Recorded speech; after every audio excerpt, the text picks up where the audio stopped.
that we must use the resources in a very judicious manner.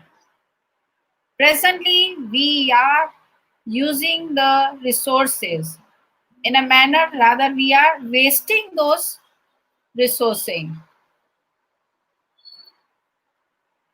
So nature has everything for the need of everyone, but not for the greed. So when we are overutilizing, over using the resources, so then ultimately there is imbalance in the nature, and we face lot of problems in the form of earthquake, then there's tsunamis and whatever it is. So during this COVID-19, we will be having another type of environmental hazards or pollution in the form of lot of masks. And presently also we see that the masks are lying on the roads, and it is adding to the this pollutants. Of course, this situation is going to continue, and we are using more and more sanitizers and other such type of things. So this will add the empty vessels and empty bottles of sanitizers. This is going to add to the environmental pollutants. So we must judiciously use all these things wherever it is required, so that we do not add to the decay of the our environment, and we must use all the resources judiciously, especially water, which is a very rare phenomenon.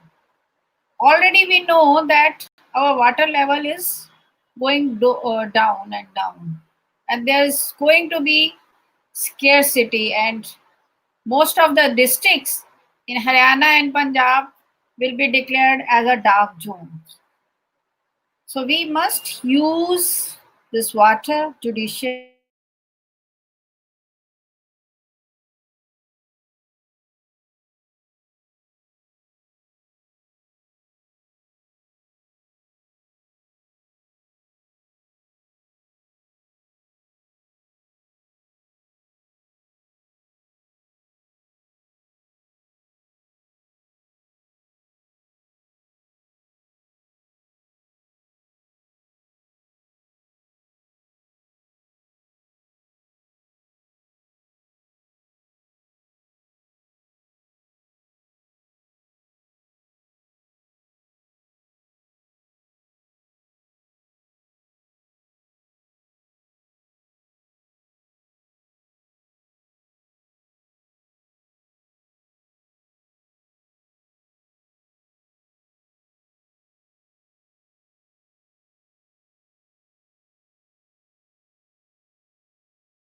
Yes, madam, you are visible and audible now.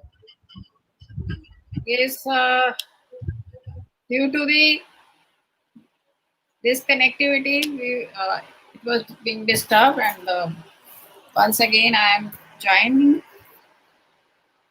So I was saying that during this period, the those people who are working, who are workers, who are labor, they were also affected greatly. Now there was one issue of their returning to their home states, and second issue was that they were not getting the job where they were residing. Lots of people were trying to provide free food, but even that could not be sufficient. And we know the tendency of the Indians, then whenever there is such emergency, or there is some national calamity, all join their hands and they contribute with the money, they contribute with their services, and this is also going on. And people have come out with the resources and giving it lavishly to the others who need it. But so far as the transportation of those migrant labor is concerned, there was not a proper policy of few states. And these people have to face, and we know we were reading the newspaper, we were listening the news at the TV that few of them died due to the accident or due to the non-supply of food and water just while they were to their home state. So I think at this point there is a another aspect which the corporate sector has to look into. Here comes the corporate responsibility. Such a time they should take care of not only of their own labor, providing them, because all the factories, all the big corporate houses, they were closed. They should have come out and should have used those as the quarantine centers or for the shelters of those who are not having any place to reside.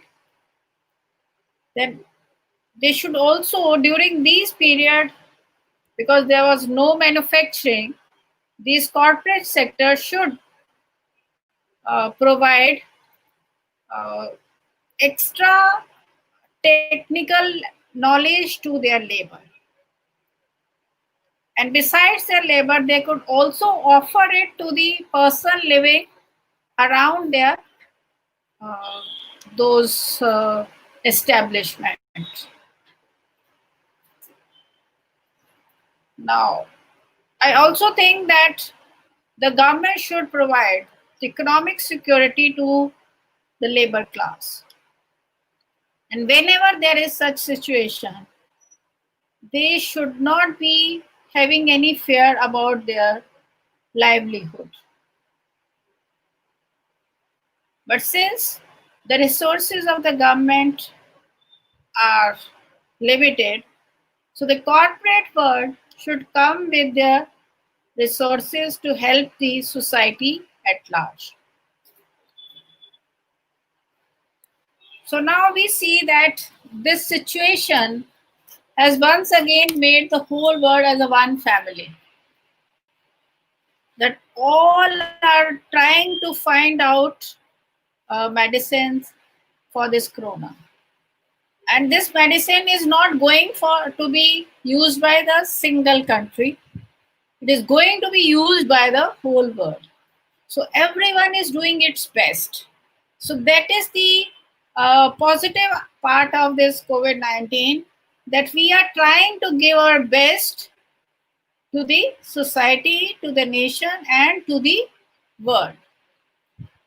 So on the whole, we can say that this situation, we don't know how long this situation will continue, but one thing is clear: we should be very economical and judicial in consuming our resources, in utilizing our natural resources.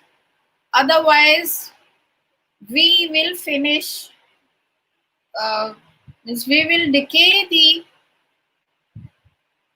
whole world by our own hands, because resources are limited and we have to make optimum use of those resources. So, on the whole, I can conclude with the word that this is the situation when everyone should join hands and come together, because the whole universe is one. And if there is problem in one part of the this world, it is going to affect the other. Now, the problem started from the small city of Wuhan of China, but it spread all over the universe. So whenever there is any problem, now international community has also joined hand against China to hold it liable. It is quite possible that at the International Court of Justice, some cases may be filed against China, because individually it is not possible for us to do this. So we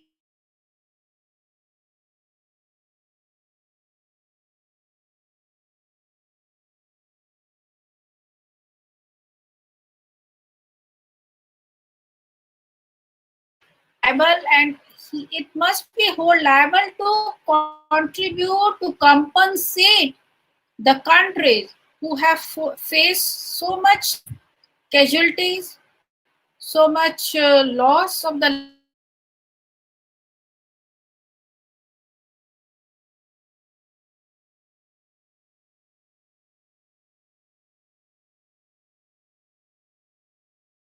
so much since companies in all over the world, that property should be confiscated to compensate the people of those countries. So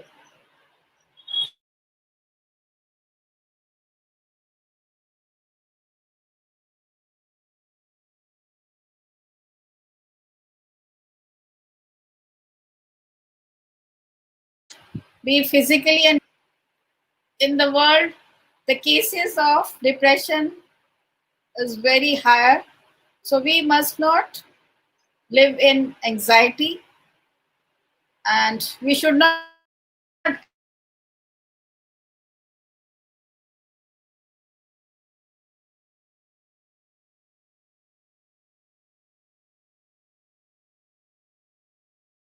should also use sciences as well as this our yoga and meditation, which boost our immune system and which give us lot of confidence to face any situation at any time. And with these words, I thank you all for giving me the patient listening, though there was somewhat disturbance due to the connectivity. So thank you everybody. Thank you, madam. If any of the participant wants to ask any question from Honorable EC ma'am, he or she can directly unmute his or herself and can ask directly to the madam. Anybody wants to ask anything from the madam?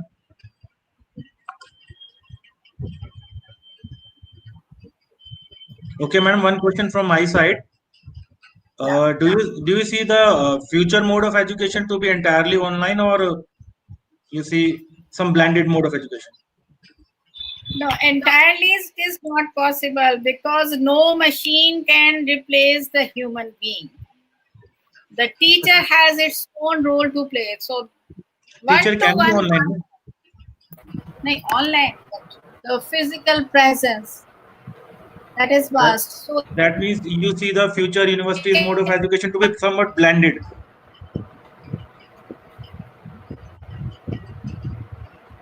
you are not audible. Future we will have to be both the mode, offline and online both. Even Okay. if everything is got means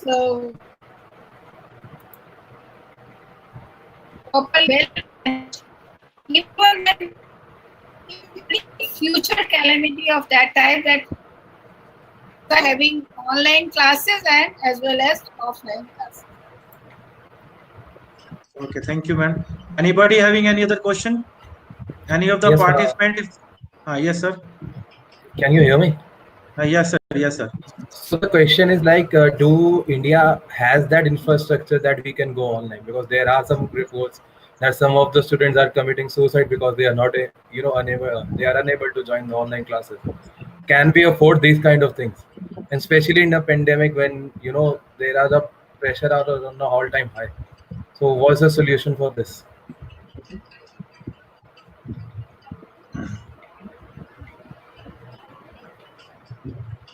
Hello.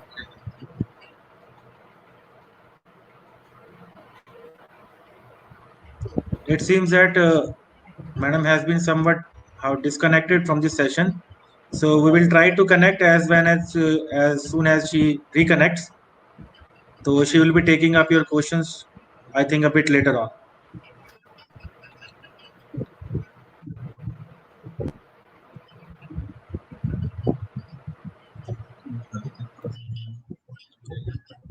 I think there is some technical issue on the madam side, and she has been logged out from the session. So if she reconnects, we'll take up your question.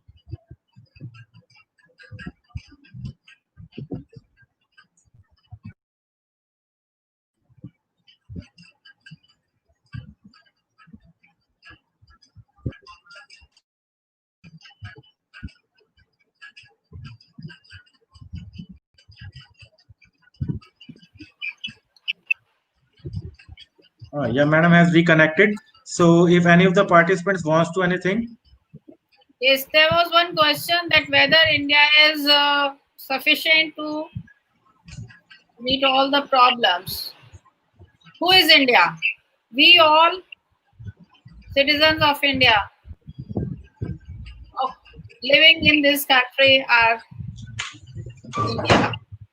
So if we have confidence, this confidence that we can face all the problem, so definitely we can face. There can be some shortcomings with part to the infrastructure or other things, or lack of the knowledge at the part of the people, means they are not still very much acquainted with the latest technology, but there can be training and people they are learning. I'm telling from my own experience that I have never used this apps, Zoom or Google or whatever it is, but the day our university was closed, we started having our meetings of the teaching and non-teaching. Firstly on Google. It's 12 o'clock. And then there was a guideline from the government that it is not safe. Then we switched to other apps, Google Meet, then Apex and whatever it is. Whenever there is a problem, we learn to cope up with that situation. And this is the time that when everyone should come together and should join whatever we have, we should share with others, where it is knowledge or it is resources. So definitely then we can face this problem.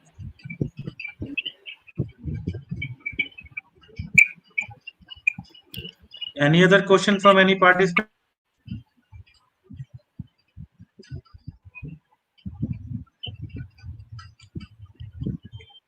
So I, on behalf of principal organizing committee, would like to thank Professor Ma'am for sparing her valuable time for this technical session.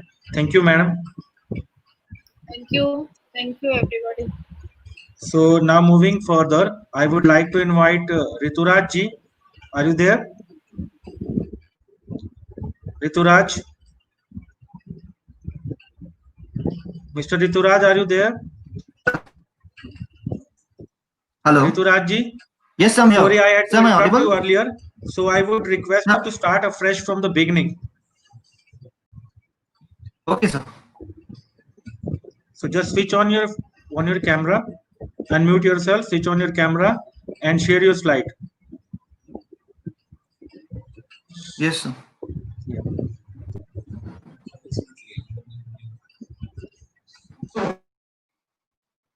Visible? Hello. Yeah. You are audible, sir.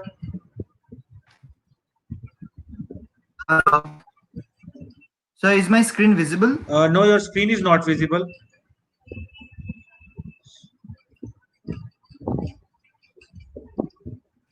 You have to share. Now is it visible? No, sir. So just a second.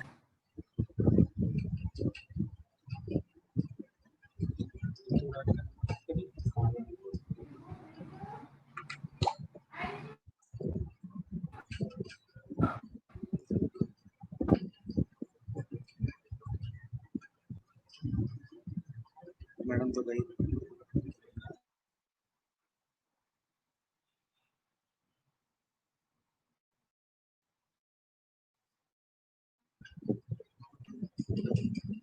Rituraj, are you ready?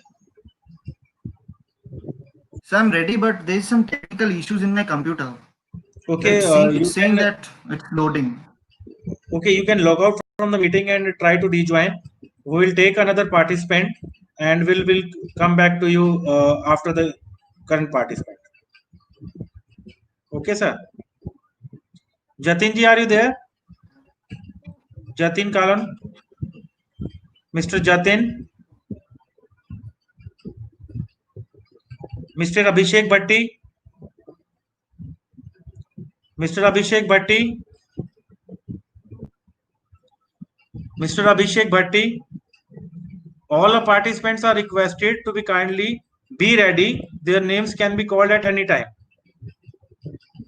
So, Mr. Abhishek Bhatti, are you there? I can see you logged in, but you are not responding. Okay, Minu Kumari ji, are you there? Yes, sir, but I have the issue with my screen is not visible, sir. Your What screen to is do, not sir? visible. So sir you दो have बार मैं PPT or what? No sir I have paper मैंने अपना paper भी send किया हुआ है sir Okay. और मेरे पास अब फिलहाल जो है मेरा सॉफ्ट कॉपी है मेरे लैपटॉप में Just wait. So I have opened your paper. Okay sir Your topic is COVID-19 in international, right? Yes sir So I will be sharing the screen, okay sir and you can just start presenting yourself. Okay sir So I have shared your screen. Is it visible to everybody? Yes sir now it is visible sir now it is visible to me Your paper is visible, na? Yes sir now yes Your paper is visible on COVID-19 and international law, right? Yes sir You can start presenting yourself. Okay, sir. So I will start with from overview that COVID-19 is a global health crisis and present unique challenges to international law, from health and human rights to international trade and security. The global pandemic raises questions that will reshape our future. Now there is point that state responsibilities which come under this international laws. How we enforce it in today's situations. State responsibility is automatically generated as a matter of law by the presence of international act, which is to say and act one of the state has long been a focus of attention. Now they say that descriptions caused by the global spread of COVID-19 are likely to generate claims from different type of responsibility, whether domestic or international. This contribution focus on one type of responsibility under international law, that of state responsibility for international wrongful acts. For that, we have to promote international human rights in a time of pandemic, such as on March 16th, 2020, the Office of the High Commissioner of Human Rights issued a press release using state against the abuse of the emergency powers in dealing with the COVID-19 pandemics. The OHCHR means High Commissioner for Human Rights. Concerns come at a time of restriction from news, media, and human rights monitors that governments were using the COVID-19 crisis to justify an expansion in the authorization control, with the imposition of indefinite restrictions on civil liberties out of promotions to the time and scope of policies necessary to address the public health danger of the virus. Report across regions such as Bangladesh, Cambodia, Egypt, Ukraine, Venezuela, Uganda, Russia, and Philippines present example of increased power of censorship, surveillance, and constraints of free speech and assembly, which were ostensibly adopted to facilitate public health measures, which are instead used to suppress political dissent. Now, COVID-19 travel restrictions, a violation of non-refoulement obligations. In an effort to slow the spread of COVID-19, Australia and most of the countries has restricted entries to most non-citizens. Some countries such as Colombia and Ghana have taken restriction measures and completely closed their borders. The United Nations High Commissioner for Refugees has stated that any travel restrictions must respect the principle of non-refoulement. Non-refoulement encompasses obligations not to return a person to a place where they may face torture, inhuman, or degrading experiences, not to expel a refugee to a place where their life or freedom is threatened.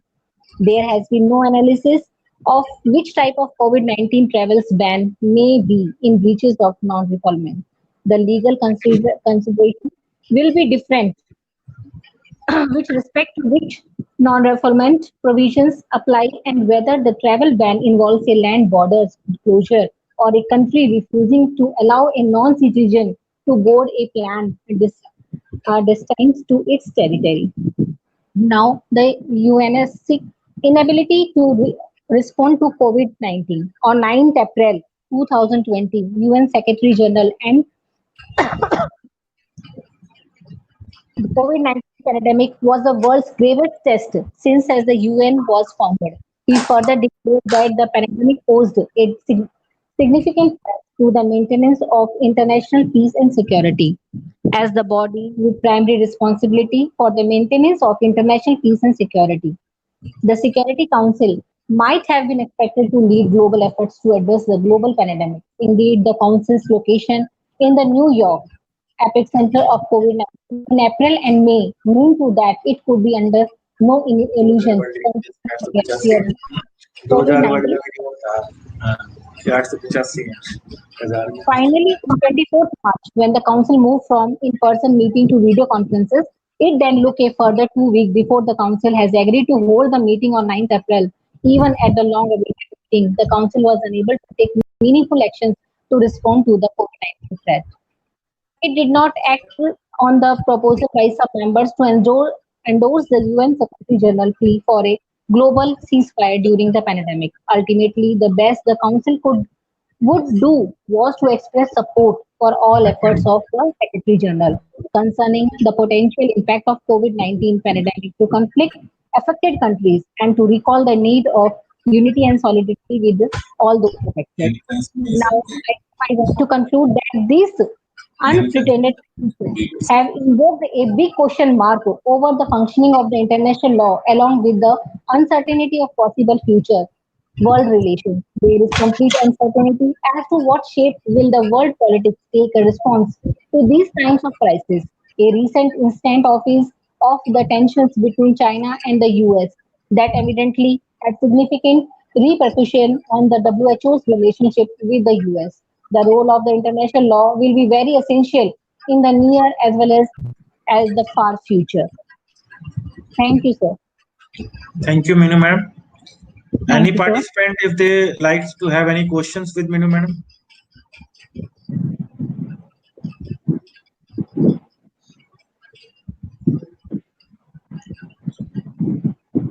Okay, next I will like to call Mr.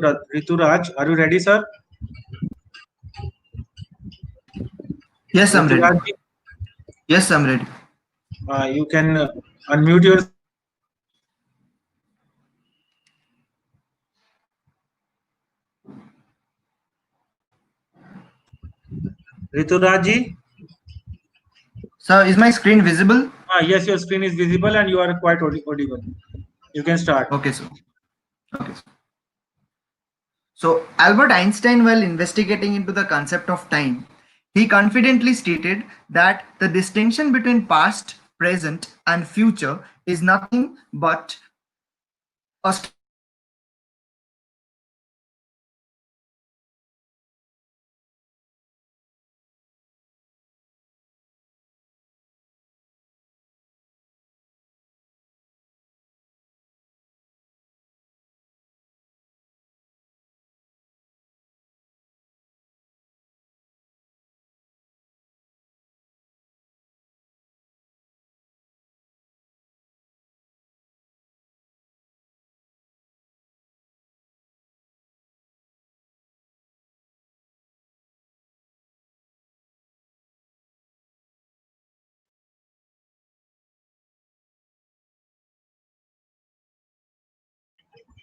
Rituraj ji, are you there?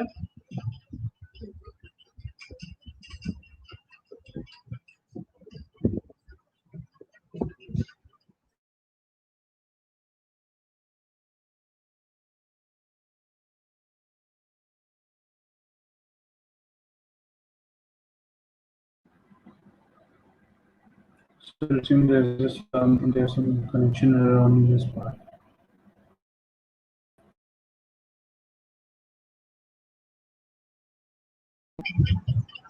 Rituraj ji, I think there has been some technical issue. So I would now like to call Abhishek Bhatti ji. Are you ready? Yes, sir, I'm ready. So you can switch on your camera and start Yes, sir. presenting. Can you hear me, sir? Yes, sir. You are audible and you are Okay, visible sir. also. Just give me. Yes, sir. Just give me a while and start my. I'll just share my screen. You want more time? No, sir. No, sir. No, sir. I'm just sharing my screen. Okay. Just let me know if you can Yeah, your screen see is my visible, sir. presentation. Okay, sir. You can start, sir.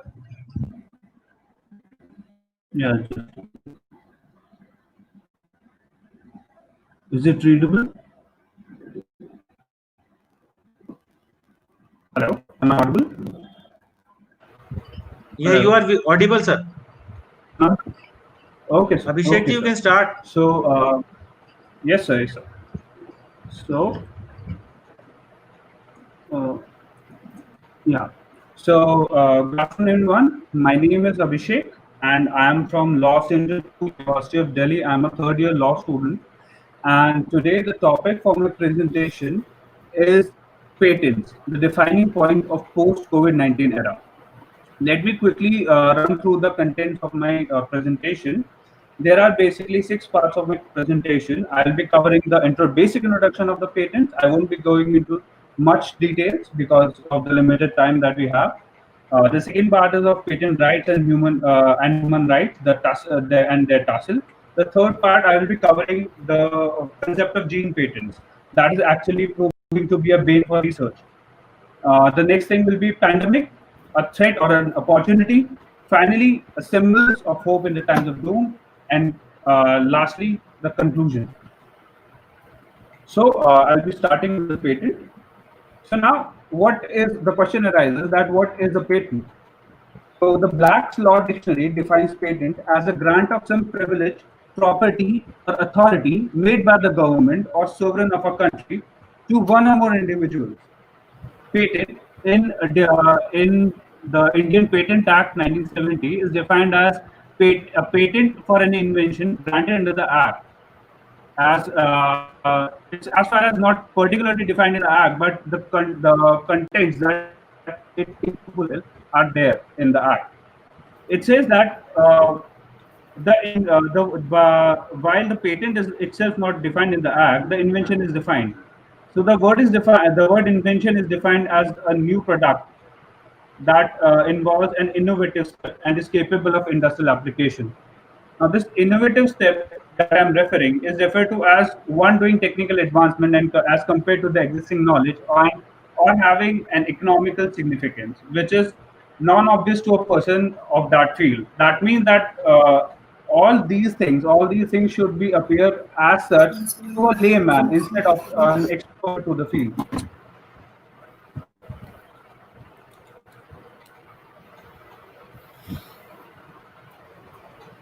Moving ahead, if one thing has to be understood that if patent forms a genus, the family obviously refers to the intellectual property rights. Now, the IPRs refer to the rights conferred on a person based on their mind's creation. These rights are statutory, and it has to be noted that although these rights create monopoly with respect to the invention, they are not absolute. The reason for me taking up this topic is that I believe patents and their use in pharma industry will be the access point of our international relations post COVID-19 era. As for now, instead of BC and AD, the reference point of time would be BC and AC. That is before COVID and after COVID, definitely. I'll commence with my presentation with the first part. This is patent rights and human rights, a tussle. So, different patent regimes of the world seek to balance the monopolistic rights of the inventors with the wider interests and needs of the society.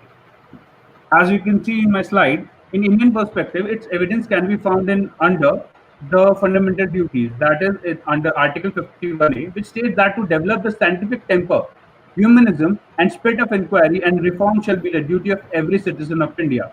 It shows the pure nexus of scientific temper and the concept of humanity. This article was inserted by the 42nd Amendment of the Constitution. Secondly, on international front, the International Covenant on excuse me, on economic, social, and cultural rights, that is ICESCR, was adopted by the UN General Assembly on 16 December 1966 and was ratified by India on 10th April of 1979. That was approximately 3 years after the 42nd Amendment being in force. It is the Article 15 of ICESCR which unifies the two concepts by recognizing the right of everyone to both enjoy the benefit of scientific progress and its application, and the right of the author to enjoy the protection of his or her moral interests arising out of his or her work. Now, all the above discussed legislations or instruments recognize that there is a nexus between the scientific development and the rights of people, and no rights are greater than human rights. As it is rightly discussed in the Constitution of World Health Organization in the Article 2, that the enjoyment of the highest attainable standard of health is one of the fundamental rights of every human being without distinction of race, religion, political belief, economic, or social condition. But the question remains, while we have these noble instruments, while we have these noble legislation, what is the situation that's practically going on? What's actually going on in the world? And for which I'll refer to some case studies. So please bear with me. I'm not going into much details. I'll be covering them. I'll just be scratching the cover of it. So my first case study is regarding Roche and RT-PCR agent. If you are aware of the current events, you might be hearing the name Roche very often, as it is a big pharma company that is involved in pharma research. So, practical situations differ a great deal when compared to the above discussed noble instrument. In the times of crisis, there is always the risk of patent holders capitalizing their proprietary inventions to the extent of exploitation. Now, one of the most peculiar examples in front of us, Roche is a Swiss multinational company and world-leading diagnostic kits maker. Now, towards the end of March 2020, the Netherlands faced a shortage of regions. Regions are chemical. Now, these regions are were proprietary to Roche. The Netherlands asked Roche for the recipe for the buffer solution so that the local firms are able to mass produce this region, which it agreed to under the pressure of European Commission. Yet it supplied Netherlands with a generic textbook recipe in place of their proprietary formula. Now, to analyze the importance of this event, we need to understand that there exists a process called as the RT-PCR process, that is reverse transcription polymerase chain reaction process. Now, to put it in simple words, it is a process that genetically that amplifies a genetic material. As you know that virus are very small particles, and their genetic material is much more tinier than that. So if we want to study the genetic material, we need to amplify that, and this technique comes in handy when such kind of processes are needed. And this process makes use of variety of chemicals and reagents. Now, this RT-PCR is proving essential in COVID-19 diagnosis as it is able to amplify the negligible amount of genetic material, as I already talked about. Now, this process is highly sensitive to the reagents and may or may not yield proper results if the chemicals are altered. Therefore, by controlling the formula of the proprietary reagent, Roche might be correct in safeguarding its right under the patent regime that I have highlighted in green. Yet, considering all the instruments discussed earlier, it was inconsistent with the humanitarian aspect as millions depend on RT-PCR for diagnosis of COVID-19. Moving further, there's a small case study regarding if you have been reading newspapers lately, you will be obviously aware of the Italian golf problems. So, in March 2020 itself in Italy, a local firm named Isinova started to make 3D printed copies of a certain valve used in ventilators after a hospital ran out of the inventory and was struggling to keep up with the influx of patients and upkeeping of the ventilator. It is worth noticing that while the original spare costed reportedly $11,000, the 3D printed copy just costed $1. I have posted the both the photos of these walls. Now, in the former example of Roche, the company chose to protect its right on its proprietary invention, while in the later case, Isinova clearly violated a patent of some other institution that used to sell its wall for whopping $11,000. It has to be noted that in both cases, uh, they both cases define the two clear aspects of a patent regime. That is, creation of a monopoly in favor of the inventor and serving the wider needs of the society. Yet the nexus between the two aspects seem to be missing, and this is the main cause of the fear that the excessive use of patent rights might lead to exploitation of the general public. Now, moving on to the Indian context, you might be hearing of the drugs favipiravir and remdesivir. Now, these two drugs are ready to enter Indian markets as Fabi2 and Covifor or Cipremi, respectively. Cipremi is the generic name of the remdesivir drug. Now, favipiravir, as you can see from the slides, is sold under the brand name Avigin, Avigan, and in India it will be sold as Fabiflu. It is an antiviral medication. While on the other hand, remdesivir will be sold under the name Covifor, and the patent for it is with Gilead Sciences.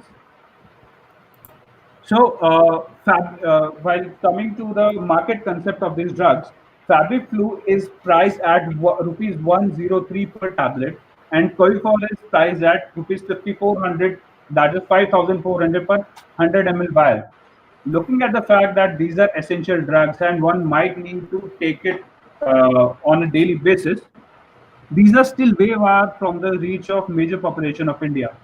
Now, active patent makes it difficult to control the price of life-saving drugs. And in a country like India, where in the last estimation in 2014, according to the C. Rangarajan Committee report, there was at least 363 or 29.6% poor population in India. That is 363 million people are poor and they won't be able to afford this drug. Now, the affordability of these lifesaver drugs becomes the difference of life and death.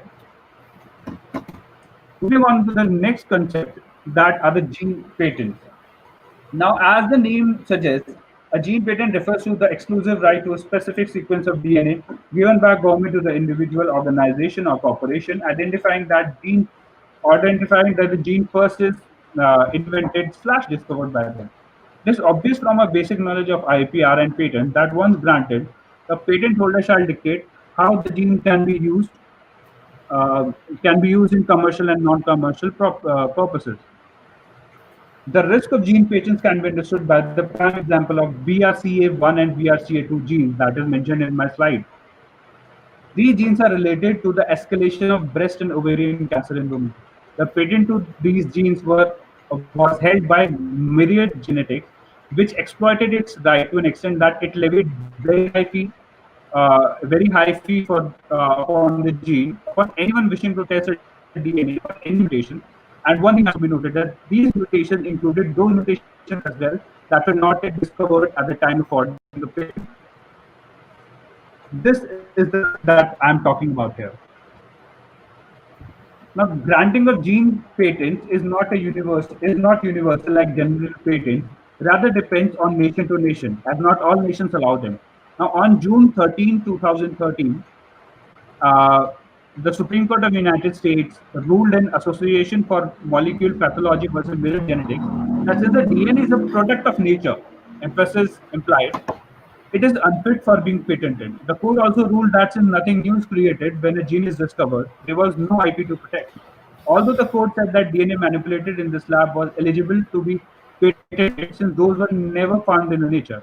This, in fact, ended the monopoly of mirrored genetics over the mentioned genes. Now, as far as as far as India is concerned, the Patent Act 1970 does not recognizes as invention plan recognizes gene patenting as a valid mode of patenting, as it does not recognize an invention, plants and animals in whole or any part, therefore thereof other than microorganisms and essentially biological processes for production of propagation of plants and animals. Hence, gene patenting is not possible in India, and microscopic entities are generally not covered under the Indian Patent Act and are exclusively disregarded. There is this curious case of European Patent Office. The European Patent Office considers that a biological material isolated from its natural environment or produced by the means of technical process is eligible for patent. That is to say, Bharat recently well-attended member state of European Patent Organization, provided this license application of design industry application according to law. Now, what are the major contributions? Evidence shall continue. Not universal. It is very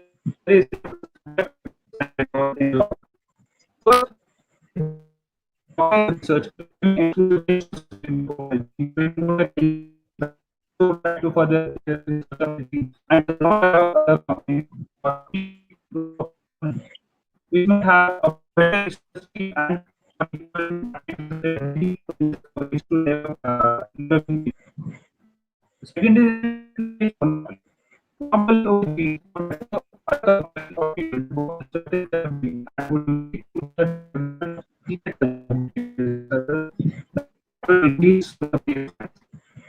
third is the company what we catastrophic overall novel coronavirus. Career.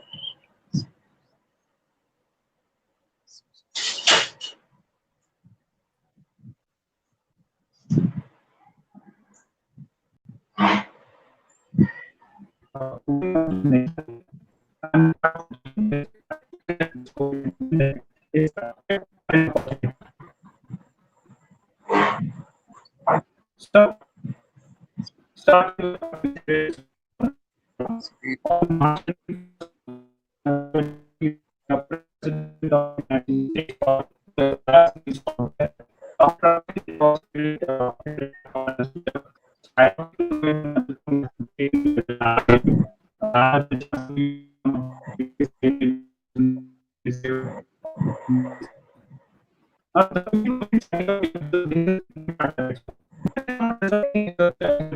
and go Dr. Anthony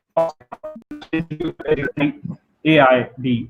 Evidence of the efficacy of combination is anecdotal. That is not necessarily to be true or reliable. While although the expert quoted this, the President Trump is known to pop these pills very often. Jokes apart, hydroxychloroquine is sold under the name of the name mentioned here. That's Palecnine. It is a medication used to prevent and treat malaria in areas where malaria remains sensitive to chloroquine. Its other uses include treatment of rheumatoid arthritis, lupus, and polyphyria. It is taken It is taken by mouth by the means of a tablet. HCQ HCQ is considered to be a drug that is being studied for the cure of COVID-19. Now, while all this ruckus that was created by Donald Trump and in a response, even the world reacted to it, this does not end here. This did not end here. And while India is the largest exporter of the drug, POTUS allegedly threatened India against not releasing it. With the entire ruckus that was created in favor of HCQ, numerous countries were forced to start trials on the drug, including India. While the POTUS has repeatedly stressed on the importance of above quoted combination, as per latest knowledge of the combination, results published by New England Journal of Medicine show that hydroxychloroquine is comparable to the placebo pills at preventing COVID-19. And as you might already know, what is a placebo? Placebo is simply an effect. It's kind of an illusion by which a patient thinks that he's being treated, and he eventually recovers without a drug. So in many researches, it's been found that HCQ is actually not effective at all. It's nothing, just a placebo. Now, as per the current standing of the WHO on this issue, as per a news report, WHO is resuming a clinical trial after pausing it uh, to review safety issues related to the drug. It is being called as a solidarity trial, and more than 400 hospitals in over 35 countries are participating in it. Now, this situation just forms the tip of the iceberg that I seek to investigate. A number of studies that were done on the effects of HCQ on patients were done based on questionable data provided by one Surges Fair company, which proved to be one of the biggest scandals related to COVID-19. While people are there dependent on these lifesaver drugs, battling for their lives, the ugly faces of industry has started to unveil, one scandal at a time. This opportunistic behavior is not new, and we have lessons to learn from our experiences. The best lesson from our experience is from the curious case of Tamiflu, the bird flu drug, which was later commercialized the as a swine flu drug as well.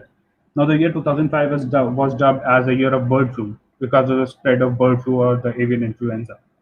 Avian influenza is a disease caused by avian influenza type A virus. Now, these viruses occur naturally among the wild aquatic birds and are capable of infecting other birds and animal species, including humans. Now, issue arose around the alleged drug oseltamivir, oseltamivir, sold under the brand name of Tamiflu. Now, the drug is patented by Gilead, a US biopharmaceutical laboratory, who then licensed it to Roche, yeah, the infamous Roche, via sole and exclusive license. The license the license gave Roche the legal right to undertake or sub-license the manufacturing, sale, and distribution of Tamiflu. Near October 2005, Indian pharmaceutical manufacturer Cipla claimed to have reverse engineered the oseltamivir drug, and that it intended to manufacture a generic version of it to help governments pan world to help to cope up with the possible bird influenza. The announcement was made soon after Roche claimed. This announcement was made soon after Roche claimed that it would not outsource the drug production owing to the complex processes, etc. While the reality of such claim was that this all was happening around the time WHO advised nations to stockpile antiviral drugs to prepare themselves for a possible influenza pandemic. It is clear that Roche wanted to encash its monopoly amidst the growing paranoia. The dispute arose when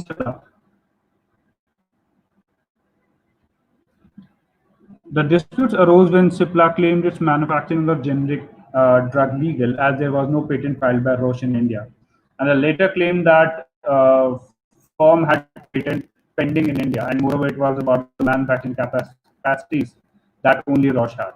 Cipla, along with Danbexy, reacted by requesting a non-exclusive license from Roche, which was obviously rejected by the Roche as it wanted to be the sole manufacturer. Government of India concurred with Cipla, and Dr. Ashwini Kumar, the then Drug Controller General of India, said that Roche did not have patent in India, and an international patent was not enough according to the Indian patent laws, and that the companies were able to manufacture generic versions by filing a licensing application with the government, though till that time no such application was made.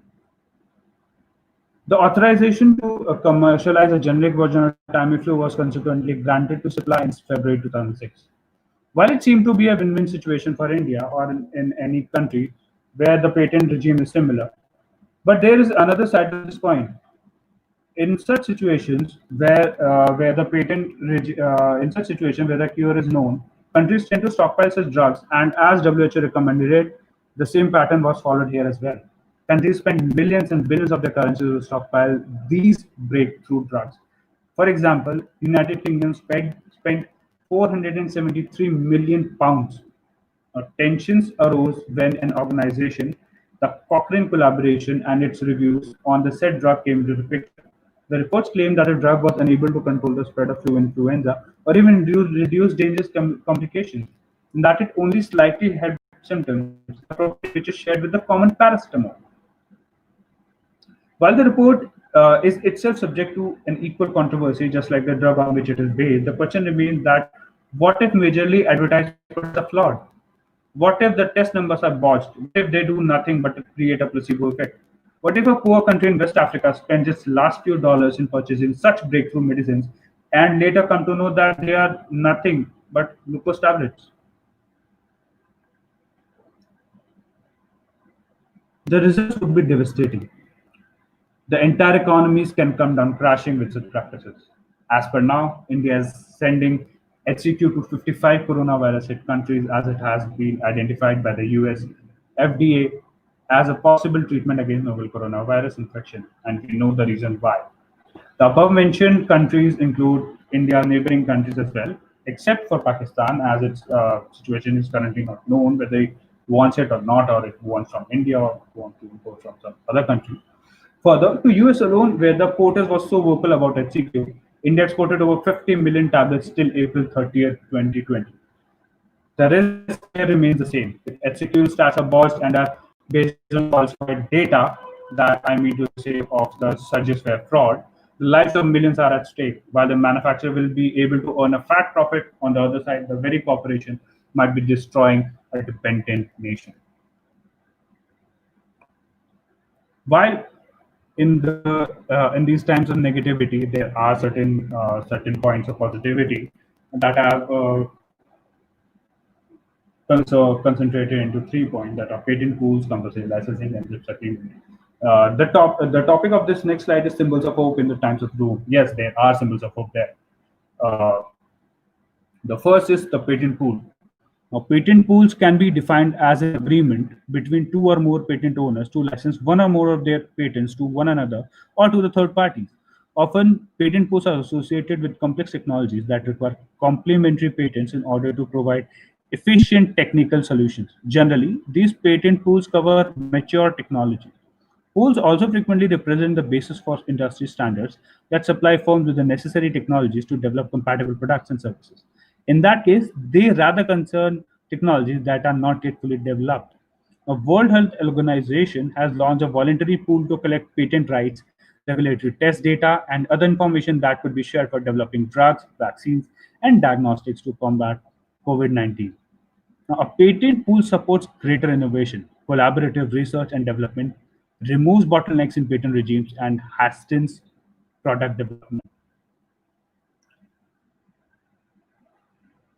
Moving on to the concept of compulsory licensing. Now, compulsory licensing, as per WIPO, compulsory licensing is when a government allows someone else to produce a patented product or process without the consent of the patent owner or plans to use the patent protected invention itself. It is one of the flexibilities in the field of patent protection included in the TRIPS agreement. The patent owner still has rights over the patent, including a right to be paid from compensation for copies of the product made under the compulsory license. Now, this is a common misunderstanding that there needs to be an emergency. The TRIPS agreement does not specifically list the reasons that might be used to justify compulsory licensing. However, the Doha Declaration of TRIPS and Public Health confirms that countries are free to determine the grounds for granting compulsory licenses and to determine what constitutes a national emergency. Conditions for issuing compulsory licenses are given in Article 31 of the TRIPS agreement. And as per the Indian perspective, the Patents Act, Section 84 is hell important in the case of compulsory licenses.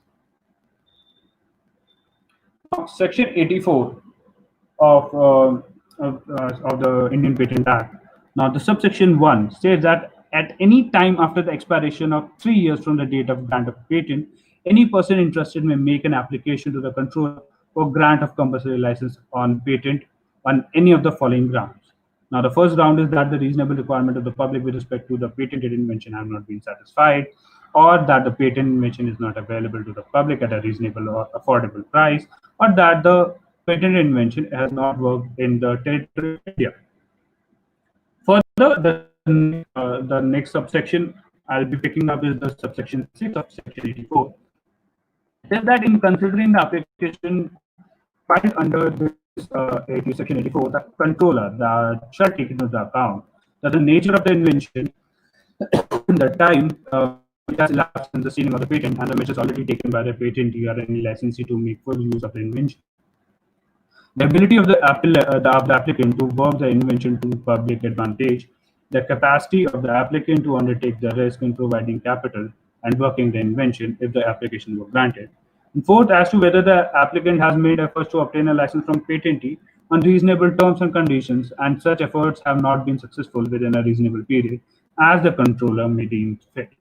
Now, for the purposes of the last clause, the reasonable period shall be construed as a period not ordinarily exceeding a period of 6 months. Now, one peculiar study in this situation is of Bayer Corporation versus Natco Pharmacy.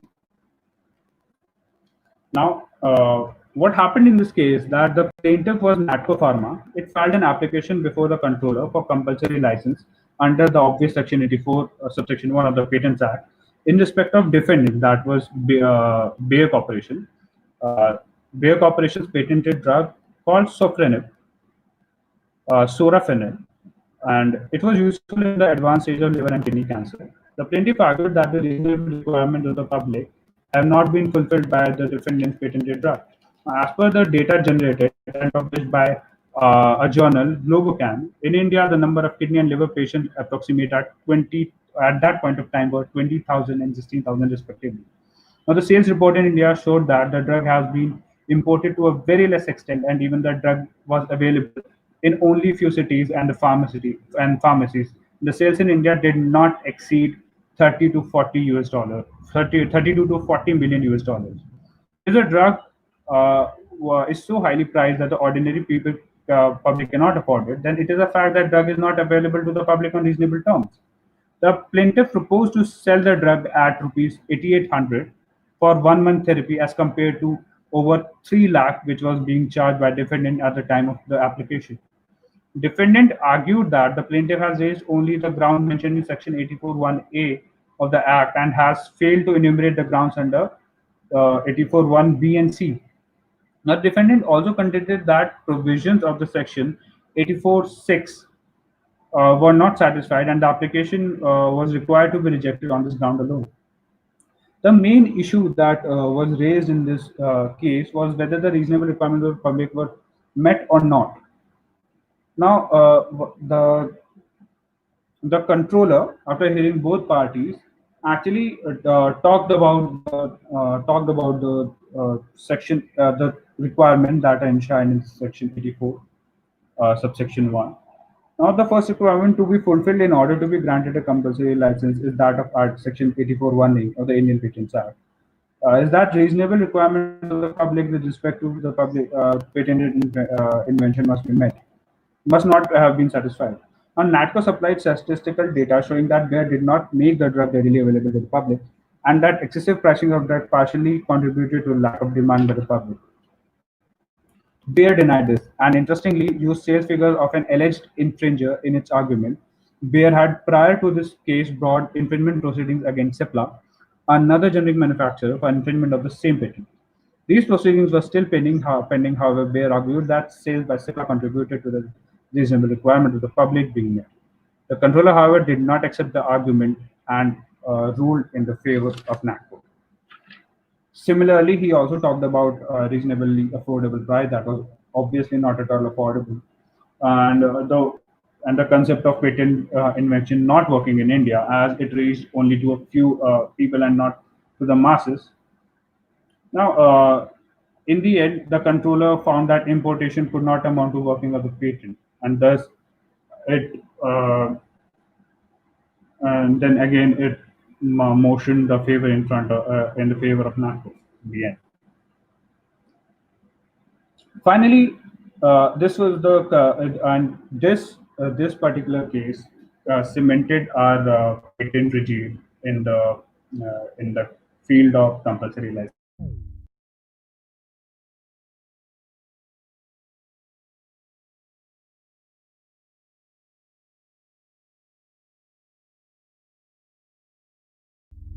Arrows in the quiver are used to no effect. The last arrow always remains of the security exception enshrined in the TRIPS agreement. Now, this is security exception, Article 73B, third. It says that nothing in this agreement shall be construed taken in time of war or other emergency in international relations. That means that any nation that is party to TRIPS, that has ratified TRIPS, that has signed TRIPS, can make use of Article 73 in emergency situations. For example, the current situation. This article has been repeatedly used in many times, and even it was used in Kenya as well for importing and exporting study material.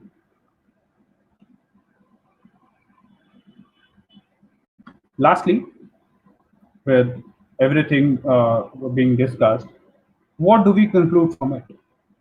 The spread of COVID-19 has posed humanity. It's one of the toughest challenges for existence. While the laymen, the common people, are racing against time to safeguard themselves from the infection of novel coronavirus, the scientific community and pharmaceutical industries indulge in a different race, that is the patent race. While it is essential and fruitful for the lives endangered by the infection that the whole world is involved in the research of a potent vaccine that can subdue the virus, yet there are a number of challenges that we as a population have yet to face in the event of a vaccine being invented. This paper, inter alia, dealt with such scenario by studying the past and ongoing circumstances in dealing with pandemics, from the tussle between patent rights and human rights to the threat of genome patents hindering researchers and to the threats of big pharma companies controlling the rationing and manufacturing of drugs. This is not the first instance that the virus has cut loose and infecting masses. We have had a history of lethal viruses dooming our existence. While everything seems so dark and gloomy under the blanket of blatant profiteering and capitalism, concepts like patent pooling and compulsory licensing, etc., have shown us the way that there is still some hope. Simply said, while the war against COVID-19 will be over as soon as a vaccine is invented, there is an imminent threat of business war between capitalists following that. Good or bad, it is this war that is going to shape the post-COVID-19 world. We just need to be vigilant. Thank you so much. I'm open to any sort of question that might arise.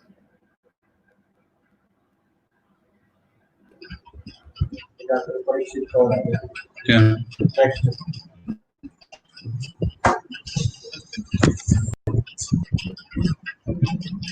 Any question? Any participant, if they are having any questions?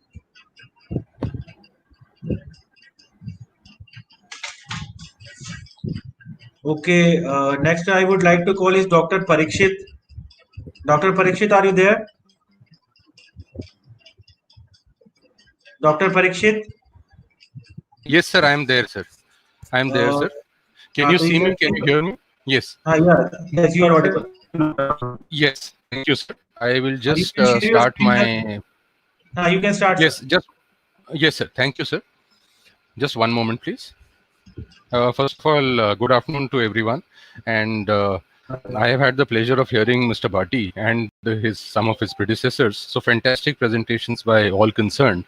I will just start. I'm going to speak about what happens to the right to food in today's milieu. So just give me one moment. And give me one moment, please, because I have been logging on and off between various technical sessions. So my presentation is, so this is the topic of my doctoral thesis, actually, right to food. So I have a lot of interest in right to food. And this is a constitutionally guaranteed right, which is available for everyone.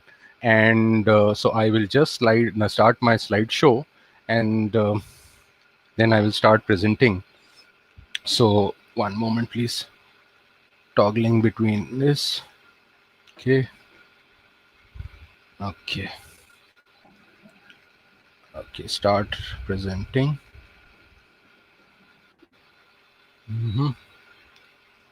Just allow me one moment. I had opened my PPT. Yeah, it's open. Are you able to see my presentation, sir? Dr. No, Dawar, sir. are you able? No? No, Okay. sir. No problem. No problem. Just share your Yeah, I will just share the screen, sir. screen, sir. Yes, sir. I will just try again, sir. I will simply share the entire screen. I think that is better. That is what Abhishek was. Are you able to see my screen now, sir? Yes, sir. Yes, sir. Fantastic. Fantastic. Yes, this is much better. Okay. Now are you able to see my screen, Dr. Dawar? Yes, sir. You are Fantastic. audible as well as your screen is visible. Thank you, sir. Thank you, sir. So we are going to be speaking about the right to food, like I said. So this is not a new thing. Hunger and malnutrition have always been there ever since human civilization has existed. Uh, this is a more serious problem is there in the case of protein deficiency, which we call PEM, protein energy malnutrition, which is there. Now, what is hunger? Hunger has been defined as, this is the most effective definition of hunger, and this is defined as short term physical discomfort which happens as a result of a chronic food shortage. Sometimes it may become life threatening also. In 2016, we had around 11% of the world's population, and nearly all of it was in developing countries who were hungry and undernourished. And in 2018, the figure has marginally decreased from 925 million to 815 million. In India, food has always been very, very important socially, politically. And this presentation, this paper actually talks about aspect of availability of food to the vulnerable population during pandemics, especially issues like COVID-19. So there have been a lot of instances wherein urban India has seen very severe problems for migrant workers, for poor people who have been rendered unemployed or underemployed as a result of the lockdown, which was essential for the purposes of maintaining life. So this is called the life versus livelihood debate. And so this whole issue of grain not being available, even though we have adequate buffer stocks, is something which has always been in focus. If you see national newspapers every day, you will find this to be a problem. Lots of NGOs, lots of people have been doing a lot of good work. But from the sides of the government also, they have been good intentions, but unfortunately it has not gone down.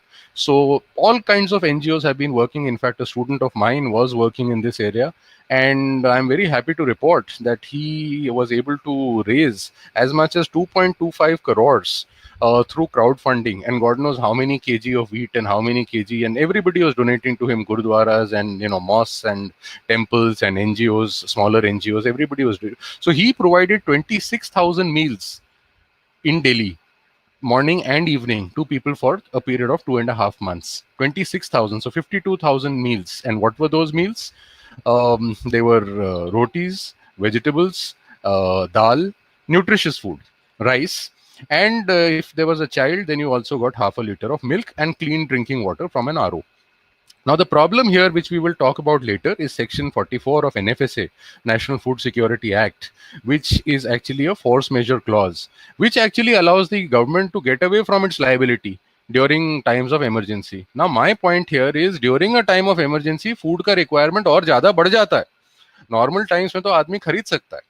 But जब emergency का situation आता है, तब the requirement for food help from the government actually increases. So the NFSA actually fails in this regard, and this is something which I want to highlight, that Section 44 urgently needs to have a relook. Whenever I go, wherever I go, I always talk about Section 44, which is like an eyesore. So food security होता क्या है?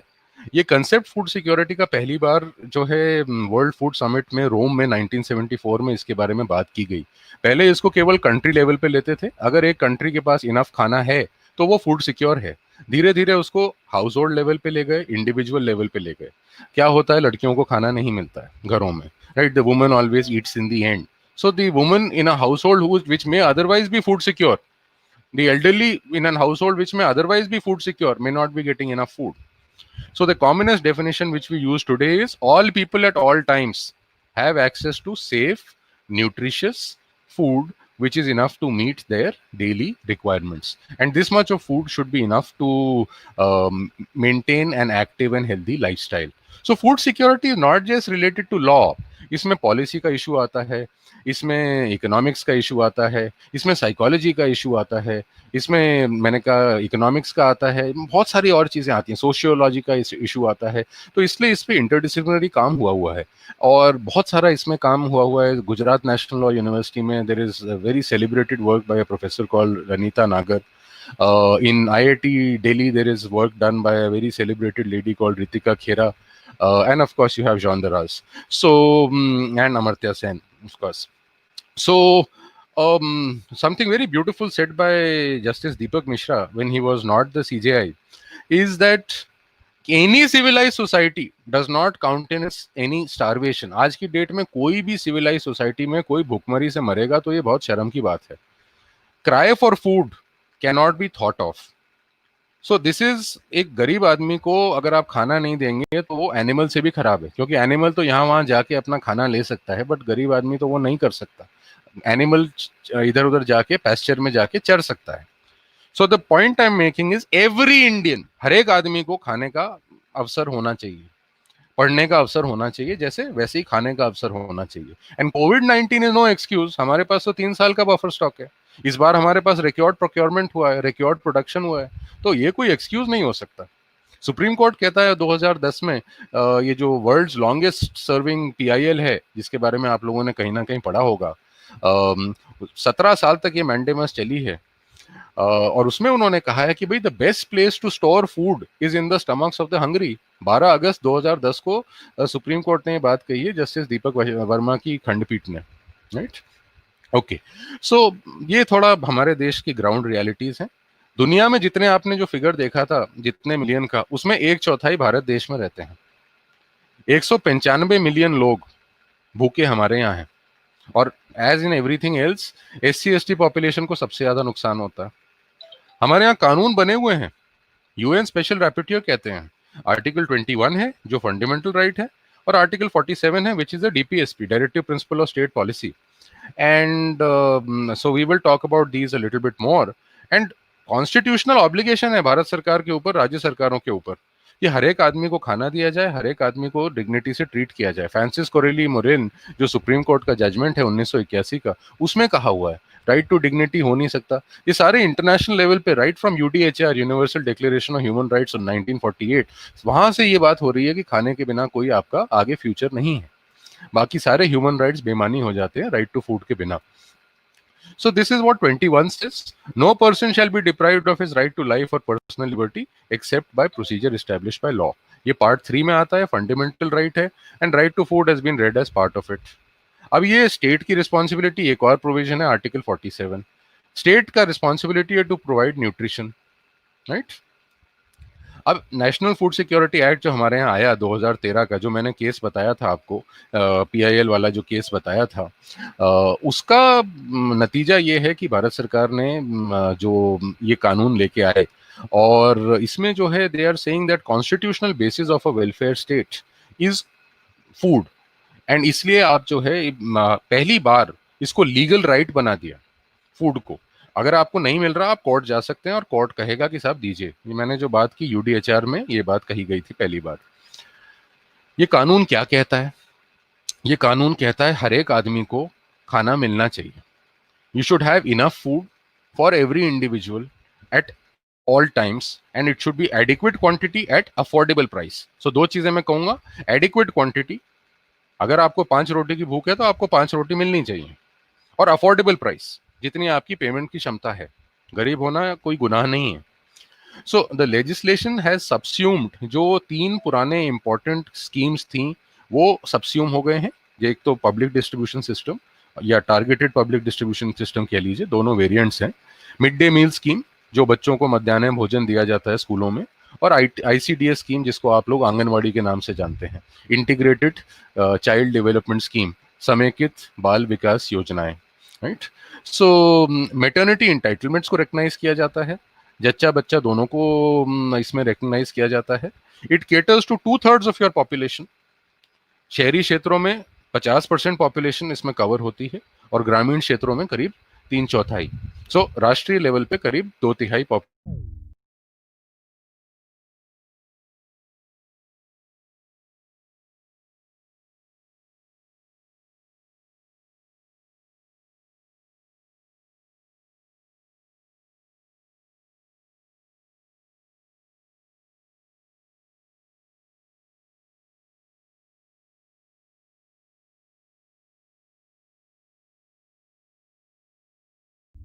पड़ेगा, 25 kilo पर family. अब 5 kilo पर person बढ़ा दिया है कोविड-19 के दौरान, तो वो मैं थोड़ी सी आगे बात करूंगा।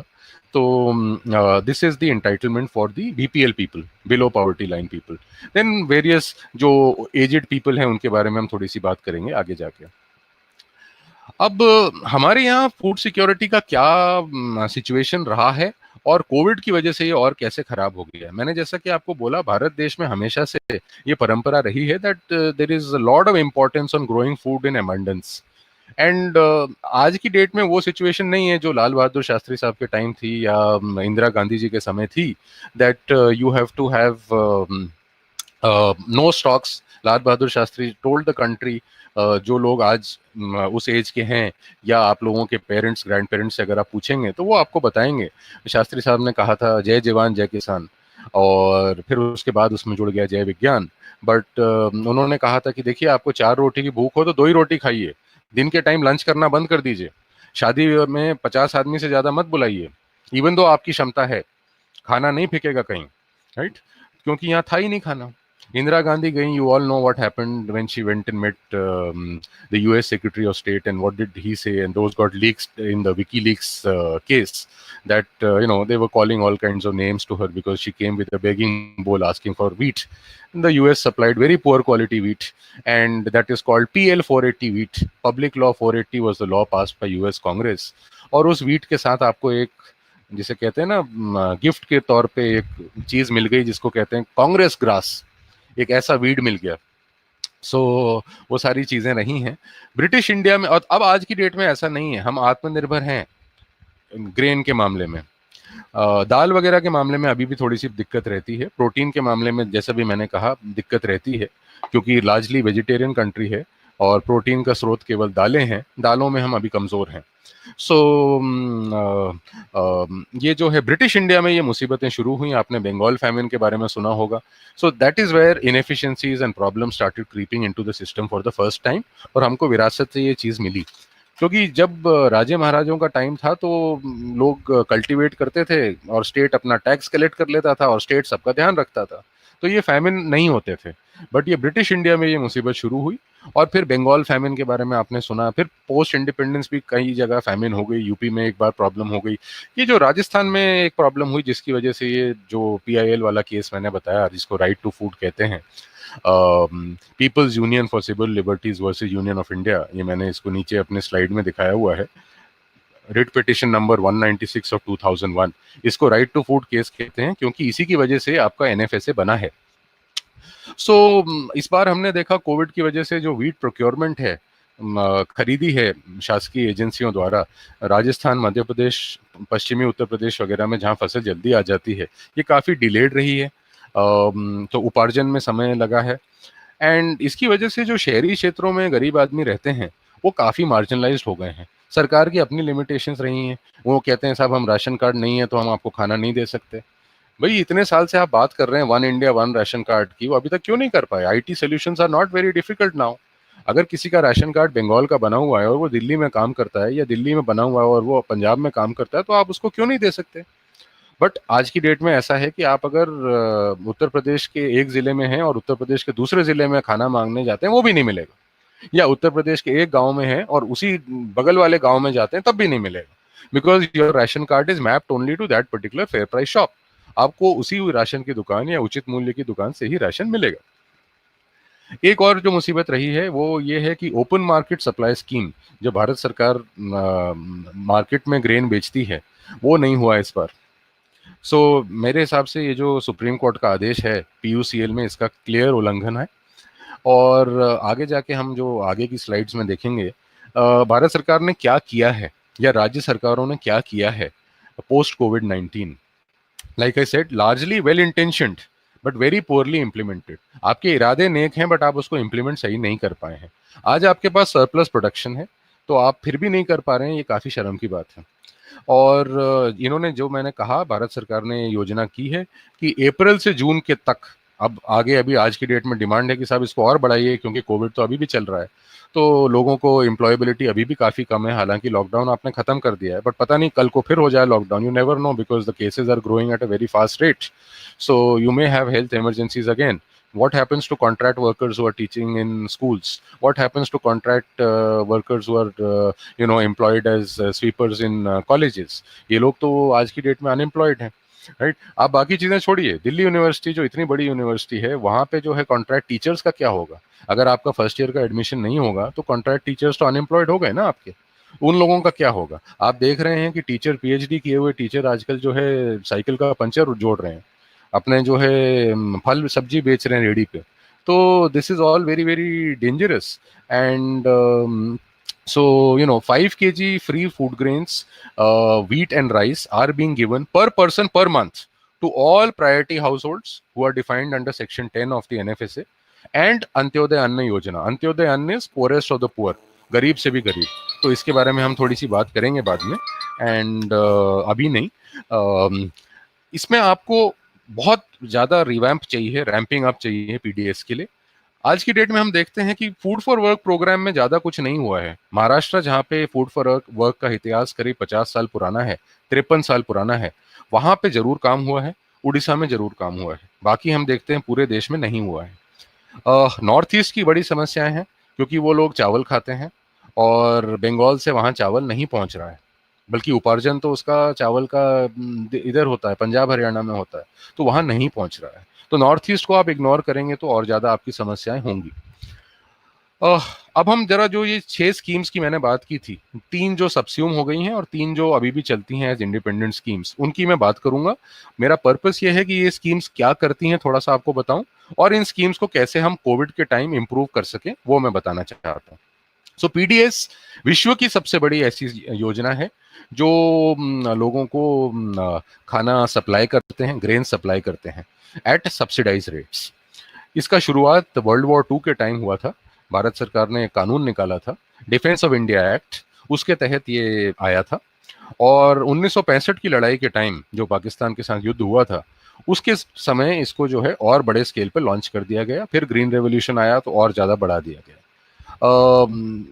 भारत सरकार के स्तर पे इसमें केवल व्हीट और राइस सप्लाई होता है, कभी कभी कोर्स ग्रेन सप्लाई होती है, जैसे कि मैंने आपको बताया।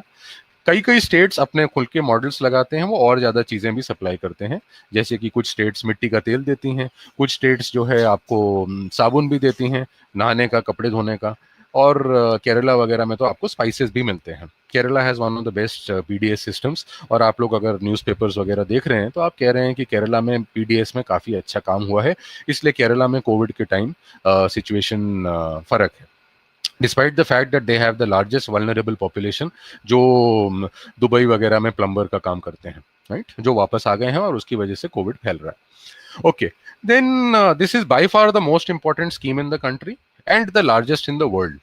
एंड इसका लेवरेज, इसके जो डिपोज हैं, इसका जो आपका एग्जिस्टिंग इंफ्रास्ट्रक्चर है, उसको अगर आप यूज करें तो बहुत ब्यूटीफुली आप इसमें काम कर सकते हैं, ऐसा मेरा मानना है, क्योंकि इसकी पहुंच हर जगह है।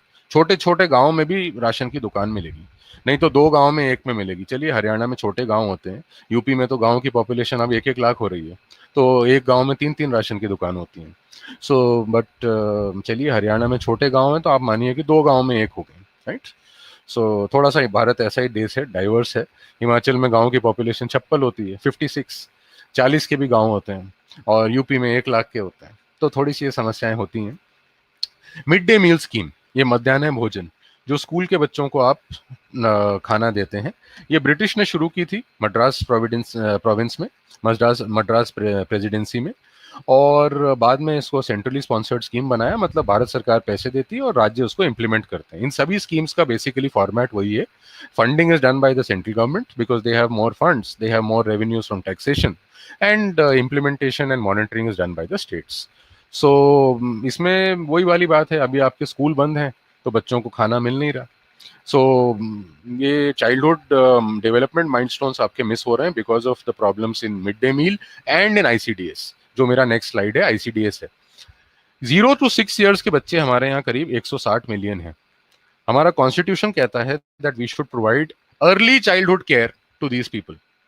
तो इसलिए आईसीडीएस लॉन्च हुई और फिर उसको बढ़ाते गए। इसमें जेंडर इनइक्वालिटी को भी कर्व करने की कोशिश है। आपको पता है, आप हरियाणा के हैं, बेटी बचाओ बेटी पढ़ाओ का जन्म हरियाणा राज्य से हुआ है। तो आईसीडीएस पे भी बहुत ज़्यादा स्ट्रेस दिया जाता है, जैसे कि आज मैडम उमाशंकर ने भी सवेरे बोला। This is one of the most important schemes actually for curbing gender inequalities amongst other things.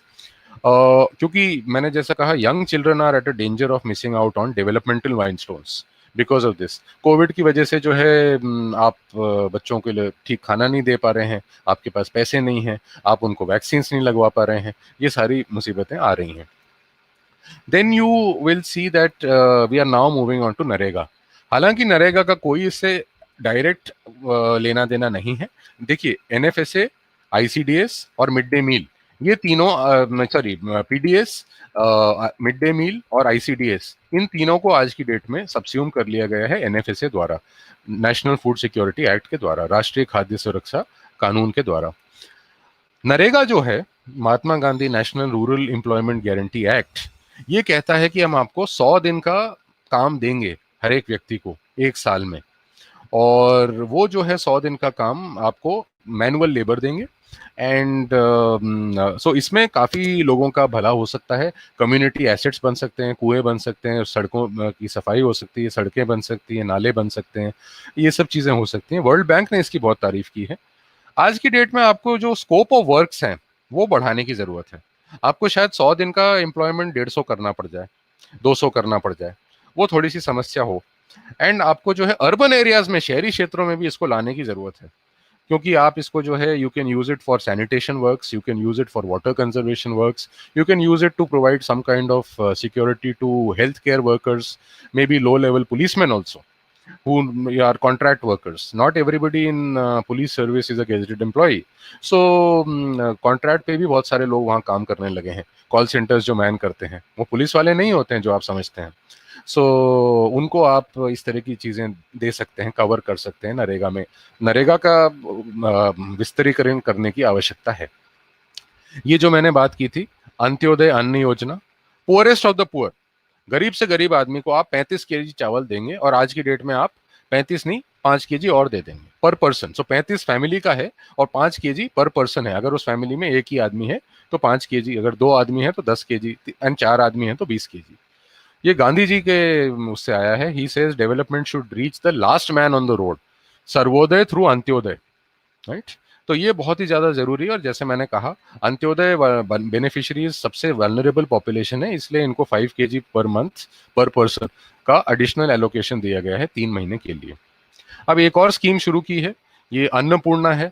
ये जो है बुजुर्ग लोगों के लिए है, जो ऐसे बुजुर्ग लोग हैं, सीनियर सिटीजन्स हैं, गरीब हैं, फैमिली साथ नहीं है, इनको जो है आपको 10 केजी फ्री ऑफ कॉस्ट देना है। अगर इनको Indira Gandhi national old age pension scheme या किसी और पेंशन स्कीम के तहत कोई भी राज्य सरकार या केंद्र सरकार से पेंशन नहीं मिल रही, क्योंकि गरीब हैं और क्योंकि इंडिजेंट हैं और क्योंकि जो है अकेले रहते हैं और क्योंकि बुजुर्ग हैं, तो कमा तो सकते नहीं हैं, तो इनका ध्यान हमें रखना है। हमारे समाज ने हमें यही सिखाया है कि बुजुर्गों का ध्यान रखा जाए। सो ट्रांसपेरेंसी बरतना की आवश्यकता है, क्योंकि इस स्कीम में सबसे ज़्यादा लीकेजेस पाए गए हैं, ये भारत सरकार खुद कहती है। तो मेरा एक सुझाव है कि ग्राम पंचायत को ये अधिकार दे दिया जाए कि वो list of eligible persons prepare करे, कलेक्टर साहब की, डीसी साहब की वेबसाइट पे इसको डिस्प्ले किया जाए। ये मेरा एक सुझाव है। मैं अब इसको कंक्लूड करूँगा बिकॉज मैं समय का ध्यान रख रहा हूँ, मैं वैसे ही 5 मिनट अधिक ले चुका हूँ। क्रॉनिक हंगर और मेल न्यूट्रिशन जो है हमारी बहुत सीरियस प्रॉब्लम है। आर्टिकल 21 का घोर उल्लंघन है। आज के समय में अगर कोई भूख से मर रहा है तो वो मर्डर के बराबर है। बुतरोस बुतरोस घाली साहब जो यूएन के सेक्रेटरी जनरल थे, उन्होंने 1993 में बोला है that this is not a problem of production, it is not a technical problem. आज की डेट में the world produces enough to feed its entire population. It is a political and social problem. It is a problem of access. It is a problem of distribution. It requires political will. और Covid ने हमारी समस्या काफी बढ़ा दी है। हमें ये दिखाना है दुनिया को, देश को, कि साहब हम जो है, can we fight these challenges, do we have that will? And I think that we can and we should, right? So thank you very much. If there are any questions, I'll be more than happy to answer.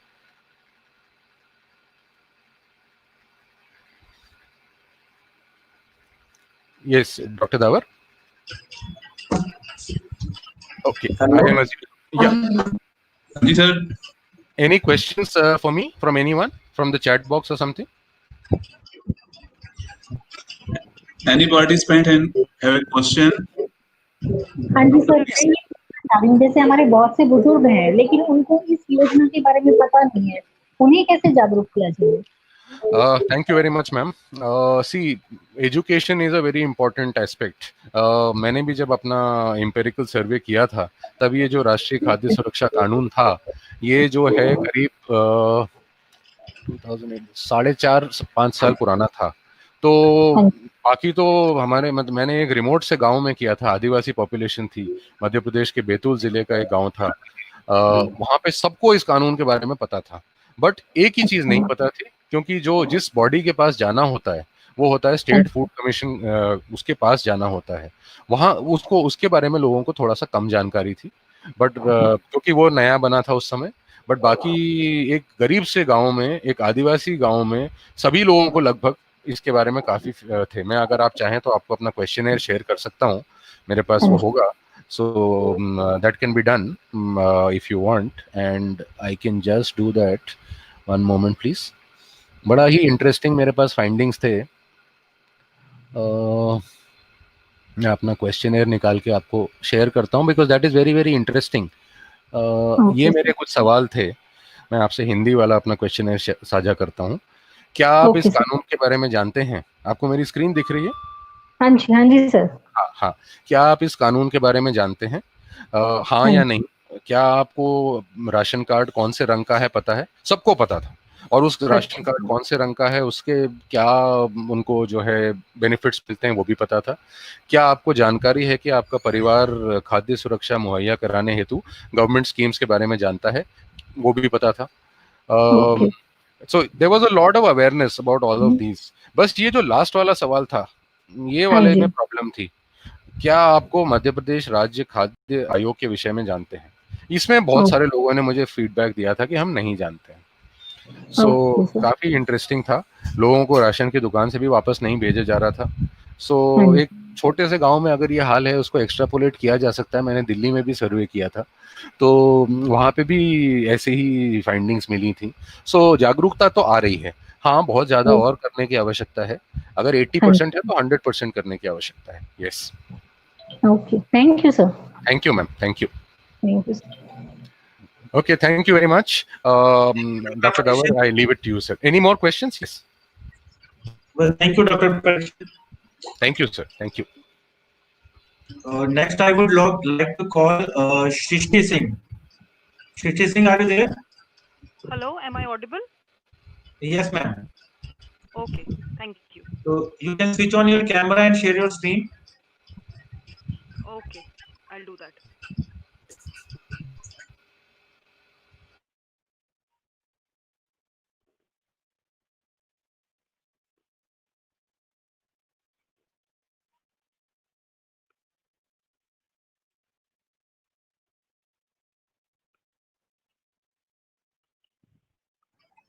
Hello?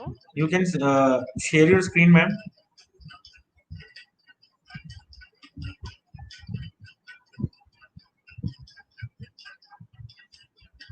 Shrishti, can you hear me?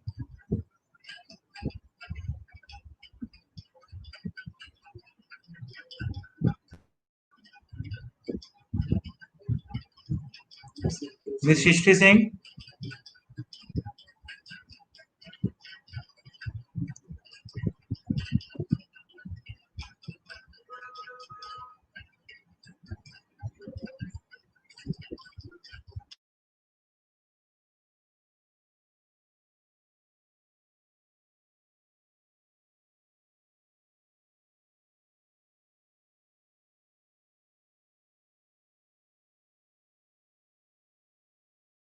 Srishti ma'am. Srishti ma'am. Hello. Srishti ma'am.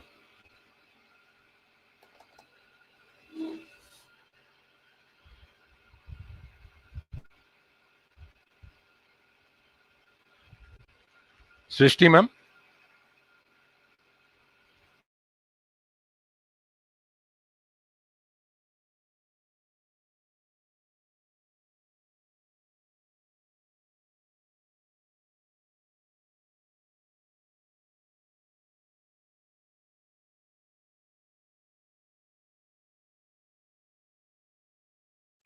Okay, sir. It seems that there is some technical issue at Shishti's end.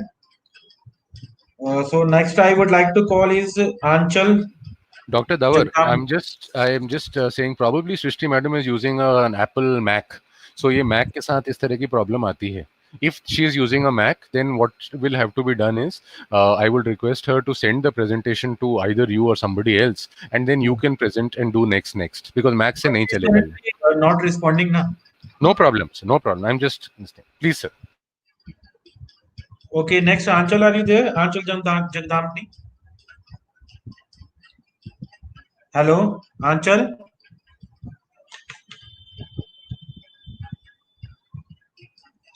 Okay, Rituraj, are you there? Okay, Anchal. Anchal, you can Yes, hear I'm me? here.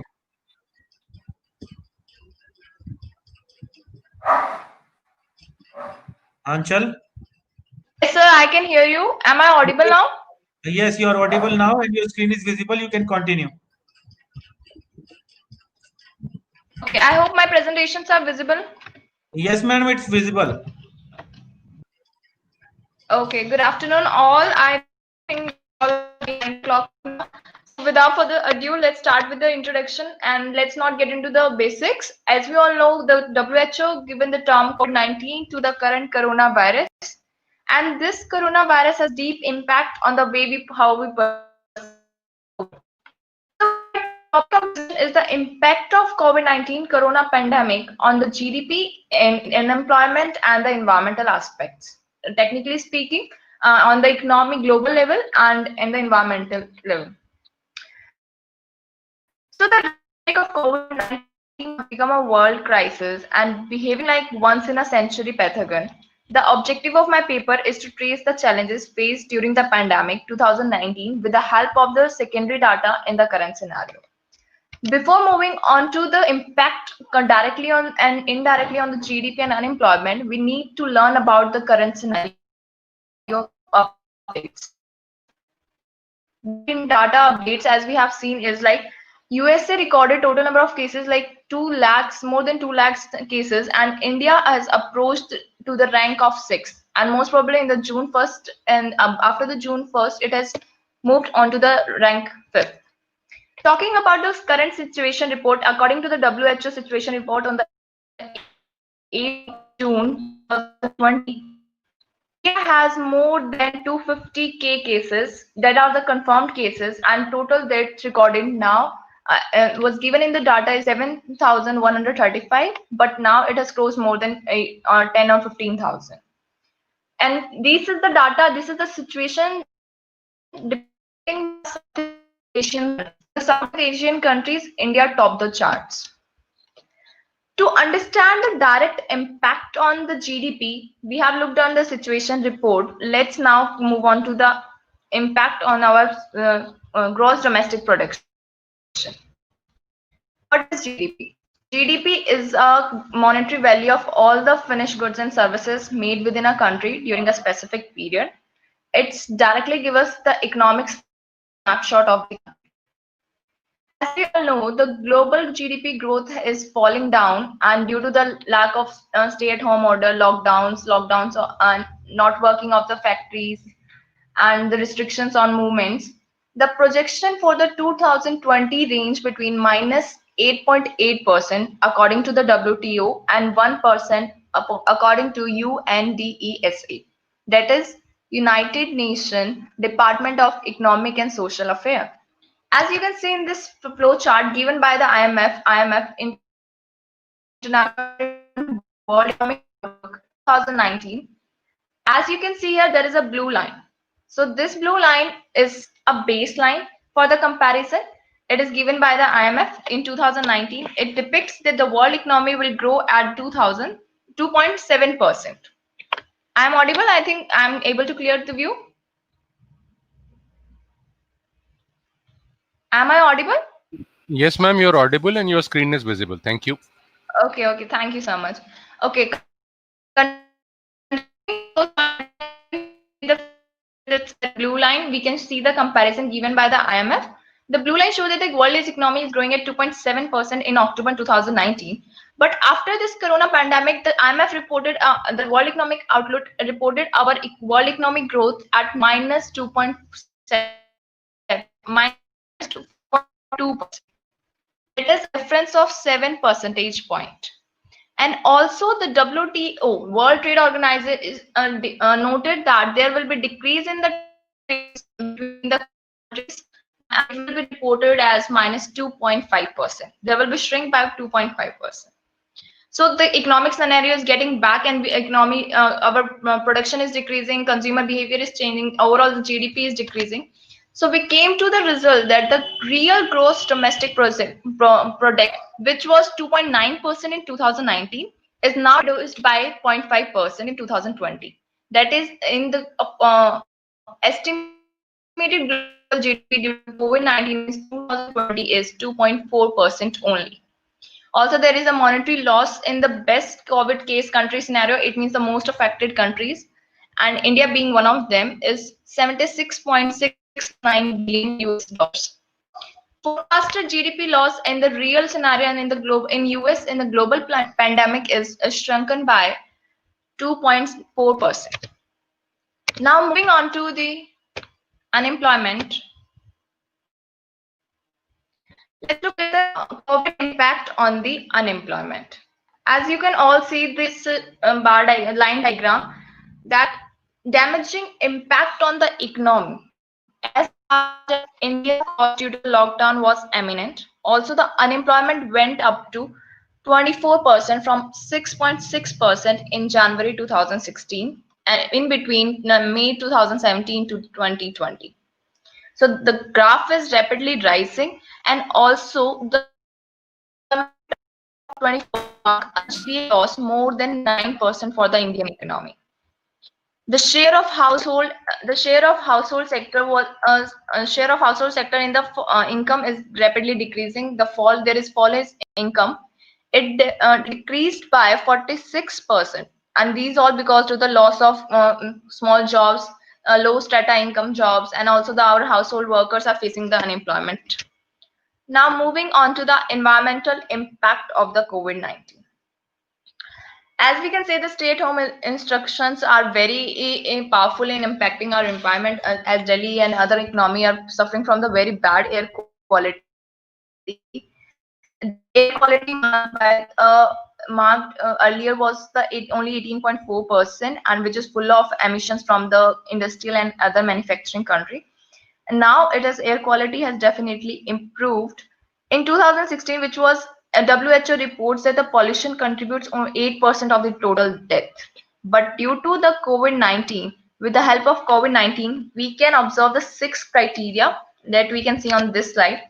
6 criteria of the pollutants that we can observe the change in the environmental sector. We can see due to less demand of power in industries, use of fossil fuel and conventional energy,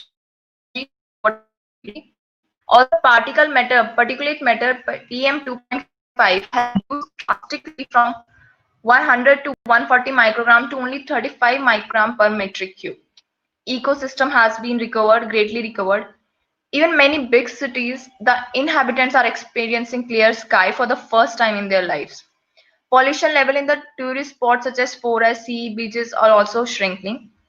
We can also see that ozone reaction of the NVOC, which was before the COVID-19 ozone layer, which is useful for the protection from the UV rays, was earlier 15 to 14 megagram metric cube, is now improved to 25 to 70 megagram, metric cube.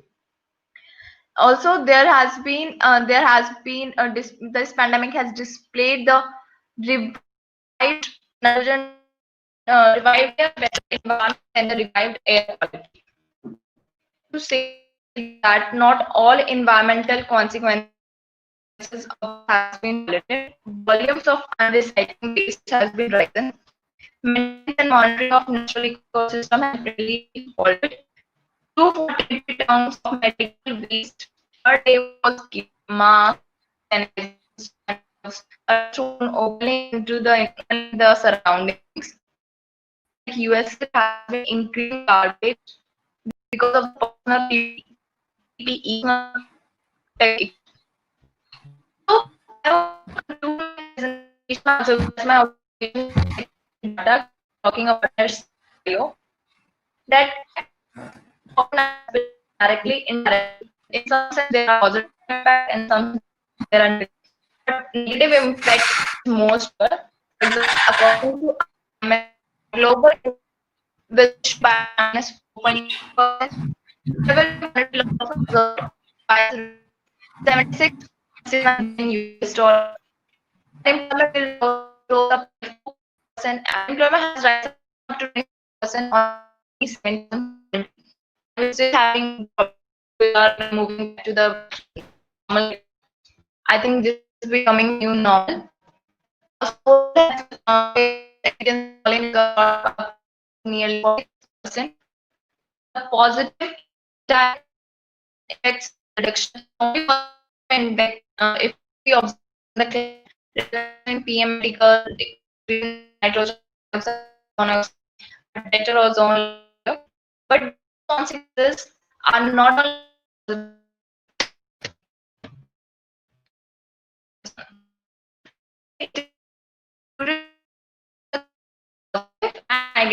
negative on the economy. As the virus brings social, economic, and environmental problem that may last longer and more challenging manage if we neglect the epidemic. At last, but not the least, we need to come by and move on to the community betterment. We must come to the aid of ultra vulnerable, millions upon millions of the people who are least able to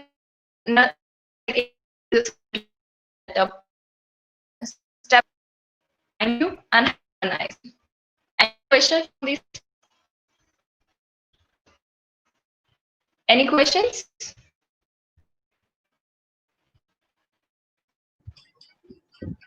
If any participant is having Hello? any questions, any participant having any questions?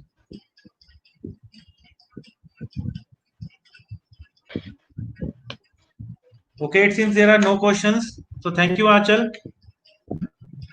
Okay. Everyone. Next, I would like to call is Shrishti Singh. Shrishti Singh, are you there? Shrishti Singh, are you there?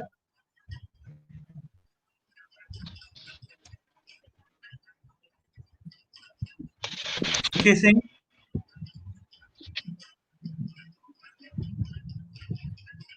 Shrishti Singh, kindly unmute yourself.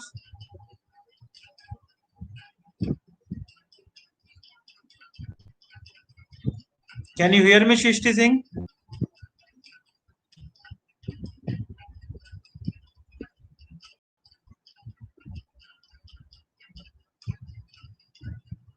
Shrishti, can you hear me?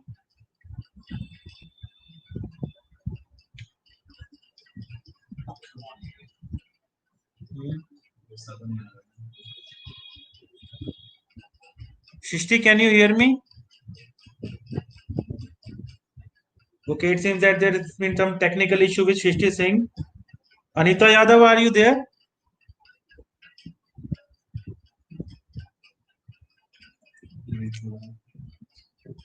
Anita Yadav? Sir. Anita Yadav, Yes, are you sir. there? Yes, sir. So you can switch on your camera and share your screen. Sir, I have no PPT. What you are saying? I have no PPT. You don't have PPT. So Yes, either way, you can switch on your camera. so that you will be visible to everyone. Okay, sir.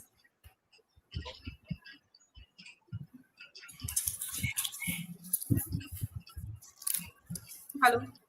Yeah, you are audible. You can start. Yes, sir. A very good afternoon.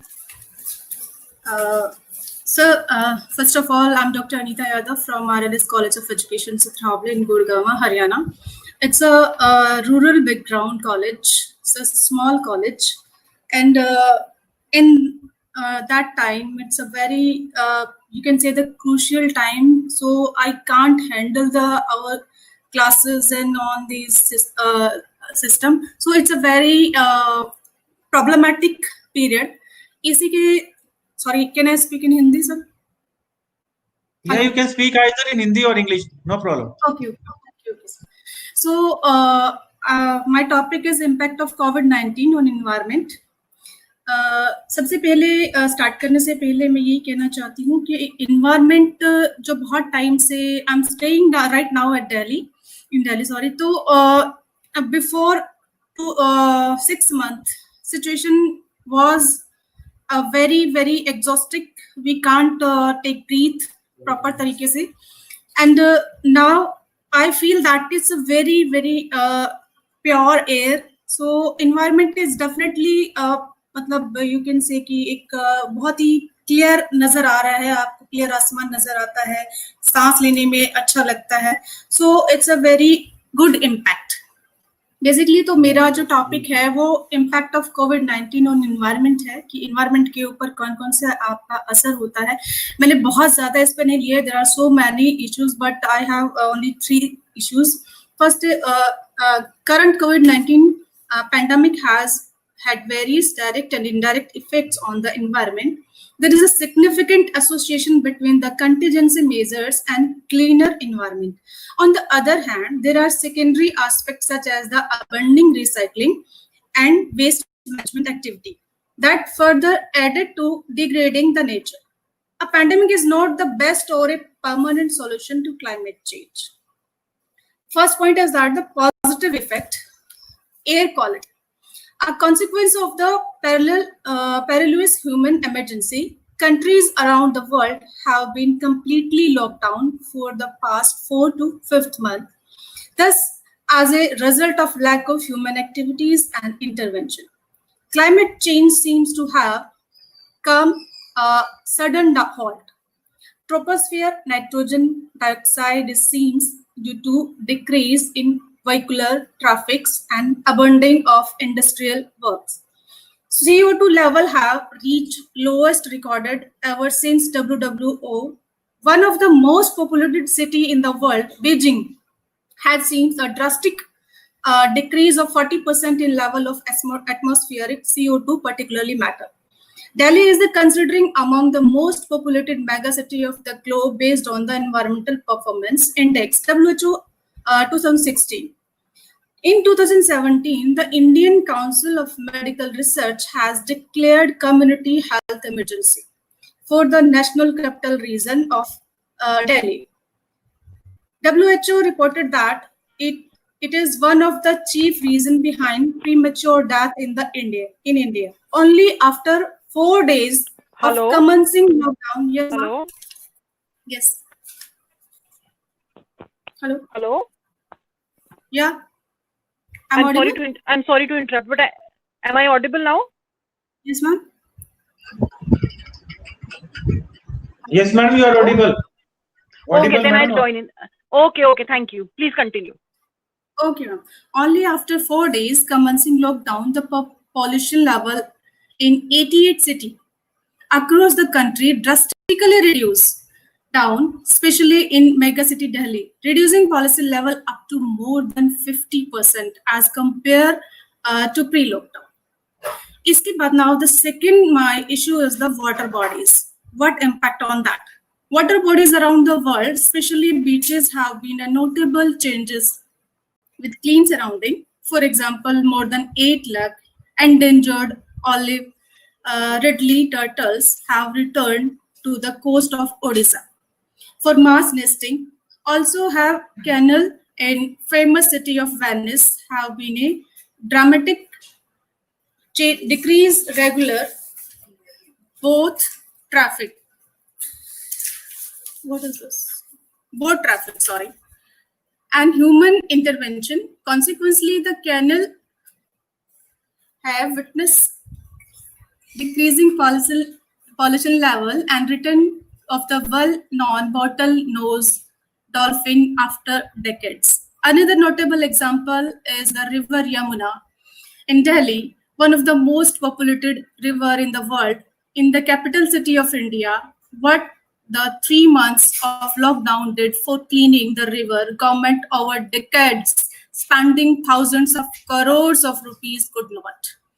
And you know very well कि अभी पीछे भी इस पे यमुना पे काफी खर्चा government बहुत सारा कर रही थी, बहुत सारे लोग उसकी वजह से परेशान थे, बट इस 3 महीने के लॉकडाउन ने ऑटोमेटिकली वो काम कर दिया जो गवर्नमेंट बहुत सारे एफर्ट्स के बाद भी नहीं कर पाई थी.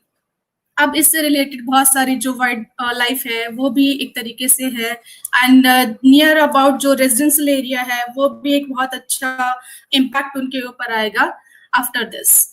And my third issue is the noise pollution. Noise pollution is one of the main source of discomfort for the population and the environment, causing health problem and altering the natural conditions of the ecosystem. During the time when humans are locked in their abode, the world has gone quieter.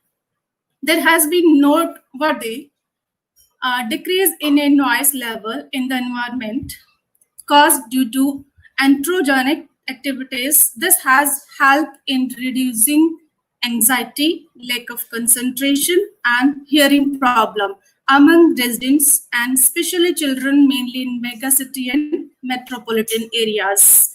In Delhi city, अगर आप कहीं किसी ऐसी जगह पे आपका घर है जहाँ पे बहुत हैवी ट्रैफिक होता है और बिल्कुल रोड के साथ में है, तो बहुत सारे केसेस ऐसे आ रहे हैं कि जो छोटे बच्चे होते हैं वो डेफ होते जा रहे हैं. So it's a very big issue, और जो अभी रिड्यूस हो गया है due to the corona virus.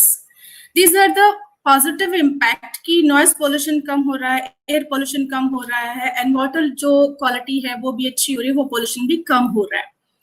Other sides there are some have negative impact also. Imposition of quarantine measures for containing the spread of COVID that has not only had positive impact on the nature, there have been some indirect negative as well. Increased waste production. First is the जो waste production हो रहा है वो बहुत ज्यादा हो रहा है. For example, the US some cities have suspended recycling program. On the other hand, in the European nation, sustainable waste management has been restricted.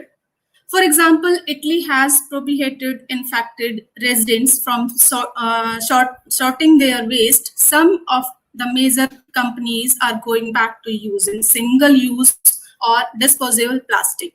Usage of masks and gloves, PPE kits, increase hospitals waste triple fold.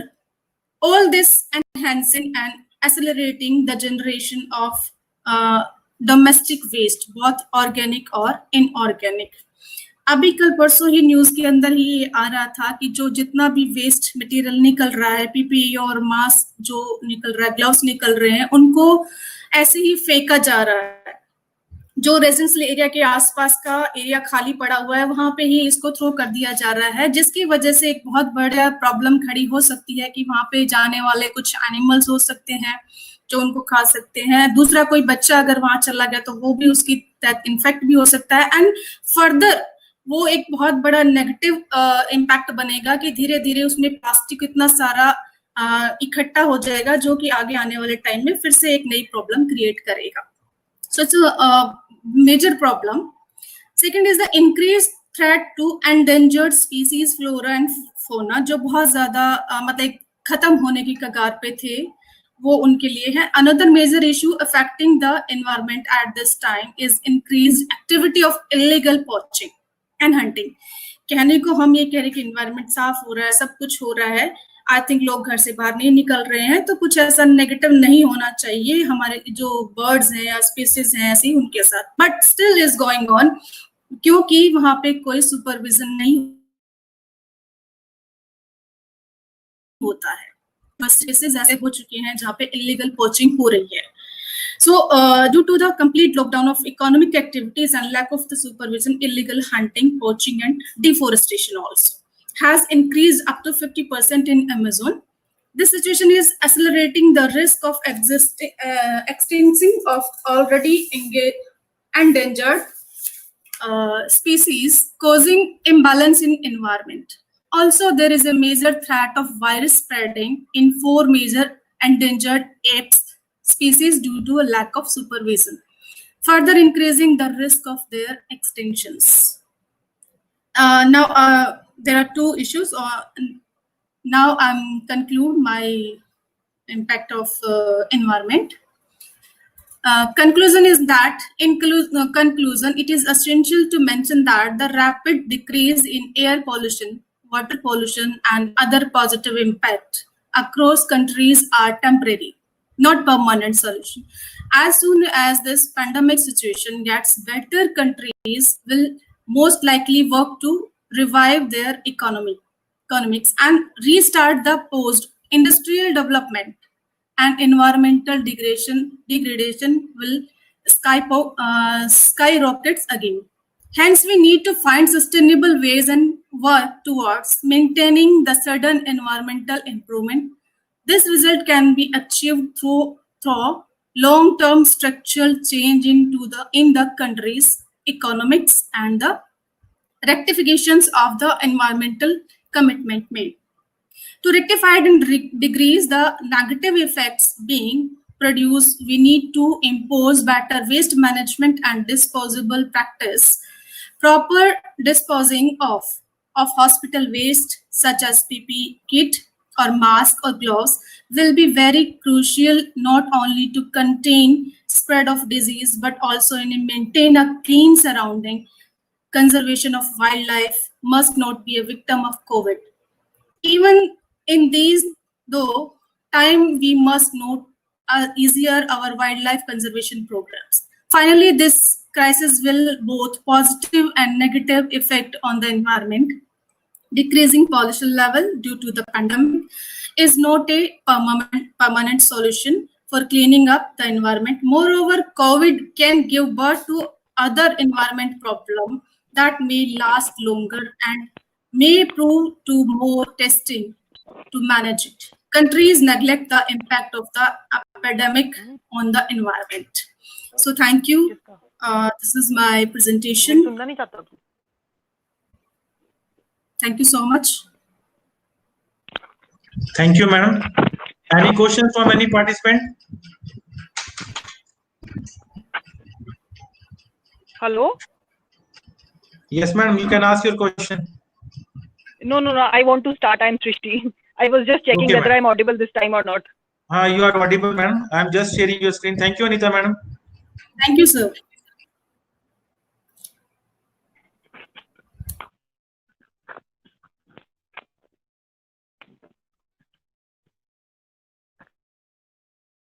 Yeah, perfect. Should I start?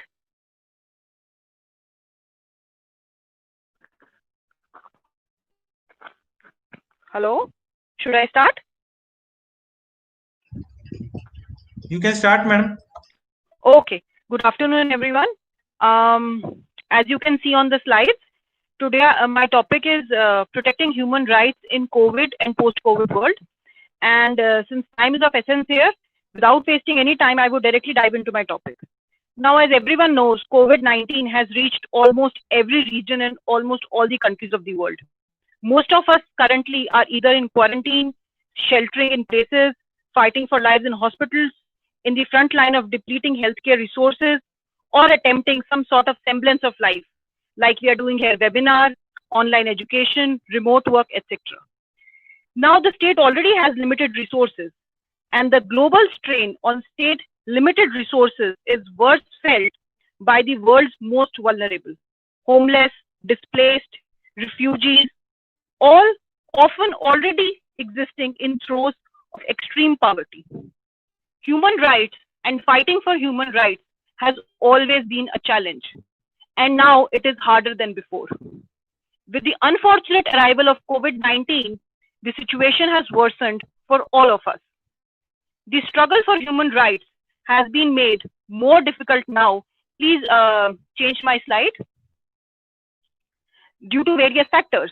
First, authoritarian regimes are dismissing the relevance of human rights law as COVID-19 provides them a perfect opportunity to silence critics and consolidate power. Censorship in China and elsewhere has fed the pandemic, helping to turn a potentially containable threat into a global calamity. In Thailand, Venezuela, Turkey, Bangladesh, governments are detaining journalists, activists, etc., who dare to criticize the official response to the coronavirus. Further, growing prevalence of utilitarian reasoning that instrumentalizes human rights as just a set of costs that can be borne by a privileged few is making it more and more difficult to justify the case for human rights. Now, glaring economic inequality is another big factor. COVID-19 is making it very difficult for poor and vulnerable to survive. Low-wage employees are often going to work even when they have legitimate fears of coronavirus, either because they are not guaranteed sick leave or because the lost wages is financially devastating. Lack of universal health care in various countries makes it all the more difficult. Further, job losses due to COVID-19 is taking its own toll. Businesses are making cuts at all levels of supply chain and taking no responsibility of it. Even wages previously due have been denied. This has created a crisis in almost all the industries and has put the livelihoods of millions into risk. Taking the example of garment sector, Bangladeshi garment workers work for 10 to 12 hours daily for the mere payment of $96 per month to produce products which are retailed from $50 to $200. Their extremely low income makes it impossible to accumulate savings, and not being paid for over 3 to 4 months is pushing them now onto the brink of starvation and homelessness. Just in Bangladesh, over $3.5 worth of international orders have been lost in the garment industry as a result of COVID, and 500,000 workers are at risk of losing their jobs, a fate that has already befallen more than 1 million workers. And this is just an example of a small country. By giving these examples, I want to emphasize that we, human race, the world as a whole, we do not have the luxury to wait for this crisis to be over to pick up the broken pieces. None of us can justify or afford to hold back in our commitment to ensure respect and protection of rights of each individual and community as a whole. Post-COVID world cannot be rebuilt without taking human rights in its fold. I want to propose 4 major changes we need to look into to address this issue. First, business as usual can no longer exist. The way of doing business was unsustainable and cruel even before COVID hit us. In post-COVID world, this model needs to be outrightly rejected. Traditional orthodoxy tells us that shareholders are risk takers who help foster economic growth, which is why they should be rewarded with hefty benefits. But if this were actually true, we would not be witnessing almost all businesses lining up for bailout packages. States insulate risk for businesses, so it is time that states insulate us from toxic business approaches. UN guiding principles on business and human rights remind states that they have a primary obligation to regulate businesses to ensure their operations, practices, and product do not negatively impact on human rights. We are also in advanced stages of negotiating a binding treaty on business and human rights.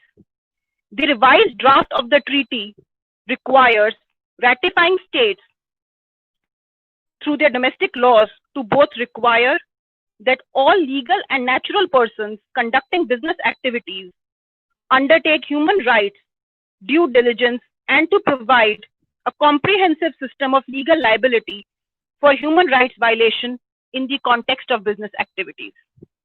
While it is a welcome step, what needs to be looked into is that in the wake of this crisis and the rush for economic resurrection, these negotiations and treaties do not become a casualty.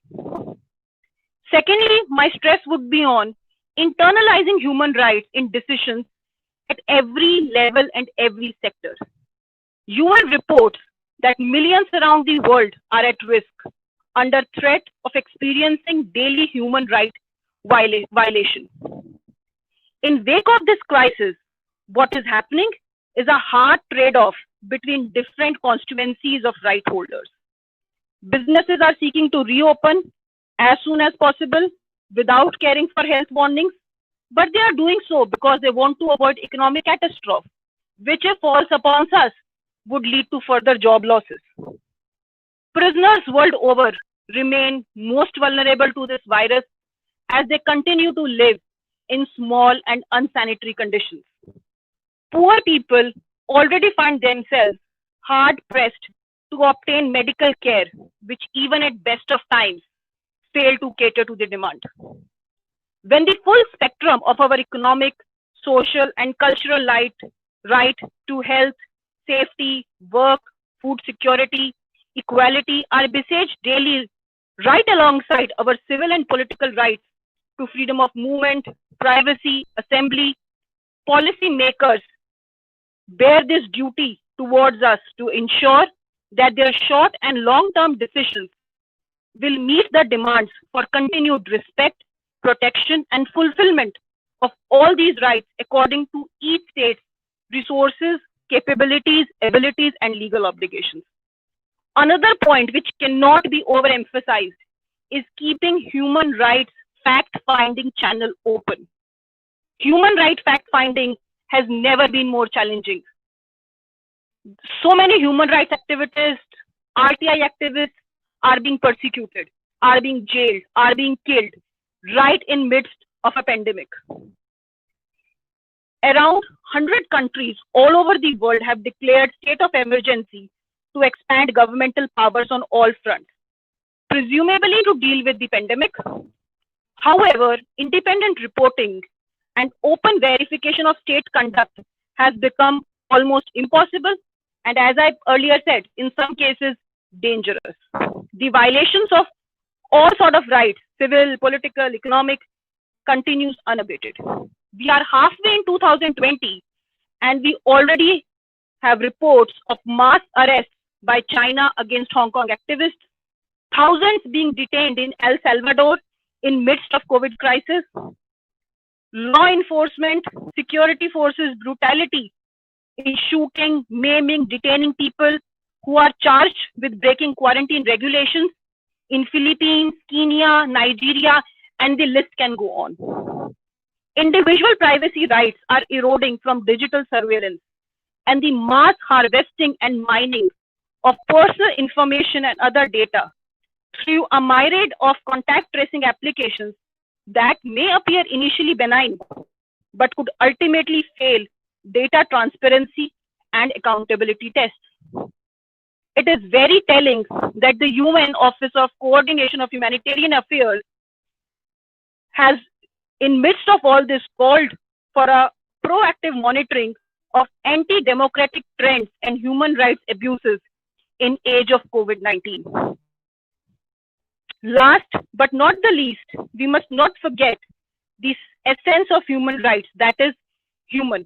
It is ultimately our ability to empathize with fellow beings inside and outside our communities that would spur complete action. Even as I speak, millions of health workers across the world are helping us battle the crisis. Some of them would survive and some of them would die fighting this crisis. Millions have become homeless and they need our urgent care and support.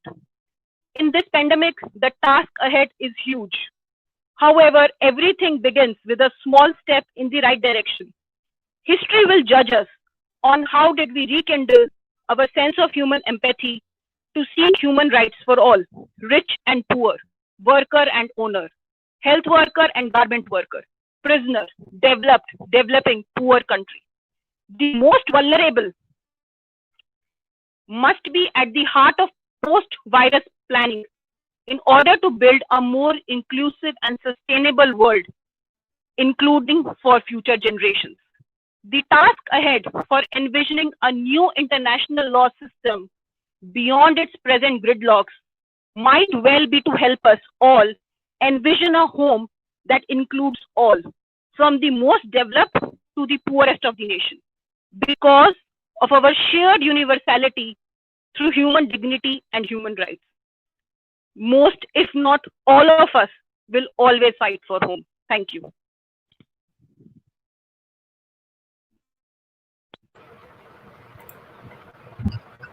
Thank you, Dishti ma'am.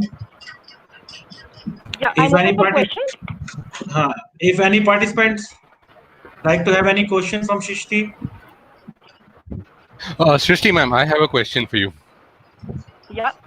Srishti ma'am, you have very nicely summed up, and you've spoken about the international paradigm, and you have said that people have been arrested, and how do we take care of their human rights. I want to dwell with you that this is a very serious problem, and this is not something which we have seen before. So see, if somebody is outside, he is or she is prone to spreading the disease. But what about incarceration? You don't have enough space in prisons. Then are you not creating a human Exactly. rights crisis on your own? Exactly. As I pointed out, there are so many countries like El Salvador. El Salvador has a huge, I think it has the worst coronavirus crisis in Latin America, and yet they decided to imprison around thousands of activists and so many others. So that's a grave human rights crisis. UN has called upon to address that issue. However, different countries are dealing, as I said, that authoritarian regime is upon us, and right now, by invoking emergency powers, every country is getting away with almost everything. Correct.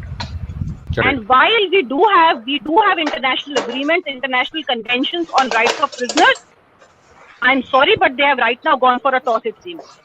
Although in India, I would like to point out that India has been better than most countries in this regard, because as soon as the lockdown was imposed, it was foreseen that the courts would remain closed for a long time.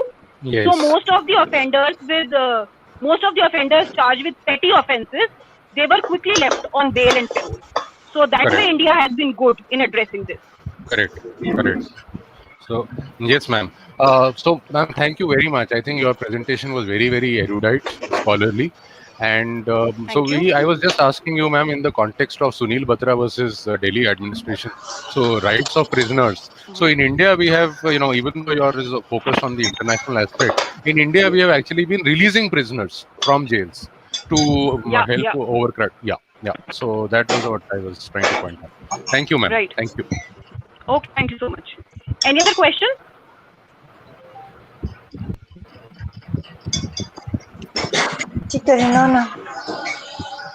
Dr. Dawar, is it possible to have serial number 15, Arunita and Mitash and myself go next? I think you already have done, na? No. This is Arunita's presentation, and so this is a different one. Sir, what we are going to do now is that जैसे भी जो भी serial number जो भी जैसा भी आपको sir, actually we are planning for a lunch break. हाँ ठीक है sir. So all participants, thank you for your patience. What we are going to do is we are having a lunch break of around 40 minutes. So we will meet again at 2:45. Thank you, sir. We It's will log in 2:05 right again. now. 2:05 right now. So we will meet at 2:45. Thank you, sir. Thank you, everybody.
ठीक है।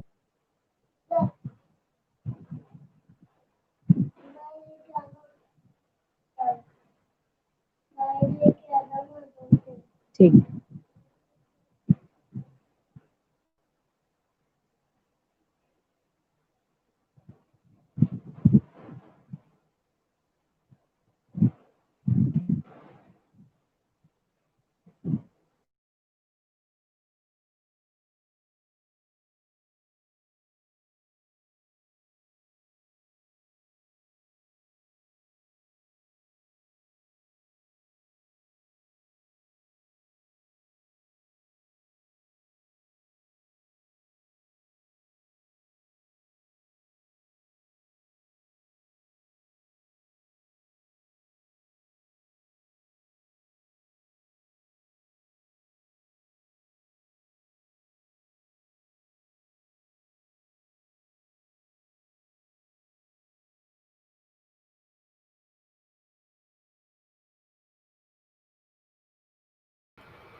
Hello.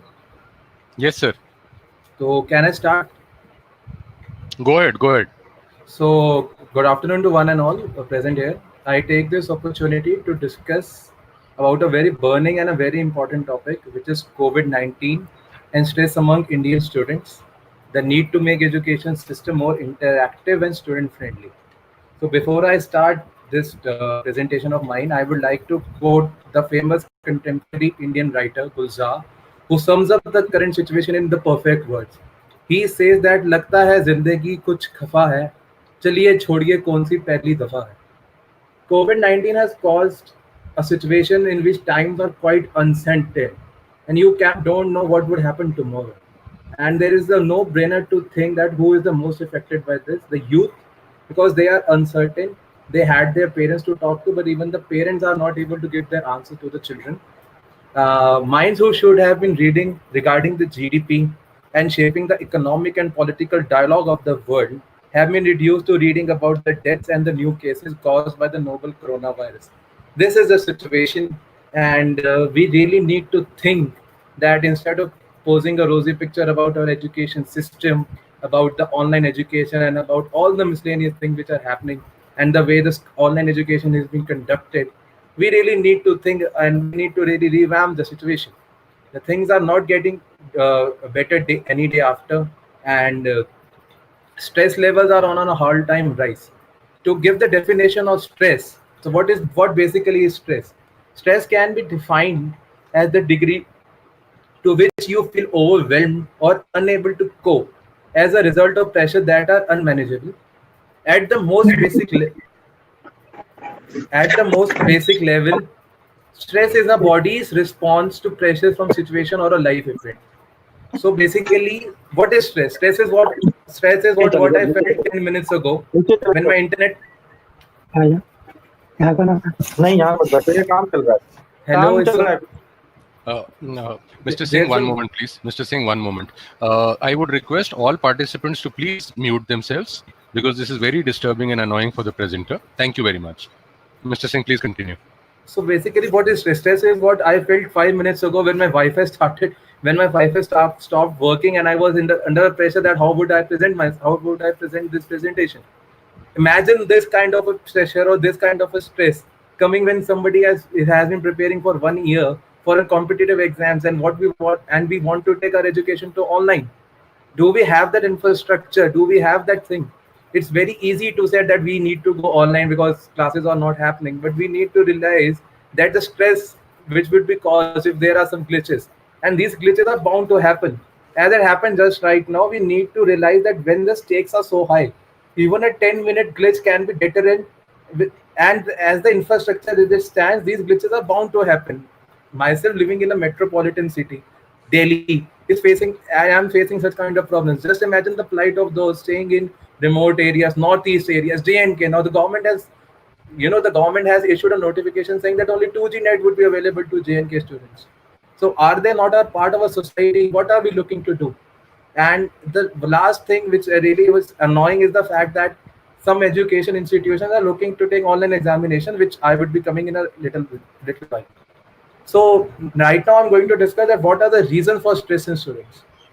Some of them are uncertain futures because of uncertainty in conducting entrance semester and final examinations, having no or little access to online classes, not being able to meet their friends because of the lockdown situation, stress due to unbalanced lifestyle, especially because of lack of sleep at night, stress because of financial pressure caused due to the lockdown situation. Many of the parents who have lost their jobs because of this lockdown situation, and what are we forcing them to do? We are putting stress again and again. And the most pertinent issue is the fear of losing jobs, and especially those who had placement offers. Now, imagine the plight of a person who got his placement, say after 2.5 semesters, after 2.5 years, and there is uncertainty whether or not he would be able to retain his or a job. There are some more factors like private just if you really want to think why our education system is lacking, just go to any ninth or 10th standard mathematics class and how they are conducting their online classes.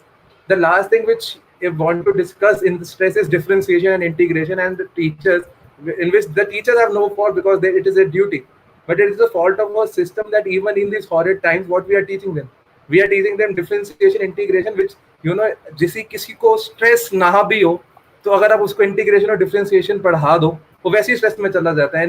In these horrid time, what we are looking to do is teach them integration differentiation, saying that you know what, you have so much of time that you can prepare for your entrance exams and all that.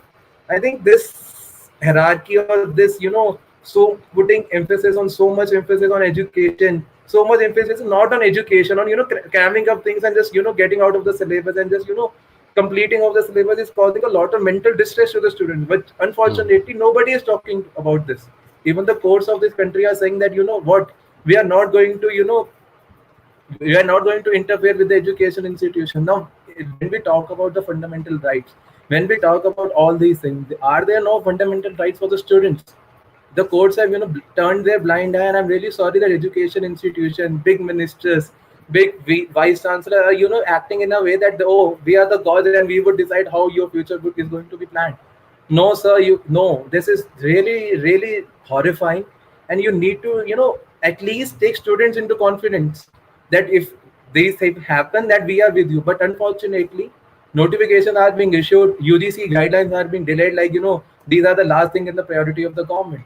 So other reason for stress include long hours of sitting in front of electronic gadgets, which is quite common.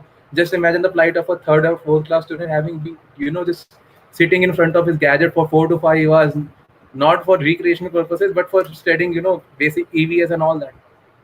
All work and no, there's a old saying that all work and no play makes Jacks a dull boy. This is what is happening, especially with school students. And last and not the least, this is a stress which is being caused all over the world, and this is being caused because of the fear of death. When you read about these cases, and you need to understand the psychology of a child, the fourth or the third class student child, who is reading and who is reading about on social media, who is seeing his parents discussing all day about coronavirus. What kind of psychological situation in he or is her? Now, I have put this photograph knowing that some of you might get annoyed, but this is a photograph of a Keralite student who was studying in class 10, and she committed suicide. Reason being, she was not able to attend her online classes. Now, in a country where on an average around 500 to 600 people are dying in every state because of this COVID-19, this is the last cause we need for deaths. So on 2nd July, a Kerala 10th class student committed suicide because she was unable to attend her online classes.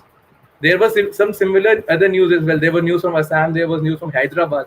The students are committing online suicides because they were not able to conduct, their online classes. But we focused on Kerala as the highest literacy rate. So we focus on Kerala because Kerala, as has the highest literacy rate in India. So we really wanted to know that what their model of online education is and how they are coping with it. Fighting COVID-19, the southern state began its academic year on June 1 via online classes called First Bell, which was telecast on Victor's channel. A detailed timetable was handed to all students from class 1 to 12. And what we found out was very shocking. But an estimated 2.5 lakh students in the states don't have access to either a TV or devices that can have access to the internet. Officials say mostly them are from backward or marginalized sections, and they are really facing this problem. The government is working towards doing centers or giving laptops to small groups with help from sponsor. But here is my question. Before any government ventures into a new scheme or a platform, it should think about the repercussion. But unfortunately, in India, the case is vice versa. Like, you first implement the scheme and then say, oh, how it works out. Before implementing a scheme, we should know about the repercussions. We should know about whether or not we have that infrastructure. But in India, the case is vice versa. And then comes the blockbuster announcement from Delhi University. The Delhi University, one of the so-called premier institutions of the country, announces that it would be conducting the examinations for the final year understudies and final year post-graduation students through online open book examinations. Now, just imagine this. During a pandemic, among the absolute top priorities of every college and university should be to avoid contributing to any unnecessary stress for our students.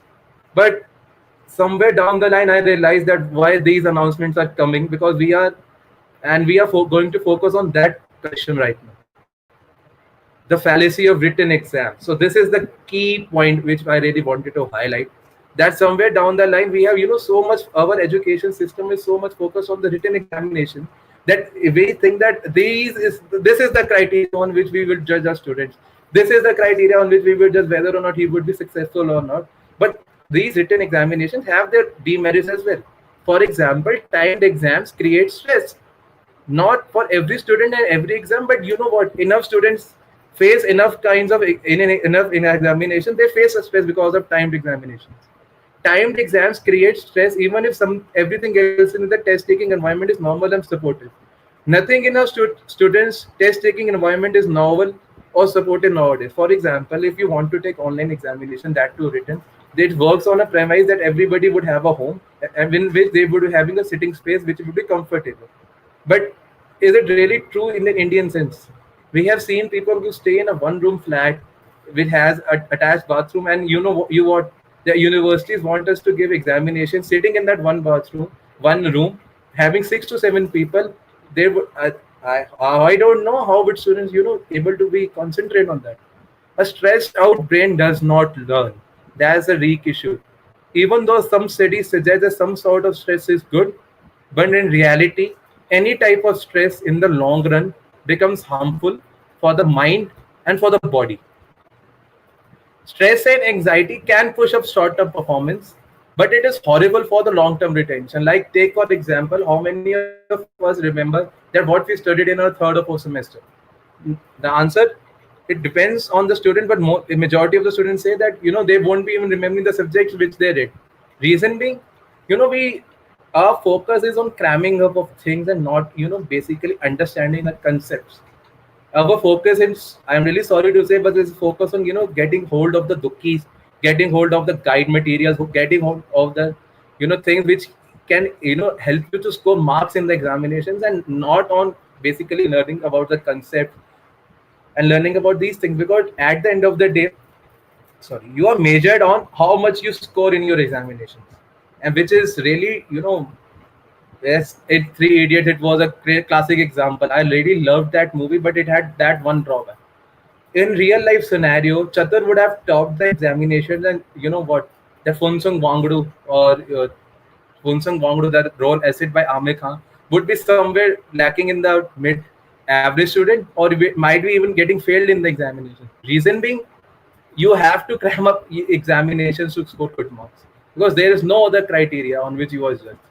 Similarly, timed exams can measure a student's ability to answer questions quickly. A timed exam is assessing speed, it does not assess your understanding. There is no correlation between recall speed and understanding. Students who can come up with answers quickly are not smarter than those who need to think before answering. Like, it is for those students who are very who have a good memory power, and they just cram up things and just write the examination answer sheets, and they score good marks. And what about those who need time? Most of them are are not able to complete their examination, are not able to submit their examinations. Like, there's a 3 hour period which is given in a normal examination. Supposedly a student requires 3.5 hours to give the answer, but his understanding is good, he has a good hold of his concept. So what we are going to do, a person who has a good understanding, who requires half an hour, would definitely lose marks as compared to someone who has just crammed things and you just vomit it out in the examinations. Similarly, the ability to finish an exam is not a measure of preparation, diligence or mastery. And what happens after that? If you are not able to score good marks, if you are not able to get through your examinations, if you are not able to, you get the college of your preference, if you are not able to score good in your 12th examinations, especially if you are a commerce student. So why is our education still dependent on the exams conducted and at the end of each semester or year as the case may be? Ask any commerce student studying in class 12 and you would realize that the pressure he or she is going through is unparalleled. The reason being the dependency of getting your favorite college depends on your aggregate in your board exams. Similarly, for most of the science students, it's all about cracking the NEET and JEE means, and the so-called career is dependent on performance on that one single day. And if by some or the other reason a student is not able to perform, then it leads to greater amount of mental and psychological stress, which in some cases lead to suicidal cases.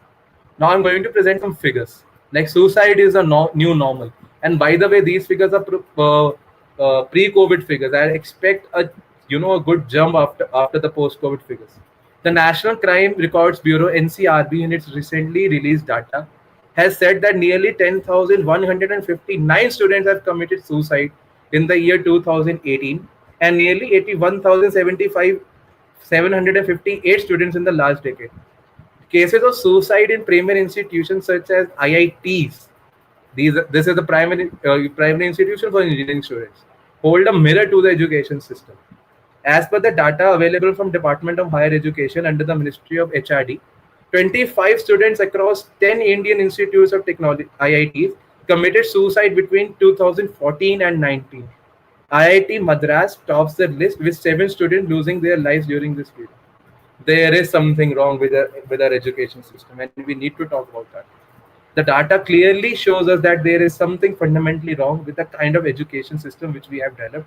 And these are pre-COVID-19 figures with uncertainties and lack of clarity on the part of those responsible for running the education system. These figures will only show an upward trend. Now I'm coming to the what are the drawbacks of the online education which we are imparting. Not all the students are and we need to realize that not all the students are excellent in academics and not all are attentive or sincere. There are a variety of students who need personal attention, and how are we going to give personal attention to online education? The system doesn't have any answers. The home environment may make them more playful, and this causes a serious lack of interest in their studies. Not only for the students, this online process can be problematic for the teachers too, and this is what I have observed personally. When the teachers are at home, especially women, they are bound to their family responsibility, and it at times becomes difficult for them to manage both. And then there are some miscreants in every classroom who get a chance to harass the female teachers by sending them obscene matter using fake IDs. Now this has happened. Like if you attend any online class, you change your name to Johnny Sins, you change your name to Narendra Modi, and these are the facilities which are available. And such has bad messages and some obscene messages are being sent to the female teacher that God forbid, how are we going to tackle this? Obviously, then connectivity and bandwidth issues are emerged as the biggest challenge in the Indian scenario. You just imagine this: that you are writing your JEE means, you are writing your final year examination, and your net stops to work for say half an hour. What are the solutions which we are giving? Are there any solutions? The answer is still there is unclarity, there is uncertainty. Bandwidth issues are also forcing schools to keep the video off, which means that the teacher has no clue if the child is sitting and listening in the class, or playing online or offline games, or using the internet for other purposes entirely. You might be browsing Facebook and the teacher is thinking that you are studying. What kind of education system are we looking to develop? Similarly, long scattered timetables have also increased the screen and the sitting time of the child, which is physically harmful and mentally tiring. So what could be the possible solution? These were all the problems. Now we, as a when I was presenting, thought of presenting this topic, I really thought of that. What are the possible solutions which we can offer? The possible solution could be developing an education system which is more inclined towards actual learning and reduces the dependency on the end semester or examination. We need to, overhaul our system in a way that a board is assessed for honest performance throughout the year, and not just on one examination which is going to write at the end of the exam, at the end of the year. Students should be encouraged to write assignments, research paper, dissertations, even in their graduation courses, so they can be evaluated based on their performance, Now, one of the arguments which runs that, you know what, students would just copy paste their assignments and dissertation. We have enough software available. We have the plagiarism checker, and even if they, as I say, they are copying some matter from the internet, at least they are using their brain. At least they are using some sort of skill. You know, as somebody who's studying in law, we should know the importance of control C and control V, which is nothing but copy and pasting the thing. But you know what, नकल के लिए भी अक्ल चाहिए होती है. And खासकर अगर आप डिसर्टेशन और असाइनमेंट्स बना रहे हैं जिसपे प्लेजरिज्म 5 से 10% allowed, you would read a lot of stuff. You would get to know how the real life problems are. With assignments, students have a better chance to showcase their knowledge in different aspects of the classroom. Students have different abilities, and all of them should be able to portray them in the classroom setting. Similarly, research-based learning focuses on students to face real-life problems simulated in form of a research problem, and hence helps them to learn various facets of the subject which cannot be learned using the traditional mode of examination. Like if for a law student, if you give a good mood, it, you know, somehow it would enhance. उनको पता चलेगा कि real life में सिर्फ ये नहीं है कि आपको ये पता हो कि सेक्शन 125 के अंदर आपको वाइफ को मेंटेनेंस मिल सकती है, बट वो कैसे मिलेगी, किन सिचुएशंस पे मिलेगी, रियल लाइफ सिचुएशन में उसको कैसे वो टैकल करता है. And this is where moot assignments can be a really useful tool. Real world situation given in the project are more capable to draw student attention and capture their interest to provoke the needed level of thinking to apply new knowledge in a problem solving context.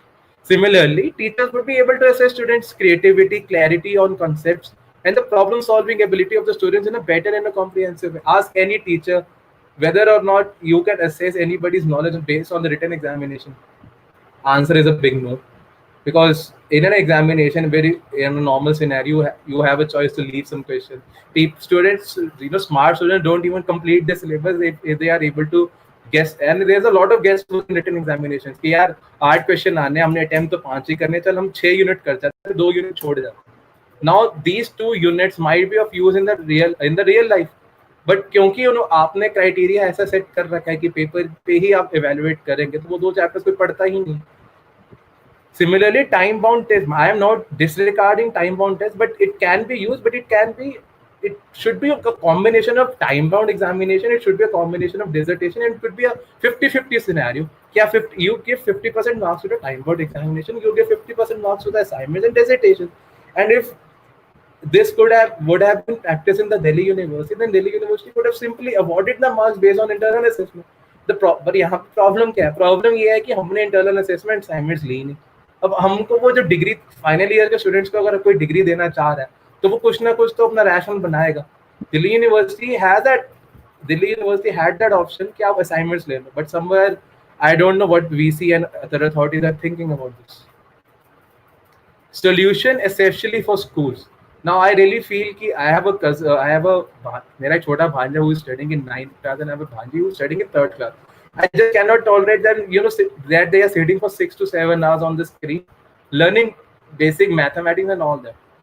Till the time offline classes are not feasible, online classes, and especially in schools, should be more of an interactive session. Like teachers should interact with them. Teachers can use various platforms. Teachers can use various tools to make them learn, understand the concepts, not the actual thing. But if the focus should be on clarifying the concepts.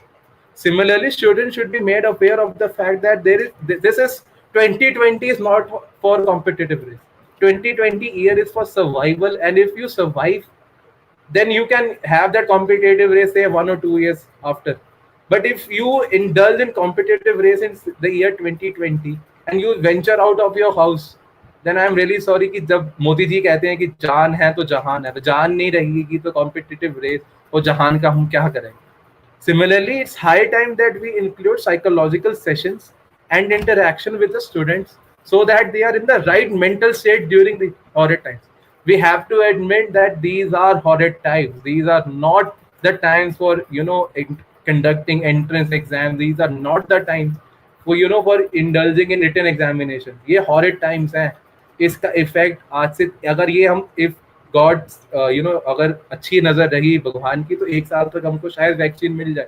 But जो हमारे दिमाग पे stress पड़ा है, खासकर जो 4th class में बच्चा है या 3rd क्लास में बच्चा है या 5th क्लास में बच्चा, वो 3 से 4 साल रहने वाला है. And we need psychological sessions. We need that system. That teachers actually become friends. Teachers say कि यार कोई नहीं, we have time, you don't worry, we are with you. Because if these assurances don't come, there are chances that we are losing people of COVID right now, and there are chances that we might lose a chunk of our new age population because of this mental stress. They have their futures ahead of them, and it is our responsibility that their minds are fresh to face the challenges of the world. The problem here is that students are no longer being taught to think or solving of the problem, and the teachers are being forbidden to really educate the students. What that has resulted in a society of individuals who are not innovative, who are not free thinkers, not creative, and are unable to communicate effectively.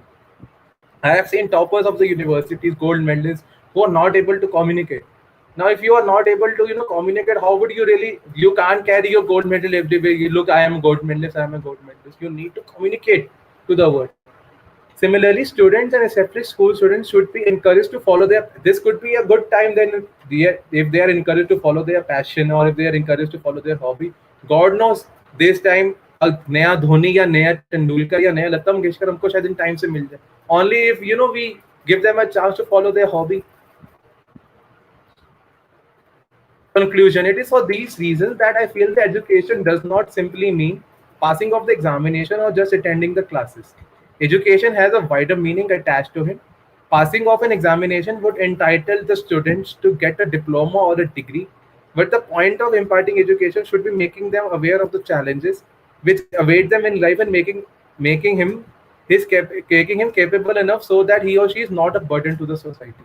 Similarly, not all the students who graduate are educated, especially if they do not utilize appropriately what they have acquired from schools, and if they look down or step on others. Life during the COVID-19 era is already full of stress and unpredictability, and it is high time that our education system develops a mechanism which reduces the stress level and imparts real education which makes the current lot more industrial ready. Now, this could be a good time to, हम MS Excel की classes दे अपने graduation के students को. Like when I was working in a corporate firm, I realized that what you need to survive is in a corporate firm is not the rules of taxation, but what you require to, survive in the corporate world is MS Excel, MS Word, MS PowerPoint, and sadly, even the graduation students are not aware or not experts, or not even expert, or not even do not know the basics of MS Excel. How are we going to make them industry ready? And this could be a good time when there is no stress of studies that we colleges take classes of MS Excel is their responsibility at the end of the day. Colleges का काम सिर्फ degree बांटना नहीं है. Colleges का काम, schools का काम बच्चों को इंडस्ट्री के लिए रेडी करना है, उनके फ्यूचर के लिए रेडी करना है. But I don't know if this could happen or not. Online examination conducted in whatever form is a bad idea. Trust me, India doesn't have that infrastructure. India doesn't have that resources. Indian student might be a tech savvy, but we don't have the internet and the bandwidth, and there are connectivity issues. Online examination rely on a false assumption that we all have a home with a place to study and the same access to technology, which is quite a baseless assumption when you know the actual realities of India. Likewise, likewise, students with disabilities would be majorly hit. Sorry to interrupt, sir. You are exceeding your time limit, I guess. Just give me 2 minutes. I'm concluding. Okay, sir. Likewise, students with disability would be majorly hit, as they always need the guidance of the invigilators so as to write their examinations.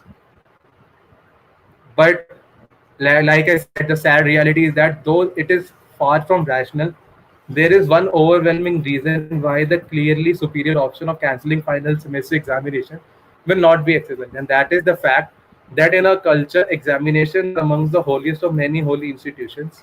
This is because they perform two vital social functions. One, they provide a cheap and an easy method of creating hierarchies that carry popular legitimacy, and secondly, they provide a reliable method of converting social and economic privilege into merit. That is why even if climate change eliminates or our natural seasons and political trend make the election optional, examinations will go on forever. And I would like to end this presentation by quoting Mahatma Gandhi, in which by education, he meant I am mean, all round drawing of the best in the child and man in body. mind and soul. So I am really thankful to the college for giving me this opportunity. And if there are any questions, then please be free to ask.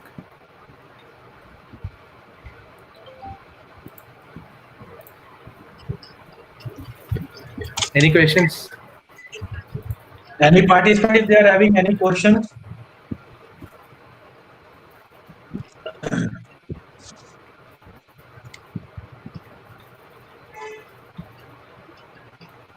There is one small announcement कि after all the presentations are done, there will be a feedback form which will be shared, and all of you have to fill that form in order to be unable to get certificates. Be careful while filling that form, because whatever you mentioned in that form, that will be appearing on your certificates. So kindly check your spelling mistakes, your title of the paper, and so on. So feedback form will be shared after all the presenters are finished, and certificates will be issued only to those participants who will be filling those forms. Next, I would like to call is Dr. Parikshit. Dr. Parikshit, are you there? Yes, sir, I am there, sir. Okay. Sir, thank you very much. I will also invite my co-author, Ms. Arunita Yeah. Mitash, to join me, and we are going to jointly be presenting. In fact, since I've already presented to you once, I would request Madam Arunita to take over charge for most of the presentation. I will just introduce the topic. So we are going to be talking about labor laws here, and I will just present my screen, sir. One moment, please.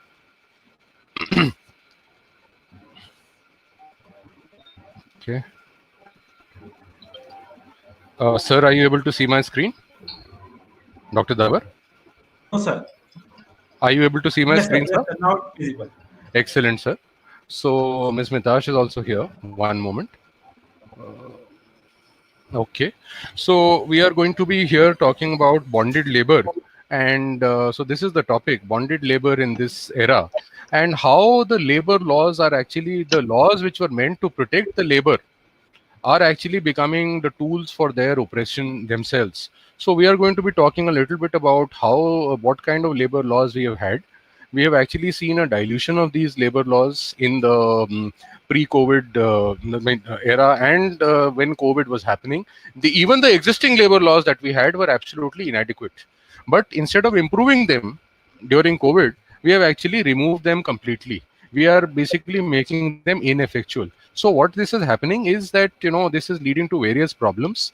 The laborer, like I spoke in the morning, that person is totally at a loss. He has been left to fend for himself, or she has been totally left to fend for herself, and this is what is creating various problems. So I'll just quickly run through the slides, and then we will have Arunita speak about. So these are some legislations which she will be talking about. The Industrial Disputes Act, which is the major law in India, and then we will be talking about social security laws, the Contract Labor Regulation Act, and so on and so forth. What have been done by various states? So she will speak to you about what Himachal Pradesh has done, what UP has done, Madhya Pradesh has done, and so on and so forth. Gujarat has done. Right. So you have actually violated the conventions of ILO. There are 8 ILO conventions. We are signatories to that. And ILO conventions say every time you modify labor laws, you please speak to both the employer and the worker. You have not spoken to the worker. So you have done away with overtime. I'm just picking up some strands. So overtime is removed. Maximum number of working hours is 48 as per ILO. You have made it 72. So 24 hours, which was OT, overtime, the worker is no longer entitled to any wages. So there are various things which are going to be picked up, and she is going to be speaking to you about what has happened. What are the opportunities coming out of this? Is there scope for artificial intelligence to come in? What is the laborer finally going to be ending up doing? So, Arunita, I will just invite you to come. And if you are at a loss at any point of time, I'm always around. Please go ahead, ma'am. I'll stop my screen sharing and you pick it up. Yes. Thank you. Is it okay if you continue your screen sharing, because there's some problem on my No problem. Are you desktop? able to I'm continue not seeing able my to screen? share the screen. No problem. Are you continuing to see my screen? Yeah, I can see. Okay. Yeah, fine. Okay, no, I can't. No, that's fine. I've stopped it. I'll start it again. No problem.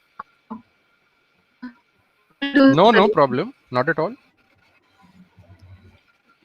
Yeah. Yeah. Okay. Yeah. So yes, Arunita.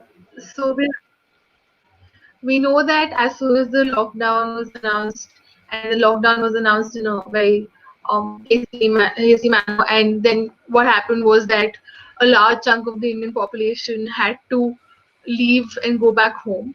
And I'm talking about the migrant laborer, and it's the main reason this happened was because there was a huge trust deficit created. Government passed orders asking employers to continue paying wages, but they weren't able to do so because they either weren't able to do so or they were unwilling to do so, and the whole economic and production of the production in India had come to a complete standstill. That, added with the fact that we are amidst a crisis and there's a sociological desire to reunite with the family and economic realities, people had to dip into their savings. The workers started taking loans already, and subsistence became, very difficult for them. So they all had to flock back home. What one witnessed, and which was very disheartening during this entire period, was the violation of fundamental rights of the migrant labor. To begin with, Article 19(1)(c), which provides for assembly, etc., was violated because in certain states the Trade Unions Act has been ineffective. Um, 19B, which means which gives you the freedom of movement, was also restricted because Karnataka government did that, where they prohibited the travel of migrant labor.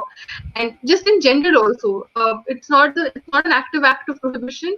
Your acts of charging charging the railway transport is also acting as a hindrance for movement. Then Article 21, and we all know that the migrant labor was um, drenched with sodium hypochlorite in Delhi, and Article 21 says that right to life includes a right to live a dignified life, and this was a blatant, plot on the dignity of the migrant labor. Article 23, and this is the one which prevents bonded labor, was also violated, because what's happening with the suspension of the labor laws by the states either through ordinances or notifications passed is that you're essentially creating a situation where you are making the labor, you know, uh, bound to these new standards which have been set, and the working conditions are horrible. Wages, there's no concept of a minimum wage that exists, and these will be spoken about on the further slide. So maybe please move to the next slide. Yes, please. I will. Hello. Yeah, I'm there. I've just moved to the next one. Yes. Yes, sir. Arunita, I'm there. Don't worry. Yeah. So labor, and not just the laws, just labor in general. So approximately 80% of the workers work in the informal sector, and the amount estimate to 369 million workers. So just to And interrupt of here, the informal sector, just one moment, Arunita. Just to interrupt for those who may not be from law background, informal sector वो होता है जिसमें लोग formal muster roll पे नहीं होते हैं या फॉर्मल कोई नौकरी या एम्प्लॉयमेंट कॉन्ट्रैक्ट पे नहीं होते हैं. सो फॉर एग्जांपल किसी टेलरिंग की दुकान में कोई काम करता है, किसी रिटेल में कोई काम करता है, कोई जो है पंचर रिपेयर का काम कर रहा है. आजकल सब contracting has become the theme, right? ठेका देते हैं और फिर ठेके का ठेका देते हैं. All of those things have become common. So those kinds of things are called informal sector. Yes, ma'am. Please continue. Yeah. So even in formal sector jobs, what is happening is an informal mechanism of providing jobs to the migrant labor. And what essentially happens then is that you will see that approximately 90% of the workers now belong to the informal sector, owing to the subcontracting phenomenon that has been seen. And on the other hand, what is happening is that your manufacturing sector, the shares of the profits are tripling. So your shares of the profits are going ahead. Meanwhile, the labor share is reducing. Now this points to two things. One is a move from labor-intensive markets to capital-intensive markets, and second is that it again reiterates the fact that there is subcontracting and that system is being used because they're not being because the proper labor share which is accounted for is not being shown because of the subcontracting system that exists in place. So maybe move to the next slide. And added to that, what happens with the present legislation is that it's also a part of a faulty system where your adjudicatory bodies, the courts, and the many multiple leakages in the system which make these laws which are there to protect the workers also faulty in itself because they belong to a system which is not particularly catering to their needs. And therefore, it becomes important to look at a few laws which are there in place but have failed to protect the workers during this pandemic. So the next slide. तो इसमें जो है हम आगे जाके देखेंगे that कुछ ऐसे प्रोसीजरल इनएफिशिएंसीज रही हैं इन कानूनों में पहले से, और वो प्रोसीजरल इनएफिशिएंसीज और भी ज्यादा मैग्नीफाई हो गई हैं because of COVID. And then of course like I mentioned previously the dilution in the laws has taken place purposely because state governments have thought that this is a way to give a stimulus or a stimuli to further investment. And वो हम आगे जाके देखेंगे इसी presentation में that is a complete fallacy. So yes, please. So these are some of the laws. Yes, ma'am. Yeah. So some of the laws. So for example, you have the Unorganized Workers Social Security Act 2008, and Section 3, Subclause 6 of that Act states that it basically mandates the provision of government welfare schemes to the workers. But the problem with it is that you have to be registered, and for registering the worker themselves have to pay a small fee, and then they get a unique identification number, etc. And this process basically works mainly to the organized sector, and we see that it has failed the unorganized worker. And there should be provisions within the statute itself which provide for situations like this wherein the same safety nets are applicable to any worker and not just somebody belonging to an organized sector. Then next, we see the Contract Labor Regulation and Abolition Act 1970. In this act, there is a provision of revoking the licenses if the government rules are not followed by the employers. But however, during this pandemic, we've seen that despite multiple orders, the employers were either again unable to or unwilling to pay the minimum wages, etc. And of course, the other set of rules which apply, but still no licenses have been revoked as yet. At least to my knowledge, I don't think licenses have been actively revoked in this scenario. Then comes the Interstate Migrant Workmen Regulation of Employment and Conditional Services Act 1979. Now, in this, there is a provision which says that the wages to be given to a migrant laborer is that you have to give them the same amount as the local workman gets, plus a displacement allowance of 50% or a monthly wages of ₹75, whichever is higher, and allowance, a home journey allowance. Again, I don't think this was followed during the pandemic.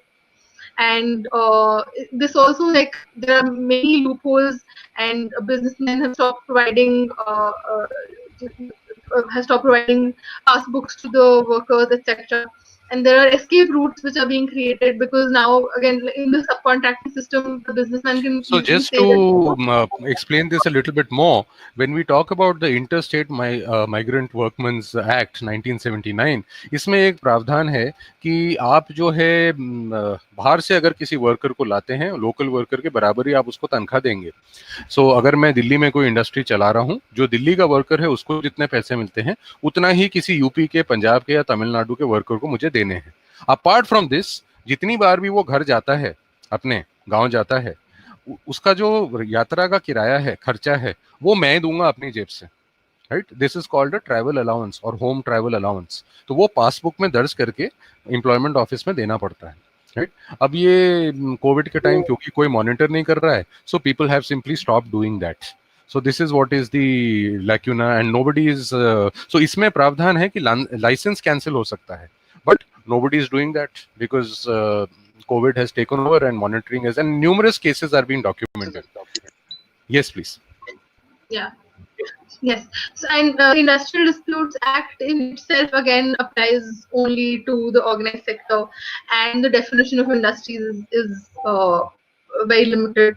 And there's one more legislation which I haven't covered, but which has been used by the government is when the relief package was announced by the Honorable Finance Minister, which comes from the Building and Other Construction Workers Welfare Fund, which is regulated by the Building and Other Construction Workers Regulation of Employment and Conditions of Services Act 1996. And again, in this, only 3.5 crore registered workers are there and can avail of the fund. So what is Yes, please continue, ma'am. yeah, sorry. No, I think there was some Now, disturbance at the back. Please continue. So slowly and steadily we've seen that various state governments have taken, so like an ordinance was passed. So can you go to the next slide though before I talk about? Yeah. Yeah. So this is the procedure of basically the welfare of labor etc. Entry 22, 23, 24 of the concurrent list. So we see that both center and state are empowered to legislate on laws regulating the labor. And what happens is that what can a state do? Do in such a situation? It can either pass a new law or amend the existing central laws. And if there is any contravention to the central law, then you need then the central legislation prevails, unless that the state has received the presidential assent for its amendment, etc. So what we saw was that UP government passed an ordinance. 30 legislations, labor law legislations were suspended in UP, and with some very minimal amount of safety nets provided, and there were several other conditions. But basically, they have gone ahead and suspended an entire act by itself, and later on we'll be discussing why that in itself is also problematic. Then the Madhya Pradesh government on 5th May passed a notice in the official gazette, again doing away with the industrial act, and giving exemptions to the industries that similar to Gujarat, Rajasthan, and notifications to do with mainly the Factories Act, and we'll see what essentially the consequence of these state government actions have been, and very few to enumerate. There are a lot more, but the next two slides talks about that. So, just to add to what Arunita has been saying, something similar was done in Himachal Pradesh also via cabinet notification on 23rd April. One of the first people to do it. And this is something which went under the carpet because nobody really looks at it. Himachal is a small state, don't have much industry except for pharmaceuticals in Dharamshala, in Solan, Baddi. So this is also something which, okay. So here is the cumulative impact. Yeah. This is like a few, and this is like a few. Again, it varies state wise depending on the legislations they've chosen to suspend. But the ILO conventions prescribe maximum of 48 hours working hours per week. But due to the suspension and the other conditions which have been set forth by the state governments, we see that now the range of working hours is anywhere between 48 to 72 hours. What also happens then is that whatever overtime work that you're doing, now you won't get overtime wages for that because it'll be subsumed within your regular working hours. So the concept of overtime, payment overtime wages is also not. Then inspection. So when we talk about Factories Act, etc., the inspection of the establishment is no longer a requirement, and a third party audit is possible. The severance pay rights of the worker with respect to retrenchment, hire and fire restrictions have been removed. And obviously, what is most alarming is that certain safety standards, especially during a health, epidemic, is also being done away with. And what is surprising is that you've seen that the migrant labor has gone back, and you should incentivize them to come back, but you're going ahead and incentivizing industries instead, which is a very counterintuitive thought. So let's go, and in the next few slides we'll be discussing as to like what was the basic rationale behind going ahead and suspending these laws, and why exactly it is very counterproductive. So may I please request to move on to the next slide? Yes, please. Yes. So few of the arguments, and not all. So the first being that the suppression will allow for simplification of these laws. So it is to be noted that the present government has made an effort to bring out four. So basically, there are multiple legislations when it comes to labor laws, and they are trying to bring out four major codes. One has been sent to the standing committee, I think, which is the one on industrial relations. The wage code has been passed, but basically they have tried to simplify it. And there's this huge argument that these suspension of labor laws is actually is like a segue into the implementation of these labor codes. So However, मैं जो it's है slightly participant से Arunita, just 1 minute please, मैं participant से विशेष अनुरोध करूंगा इस slide पे और इसके नेक्स्ट वाली स्लाइड पे विशेष ध्यान दें, because here the arguments which are being given for reducing the scope of labor laws are going to be turned on their head. And the same things we have seen in different countries over a period of time. If you say that you are not going to protect labor, that is only going to be counterproductive. It may work for you in the short run, it may not even work for you in the short run, but long term में तो बिल्कुल फायदेमंद नहीं रहेगा. तो ये आपको थोड़ा ध्यान में रखने की जरूरत है. बहुत सारे देशों ने ये ट्राई कर लिया, कैपिटलिस्ट अमेरिका ने भी ट्राई कर लिया, सोशलिस्ट यूएसएसआर ने भी ट्राई कर लिया. ये चलता नहीं है कहीं भी, राइट? सो थोड़ा सा इसके बारे में ध्यान से सुनिए. Yes please. Yeah, but the problem is the argument that when you want to use this suspension as a segue into the implementation of the new codes, is that what you're doing essentially is you're already fragmenting these piecemeal legislations. Because what happened even in UP is that though the Factories Act has been suspended, certain parts of it, not all of it, have been kept intact. And what you're doing is you're just going ahead and fragmenting what is already, like all these piecemeal legislation, and that in itself is not, it's the opposite of creating a segue into getting the labor code into place, because labor codes are supposed to be consolidations. What this act of suspension is that basically has is that it's gone ahead and fragmented it even more. Then one thing which is normally discussed on the slide is also the fact that once one state does it, there is going to be a domino effect, and it's even though there's no even though I personally think that there's no rationale behind it, but it will create a scenario where it will create a domino effect where all states will then start going lax on their labor legislations. Then there's an argument that the suspension of these laws will allow for simplification. However, we see that basic definition clauses have also been done away with. So Section 2 of the Factories Act has definition clauses, define who's a worker, etc. Now that's gone, so there are multiple openings for loopholes to be exploited. The second argument is it brings about parity, as we discussed earlier, that like these labor legislations are mainly for the organized sector and not for the unorganized sector. But this argument that will bring parity is absolutely incorrect, because instead of saying that okay, let's also bring the unorganized sector into the ambit, we're saying let's just remove the protection that you're already giving the organized sector, which is against any rationale.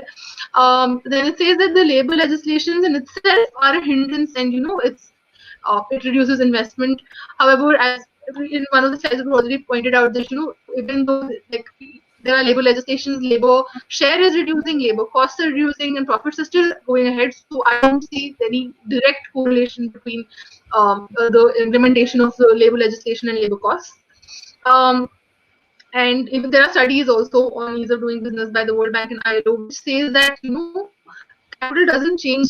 Capital chases good labor standards, and apart from that, even though labor costs are considered, other considerations such as uninterrupted electricity, etc., which are infrastructure and which are more important, and pay. So ये बहुत important चीज है जो मैंने आपको बोला अभी, that अगर आपके labor standards अच्छे होंगे, then you will always get good amount of capital. Otherwise, you will get the flight capital.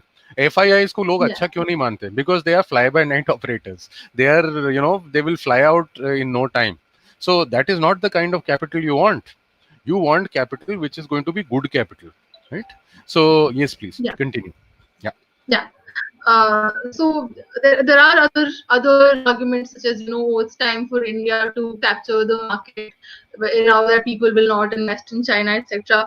However, like, what we have to see is our needs, right? And in terms of like what serves the citizens the best. So you can't, on an assumption that like people are now going to move to India, do away with these basic rights which were meant to protect the migrant labor or the labor in general. Another side effect will be the increased casualization and subcontracting that we've already spoken about. So the question that we have to ask ourselves is, are we really going to have sabka saath, sabka vikas by the suspension of labor laws? I highly doubt it, but again, it's open interpretation. But from whatever little research I've done, I've seen that these measures are actually very counterproductive. So, so next slide, please.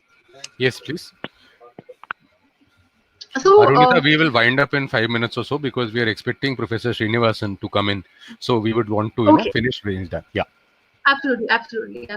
So sorry for You're doing very exceeding well. the time. No, you're doing very well. No problem. Yeah. You're doing very well. Please Yeah. continue. So now, to discuss what's going to happen post this lockdown, and not like a complete recovery in terms of the pandemic, but just after the lockdown, what's going to happen? And what we saw, what past precedent that we can look at is the financial crisis of 2008-9, and how that impacted, how the labor they reacted during that, or the workers reacted during that crisis. So we're seeing that whatever is happening right now is the way for the capital owning class to reduce the wages of the labor owning class, which is again very counterintuitive because right now they've gone back and chances are they don't want to come back, and you should rather incentivize them and not push them further away by taking away basic standards that you set for their benefit.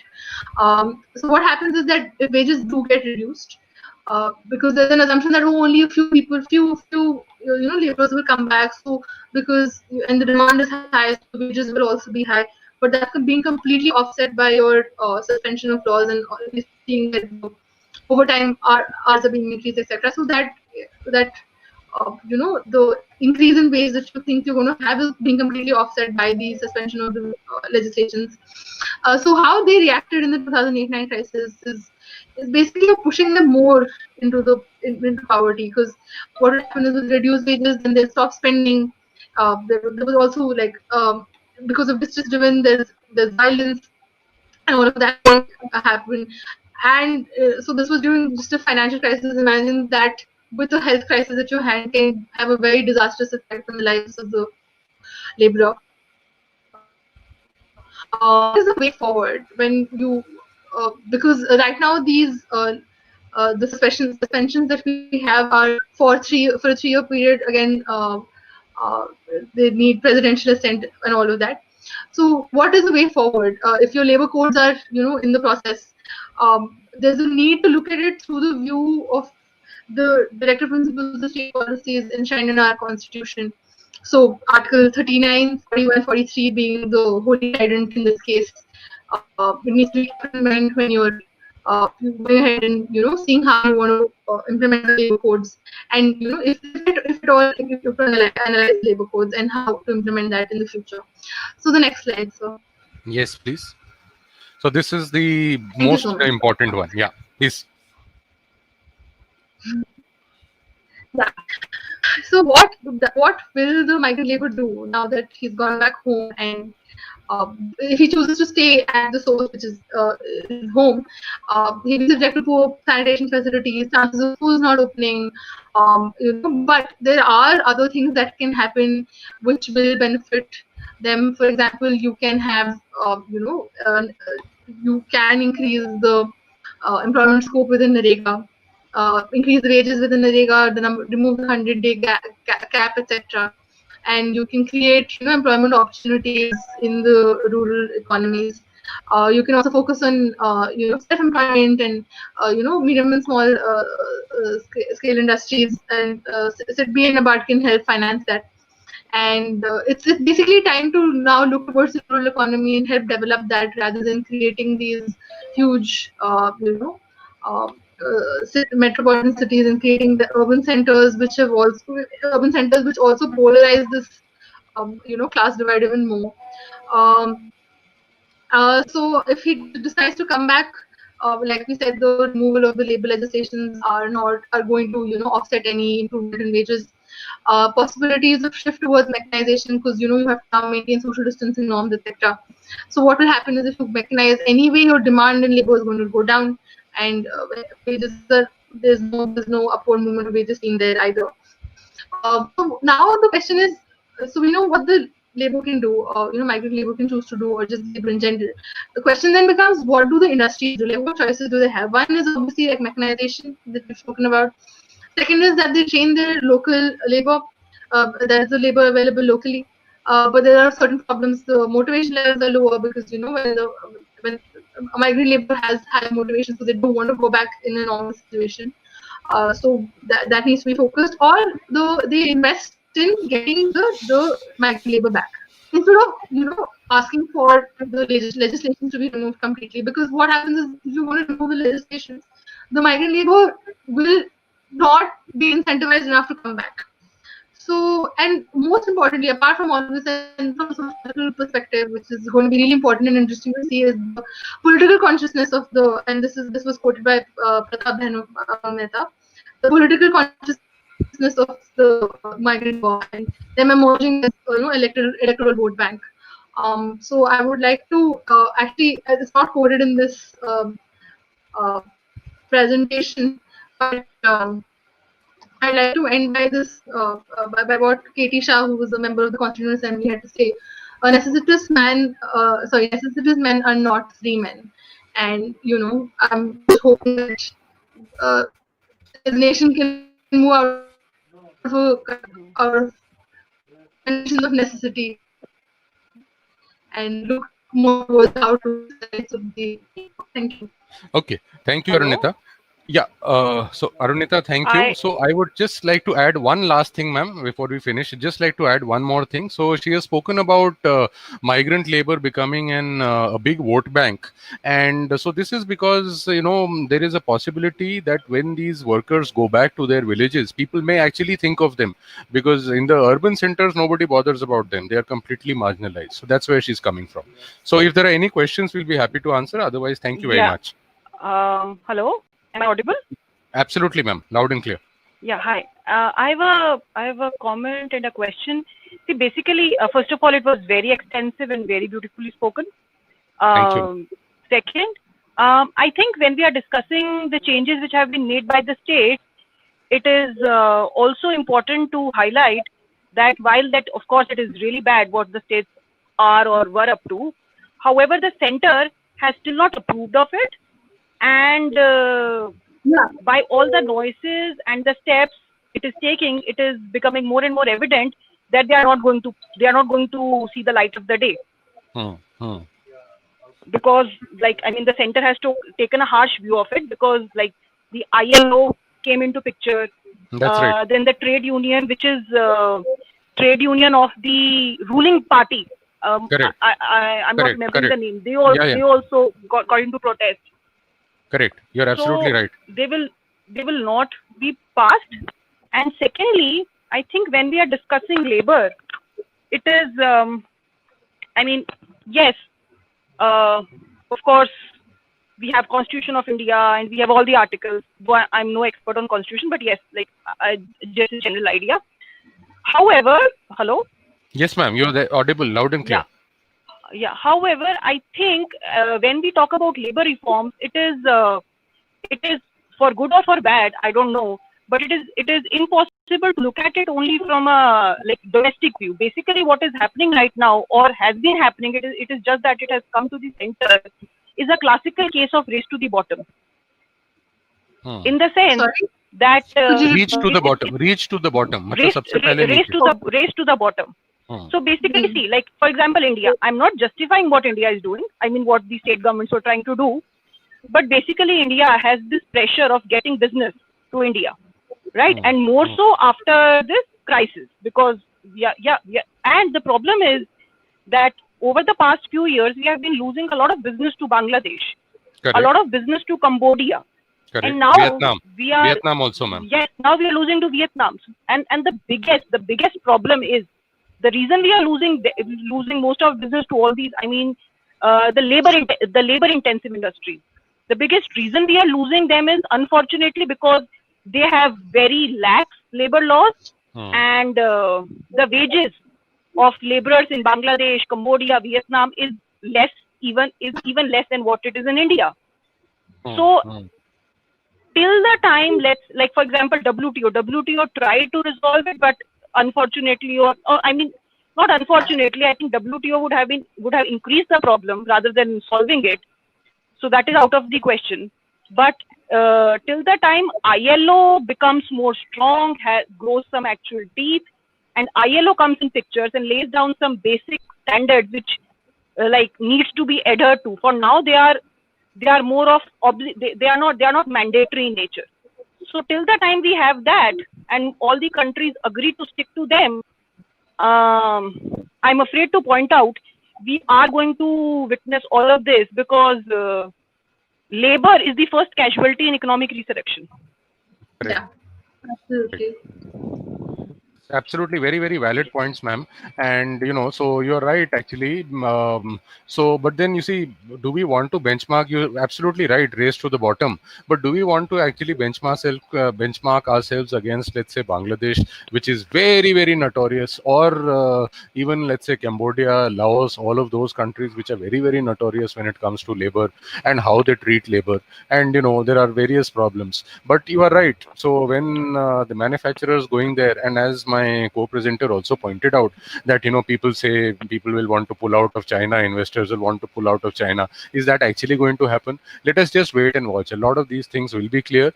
But like ma'am pointed out about the Bharatiya Mazdoor Sangathan, which is the ruling party's labor wing, they also objected to many of these, and that is why a lot of these laws which are in the concurrent list may not see, or may see, I don't know. But then at least state governments have shown intent, and they are trying to basically send out signals to investors. So because the stock market and all of these things, they work on sentiment in India, as in some cases to a lesser extent even abroad. But so that was the whole intention, I suspect, playing to the galleries. So that is my comment to your question/comment, ma'am. But thank you very much. That's a very valid intervention. Yeah, thank you. Thank you. And now one more thing I want to add, if that's okay. ILO's conventions and even guidelines which are presently there are being flouted. So even like my question is, even if they do come up with certain guidelines and rules and mandates, what are the chances that India is going to follow them? As long as ILO doesn't have some actual teeth, some actual enforcement power, neither India Yeah. nor any other country has, except for naming and shaming, which is the tool ILO has. I don't think India or any other country has the initiative or any more pressure to follow them, which they have for now. So ILO needs to grow real teeth, move out of naming and shaming zone, and I don't know. Actually taking some action. Yeah. Yeah. So I think, Dr. Davar, we are done unless there are any more questions for us. Thank you, sir, for such a nice presentation. Thank you, sir. Thank you for giving us the opportunity, sir. Thank you. Now I invite Mr. Rohan Gupta. Mr. Rohan Gupta. Yes. Are you listening me? Yes, I'm there. Please start your presentation.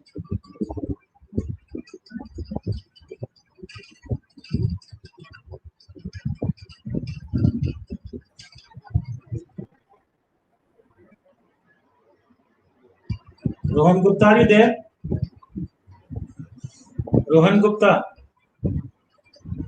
you are currently logged in, but you are not responding. Mr. Rohan Gupta?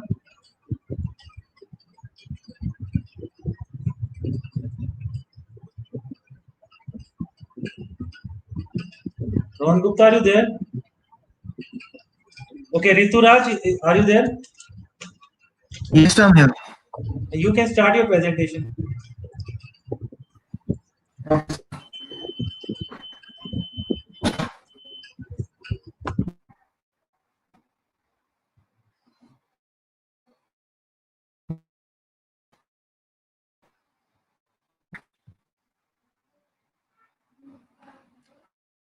Hello.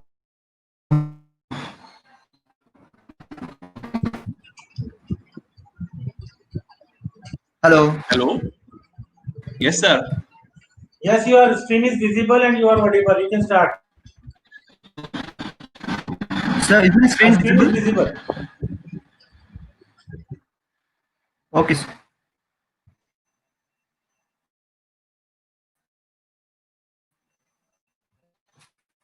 So I would like to start my presentation by recollecting the words of Professor Albert Einstein.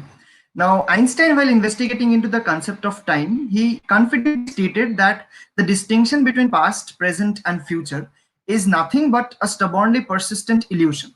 Now, this statement is quite apropos in the present scenario, as what the world is witnessing today, it already survived 100 or 200 years ago.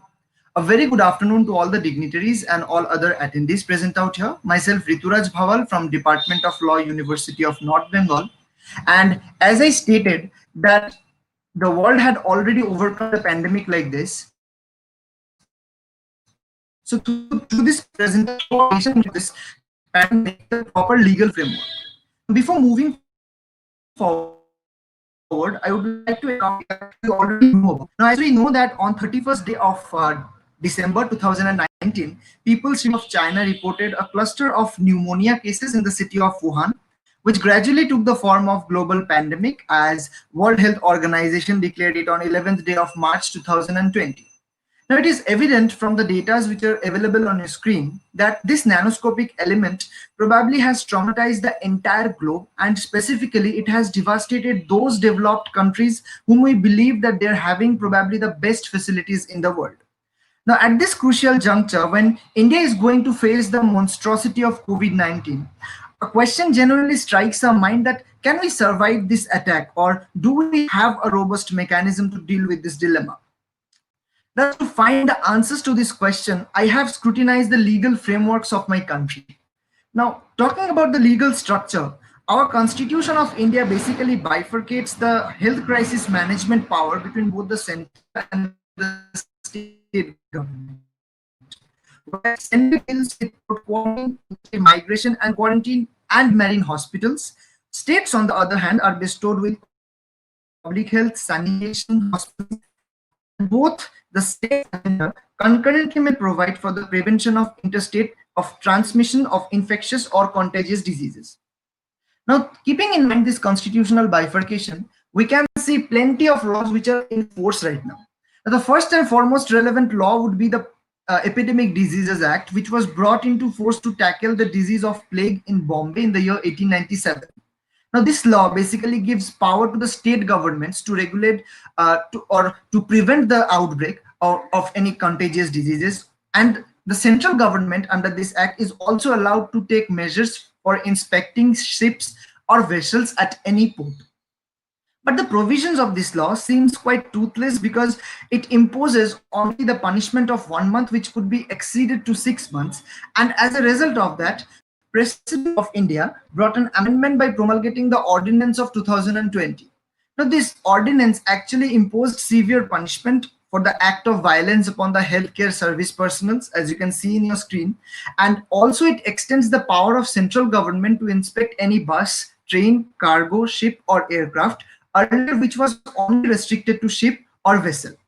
Further, we have the Disaster Management Act of 2005, which establishes basically three-tier disaster management authorities at national, state, and district level with appropriate powers, functions to mitigate the disaster with enough ease and efficiency. The most relevant provision in this pandemic era would be the Chapter 9 of this Act, where all these authorities are bestowed with disaster management fund, which can be procured for rational purposes. That apart, this Act of 2005 also provides the roles and responsibilities of various departments of the both governments. Now, if you scrutinize carefully, sorry. Hello? Hello? Am I audible? Yes, sir. Hello? Yes, sir. So am I audible? Yes, sir. Please continue. So if you scrutinize the provision of Disaster Management Act, we can see that the word pandemic or epidemic is not directly used within the definition of disaster. Furthermore, the definition of disaster management gives this act a multidimensional strategy to handle both the pre-disaster and post-disaster situation. Thus, from this situation, we can say that this act indeed has the capacity to counter the natural calamities. But unfortunately, in cases of tackling the contagious disease like COVID-19, it definitely suffers from a setback. Apart from this, we have port quarantine laws for preventing the spread of disease at the port of entry from abroad countries. For example, the Indian Aircraft Rules of 1954, Indian Port Health Rules of 1995. Moving ahead, we also have various laws and guidelines which not directly, rather incidentally or ancillary, have the ancillary effect on the health crisis management. For example, the Red Cross Societies Act, guidelines on biological disaster of 2008, National Disaster Management Plan of 2019, and various provisions of IPC and CRPC also play a vital role. Apart from these central legislation, various states have also prepared bylaws on the Epidemic Diseases Act. We specifically mentioned the names of the states are Kerala, Odisha, Rajasthan, Delhi, Assam, West Bengal, and Telangana. Apart from the epidemic laws, various states are having public health laws or bills in place. But these legislations are relevant depending upon the priorities of different states. But these are currently inefficacious in dealing with the pandemic with utmost cooperation in want of and uniform legal framework.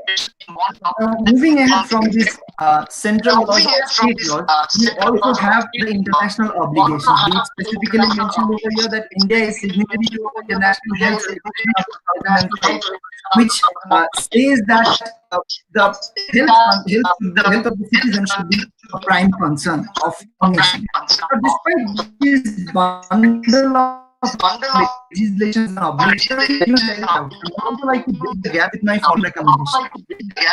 The first observation is that there is a lack of cooperation among the departments and ministries of the government, and also between the center and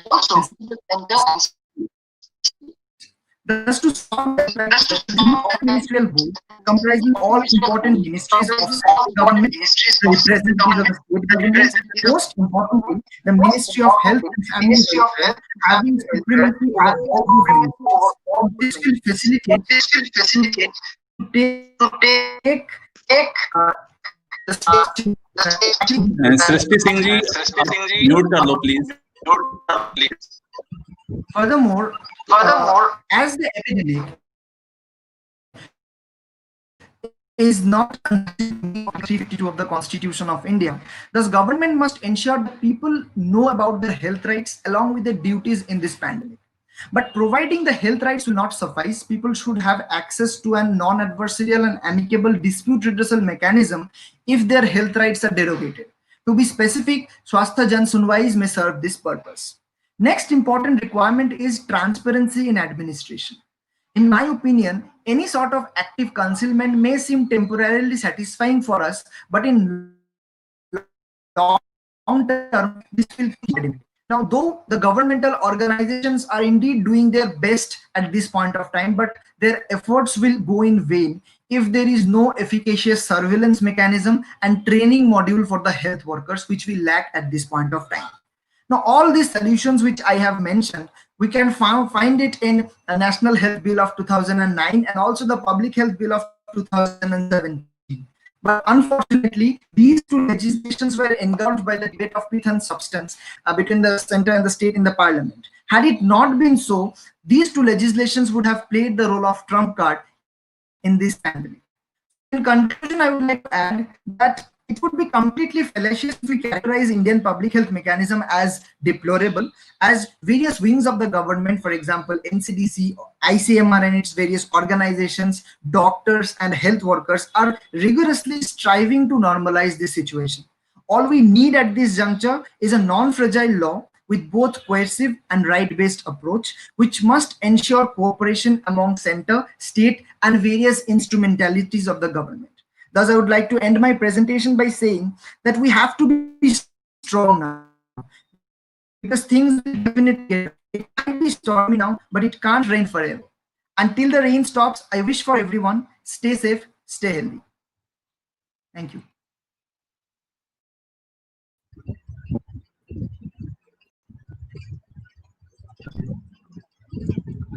Thank you, sir.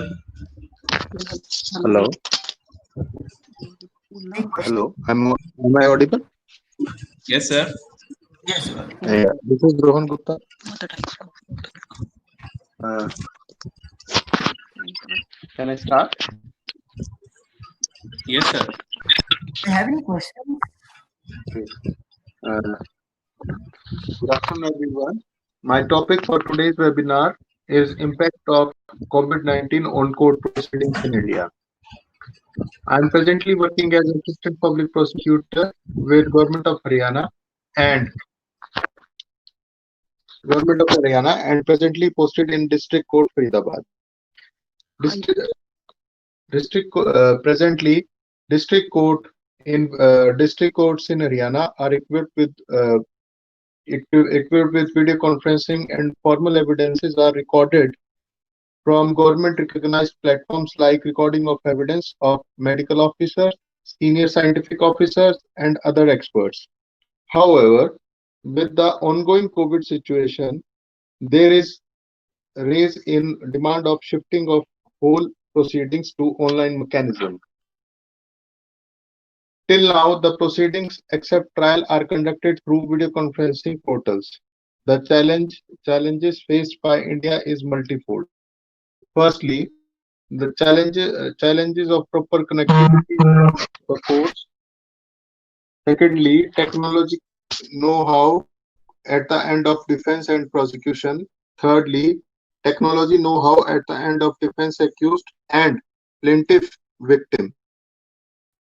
District and state administrations are trying hard to convince the bar associations to switch to online mechanism, but till now there is not much success.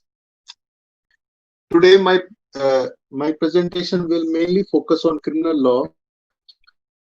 As you can see that the basic problem we have discussed earlier is the basic layman's problem, and now I will come to the legal issues faced while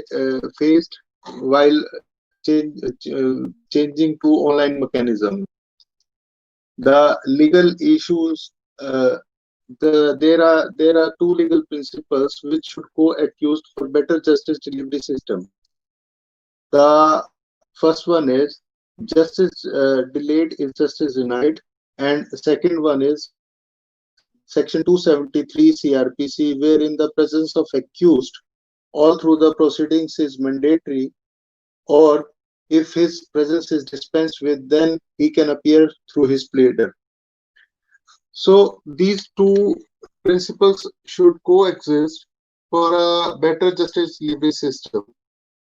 The first principle promotes the use of technology for advantage of court proceedings, but the second principle makes feasibility of technology a very challenging task, as it may hit the core legal principle, that is, justice should not only be done but also seen to be done.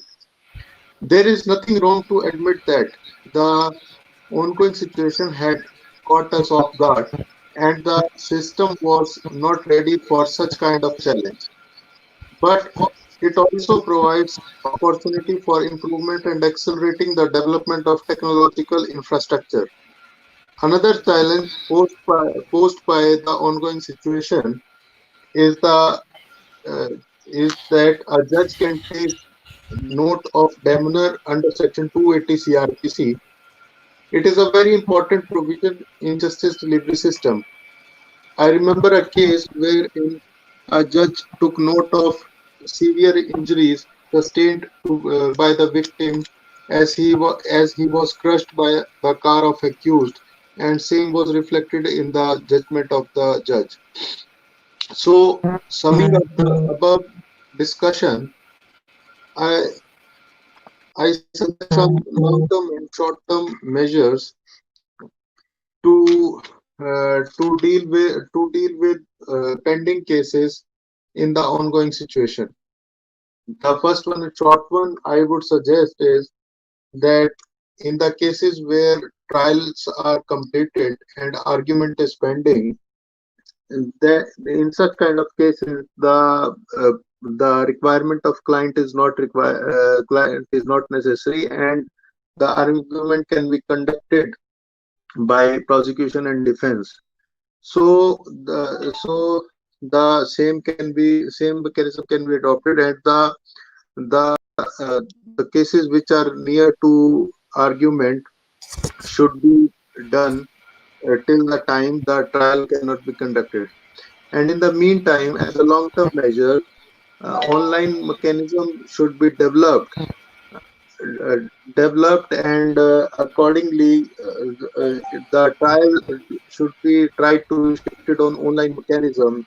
Again, it will be very interesting to see. I don't think the everything in a criminal justice system, especially, can be shifted to online mechanism, because there are many aspects like practical aspects, like there are I have seen some charge sheets which run up to 30,000 pages. So that cannot be, that it is not feasible to convert into an online copy of everything. And the provisions of refreshing the memory, how to provide document for memory, refreshing the memory, is also to be seen. So there are many hurdles which which are to be seen and accordingly sought out in a long term mechanism, and needs proper thought process and proper execution. So uh, that will be for policy makers uh, uh, and online technical team altogether to work out. But for, as we are uh, presently focusing on the short term measures, so this is my belief that we can do though. Thank you. If I'm open to any questions if anybody wants to.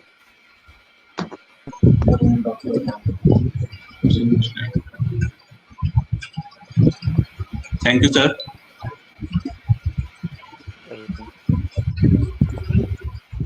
Any participant have question? Please put it. Hello, sir. Say. Hello. Hello. Yes. Hello, sir. Yes, I'm hearing, ma'am.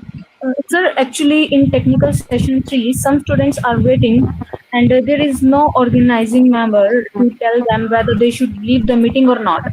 They have filled one feedback form. So, okay. Dr. Sirohi, Dr. Davar, I'll answer that. Ma'am, technical session Those has those formed up. those members of technical section 3 who have filled their respective feedback forms can leave. Sir, actually, they have filled one feedback form, but there is one thing that there may be one more feedback form. Is it so? No, there is only one feedback form. Okay, sir. Shall we that meeting, sir? Yes, sir. Okay, sir. You Thank can you. remain in this session, no problem. Okay, sir. Sir, actually, I have to go to that session to tell the students. Okay. Okay, thank you, Next, sir. okay, next presenter is Dr. Rajkal. Dr. Rajkal, are you there? Dr. Rajkal? Mr. Jatin? Mr. Jatin? Yes, sir. Are you ready with your presentation? No, sir, I'm only a participant. I'm not presenting. You are only a participant, not issue. Yes, sir. Anybody else in this group who is remaining with their presentations? Yes, sir. Yes, you can switch on your camera and can start your presentation. Okay, sir. Yes, Dr. Kavita, yes, you can start. Yes, sir. Good afternoon, everyone. Today I'm going to speak on the topic role of Supreme Court to protect the interest of migrant workers during COVID-19. And as you all know, on 24th March 2020, the government of India under Prime Minister Narendra Modi ordered a nationwide lockdown for 21 days, limiting movement of the entire 1.3 billion population of India as a preventive measure against COVID-19 pandemic in India. It was ordered after a 14-hour voluntary public curfew on 22nd March, followed by enforcement of a series of regulations in the country's COVID-19 affected regions. As a result of the same, the marginalized sections of the society were most severely affected, and one such class is migrant workers. Am I audible, sir? Yes, madam, audible. Okay, sir. And as we all know that migrant workers, they are mainly casual laborers working on daily basis on industrial establishment in Mumbai, Ahmedabad, Surat, and other big cities of western coast, and also in states like Tamil Nadu, Kerala, and Karnataka. They have mostly migrated from Assam, UP, Bihar, and West Bengal to those places. So, with factories and workplaces shut down due to the lockdown, millions of migrant workers had to deal with loss of income, food shortages, and uncertainty about their future. Many are evicted from their rented shelters since they are unable to pay the rent, and they are forced to take shelter at payment with their family without any care, exposed to disease and other hazards common in city life.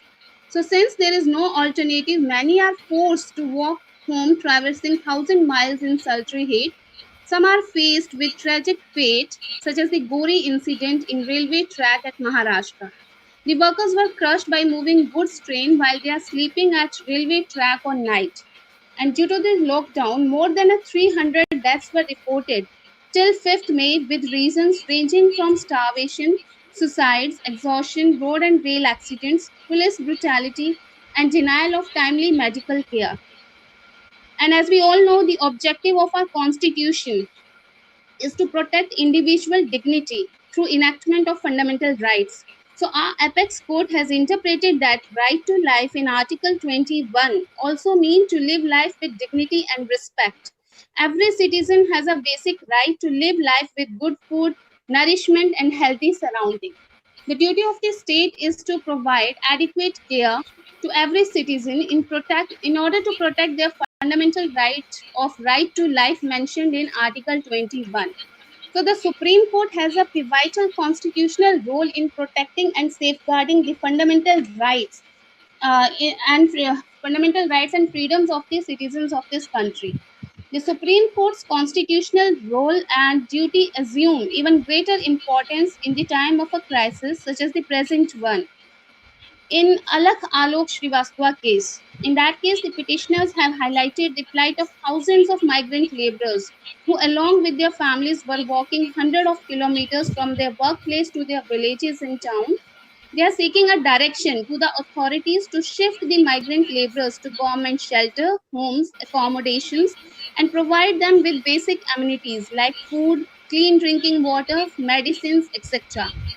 So on March 31st, when a PIL came up seeking measures to help the migrant workers, Solicitor General Tushar Mehta said there were no migrant workers on the roads anymore, as governments had ensured that they were being housed and fed. The court accepted this submission, but however passed an order that migrants should be treated with kindness and humanity. But Supreme Court rejected to control social and print media. Not only the Supreme Court, but various high courts also had taken notice of cases of migrant laborers. The Madras High Court issued an order laced with emotion, something unusual for the courts, in a habeas corpus petition asking the government to produce 400 Tamil workers stuck in Maharashtra. And a bench of justices said it is pity to see the migrant laborers walking for days together to reach their native places, and in the process, some of them had lost their lives due to accidents. So, the government authorities of all these states should have extended their human services to those migrant laborers. In addition, the Karnataka High Court on May 12 directed the governments to decide on paying the transportation cost of workers going back to their villages and towns. It reminded the governments of the huge contribution the workers have made to the country's development, insisting that the executive should come forward to help them at a time when they have lost their livelihood. On the same day, the Gujarat High Court took up the workers' cause suo moto and sought the response of the government. In Sashank Dev Sudhi versus Union of India, and others, Supreme Court issued an order dated April 8, 2020 that corona test either in public lab or private lab, it must be free of cost. At this time of national calamity, permitting private labs to charge rupees 4500 for screening and confirmation test of COVID-19 may not be within means of a large part of population of this country, and no person be deprived to undergo the COVID-19 test due to non-payment of capped amount of rupees 4500. In Re-Problems and Miseries of Migrant Laborers, on May 28, 2020, Supreme Court issued interim directions to be followed by the state governments, union territories, and the central government that no fare, either by train or by bus, shall be charged from any migrant workers. The migrant workers who are stranded at different places shall be provided food free of cost by the concerned states. The states shall provide water and meal during the period of transportation, either in the bus or in the camps on the way. And court direct that the state shall simplify and speed up the process of registration of migrant workers and also provide help desk for registration at the places where they are stranded. The state shall try to endeavor that after registration, the worker should be asked to board the train or bus at the earliest, and complete information should be publicized to all concerned authorities. And court also directed that those migrant workers who are found walking on the highways or roads shall be immediately taken care by the concerned state, and they shall be provided the transport to the destination, and all facilities including food and water be provided to those found walking on the road, the workers. And the receiving state, after the migrant workers reach their native place, shall provide transport, health screening, and other facilities free of cost. Then, in addition to these directions issued by the Supreme Court on June 9, 2020, the court issued further directions. A bench of justices Ashok Bhushan, Sanjay Kishan Kaul, and M.R. Shah ordered states and UTs to prepare a complete list of migrant workers who have reached their state and mention the work they were engaged in prior to lockdown. The Supreme Court asked center and states to specify schemes for employment of these migrant workers post lockdown. The apex court has asked state and center to give detail of all welfare schemes which can be availed by migrant workers. The court directed the railway to provide Shramik special trains within 24 hours of request from state and union territory to send back the workers. The Supreme Court stated to withdraw all police complaints against the workers who have been booked for lockdown violation in order to return to home from their workplace. So, on June 12, in the proper treatment of COVID-19 patients and dignified handling of dead bodies in the hospitals, etc. Again, Supreme Court took suo moto cognizance on the basis reporting of India TV regarding pathetic conditions of patients in LNGP. So, Supreme Court also directed for more testing and expressed its concern regarding disposal of dead bodies. So, with this, I would like to conclude and hope that the Supreme Court order will be promptly implemented and help to dramatically improve the situation of internal migrant workers. Thank you, sir. Madam, I have a question. Yes. Madam, what is the provision if a company fires a migrant labor? Say a labor is working in some factory in Gurgaon, and due to lockdown he has moved to Bihar. So can he come back and join the company, or company can fire him? If he works in a company, then he can call to them, or he can again come and ask from that. But if a company refuse him, then is there If any you, legal protection for him? yes, he can go to he can file a case against the company if something is there, because Supreme Court issued an order to specify schemes for employment. He can mention that thing. Is there a minimum period of time for which he should have worked for filing a court case? Minimum period of time. Yeah. Or if he, even if he has worked for one day, he can file a case.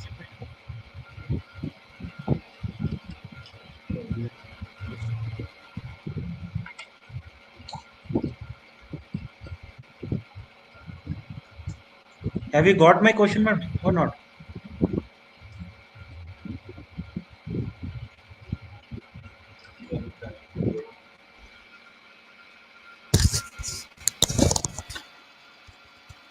Dr. Davar, may I attempt to answer up to a point? Dr. Parikshit, I think you can better explain this one. Yes, thank you, sir. So, see, there are different legislations which will come into place. What is the status of that worker? Is he under ESI protection, employee state insurance protection? Is he going to be covered by interstate protection? So on and so forth. You are absolutely right, sir. In some legislations, you have to work for a minimum of 60 days. In some legislations, you have to have be putting up minimum of 1 year of service to be protected, and so on and so forth. So, like my co-presenter said, there are more than 100 of these labor laws. Labor is one of those fields which is regulated very differently. So there are central laws, there are state laws, and then there are concurrently subjects. So we will have to actually see under which legislation it falls. So that is how. It is actually not one specific answer, sir. So what is But then very the valid question, sir.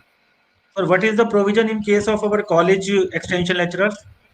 So if there is somebody who is appointed as an ad hoc, as a this thing guest faculty, which in Delhi University we call guest faculty, you would be having some similar provision there also. Unfortunately, till now there is no provision because teachers are not covered under the Workmen's Compensation Act. So this is a very severe lacuna. And So in Haryana, we call it that it has extension lecturers, and now they are working for 12 months in here. That is a problem, sir. That's right. I understand the problem, sir. Same kind of things we are also facing. So that is very unfortunate, actually, because teachers, when there is a Supreme Court judgment which says teacher is not a workman. Otherwise, Workmen Compensation Act can be applied, sir. So what provision will be applied on them? Sir, there is a provision. I don't remember exactly, but I seem to recall it would be between 23 to 28, somewhere there in Workmen's Compensation Act, provided a teacher is considered to be a workman.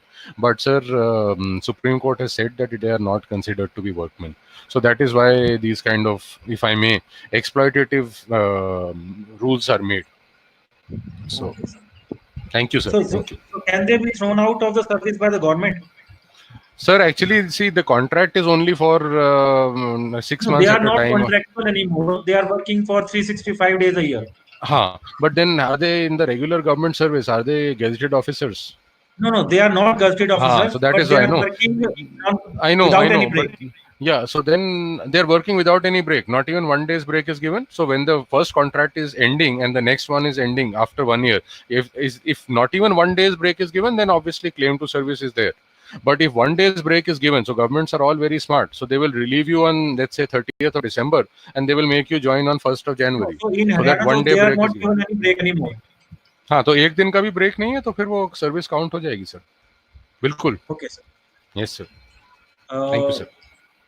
All the participants, thank you for patience. So feedback form link has been shared in the chat box. A feedback form link has been shared in the chat box. You are requested to kindly fill those feedback form very carefully. Your certificates will be printed entirely on the details entered in the feedback form. Anupriya madam, are you there? I think she has left, sir. I'll just try to contact her. One moment, sir. 1 second, sir. Just one moment, please.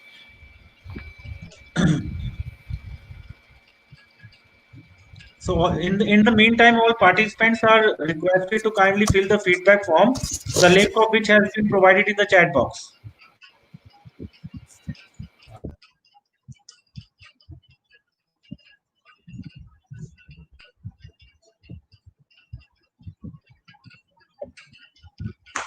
Hello.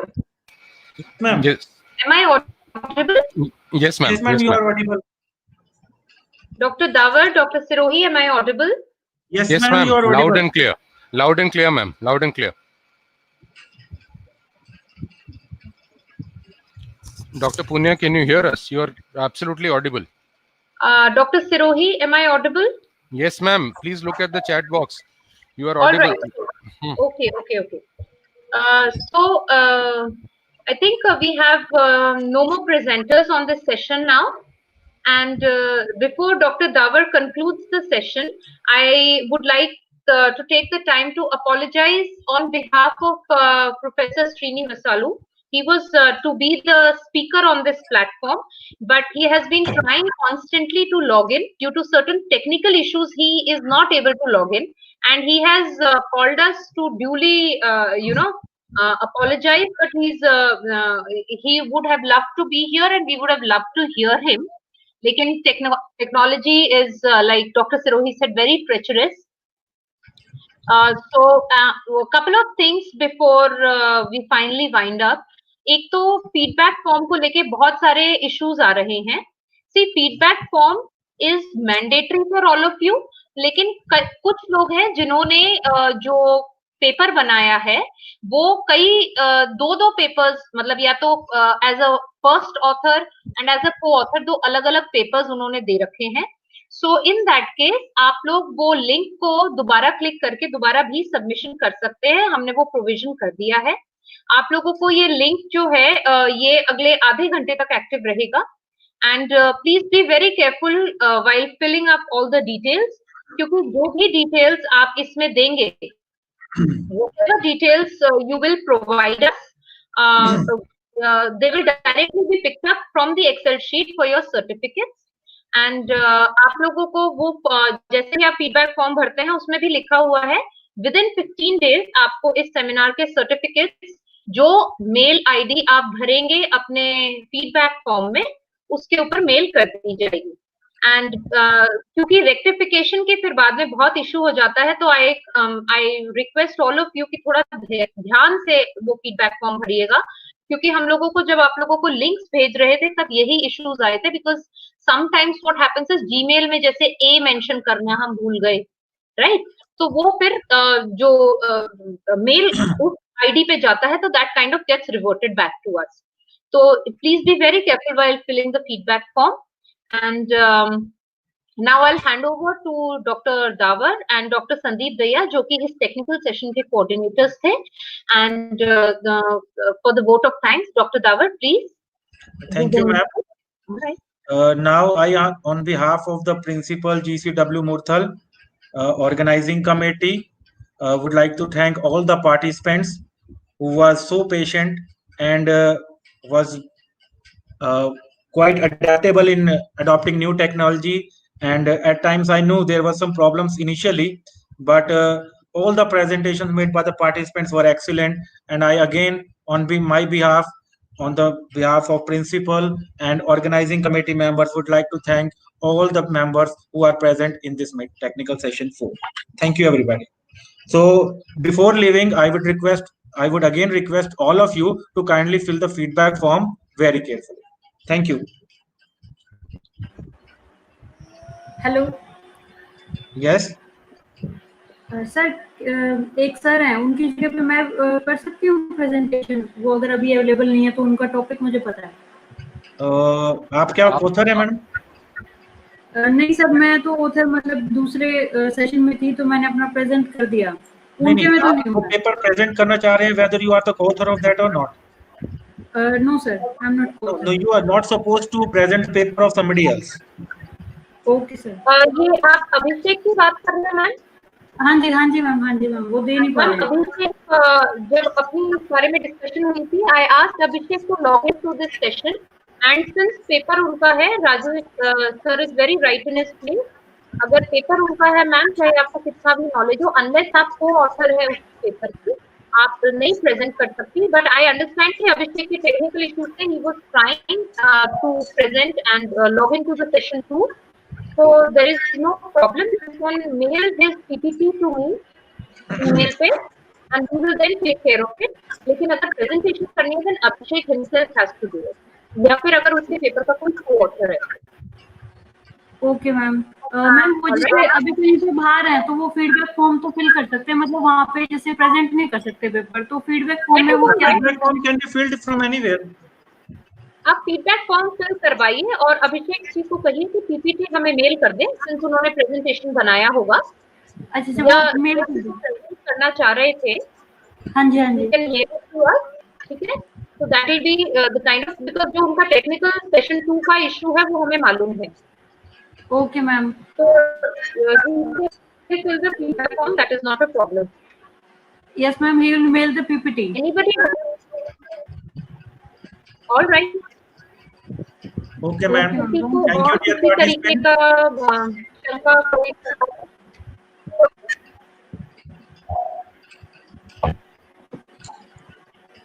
Okay, dear participants. Thank you all of you. See you in future at some time, at some place. Thank you. Thank you, Dr. Dawar. Thank you very much. Thank you. Thank you so much, sir.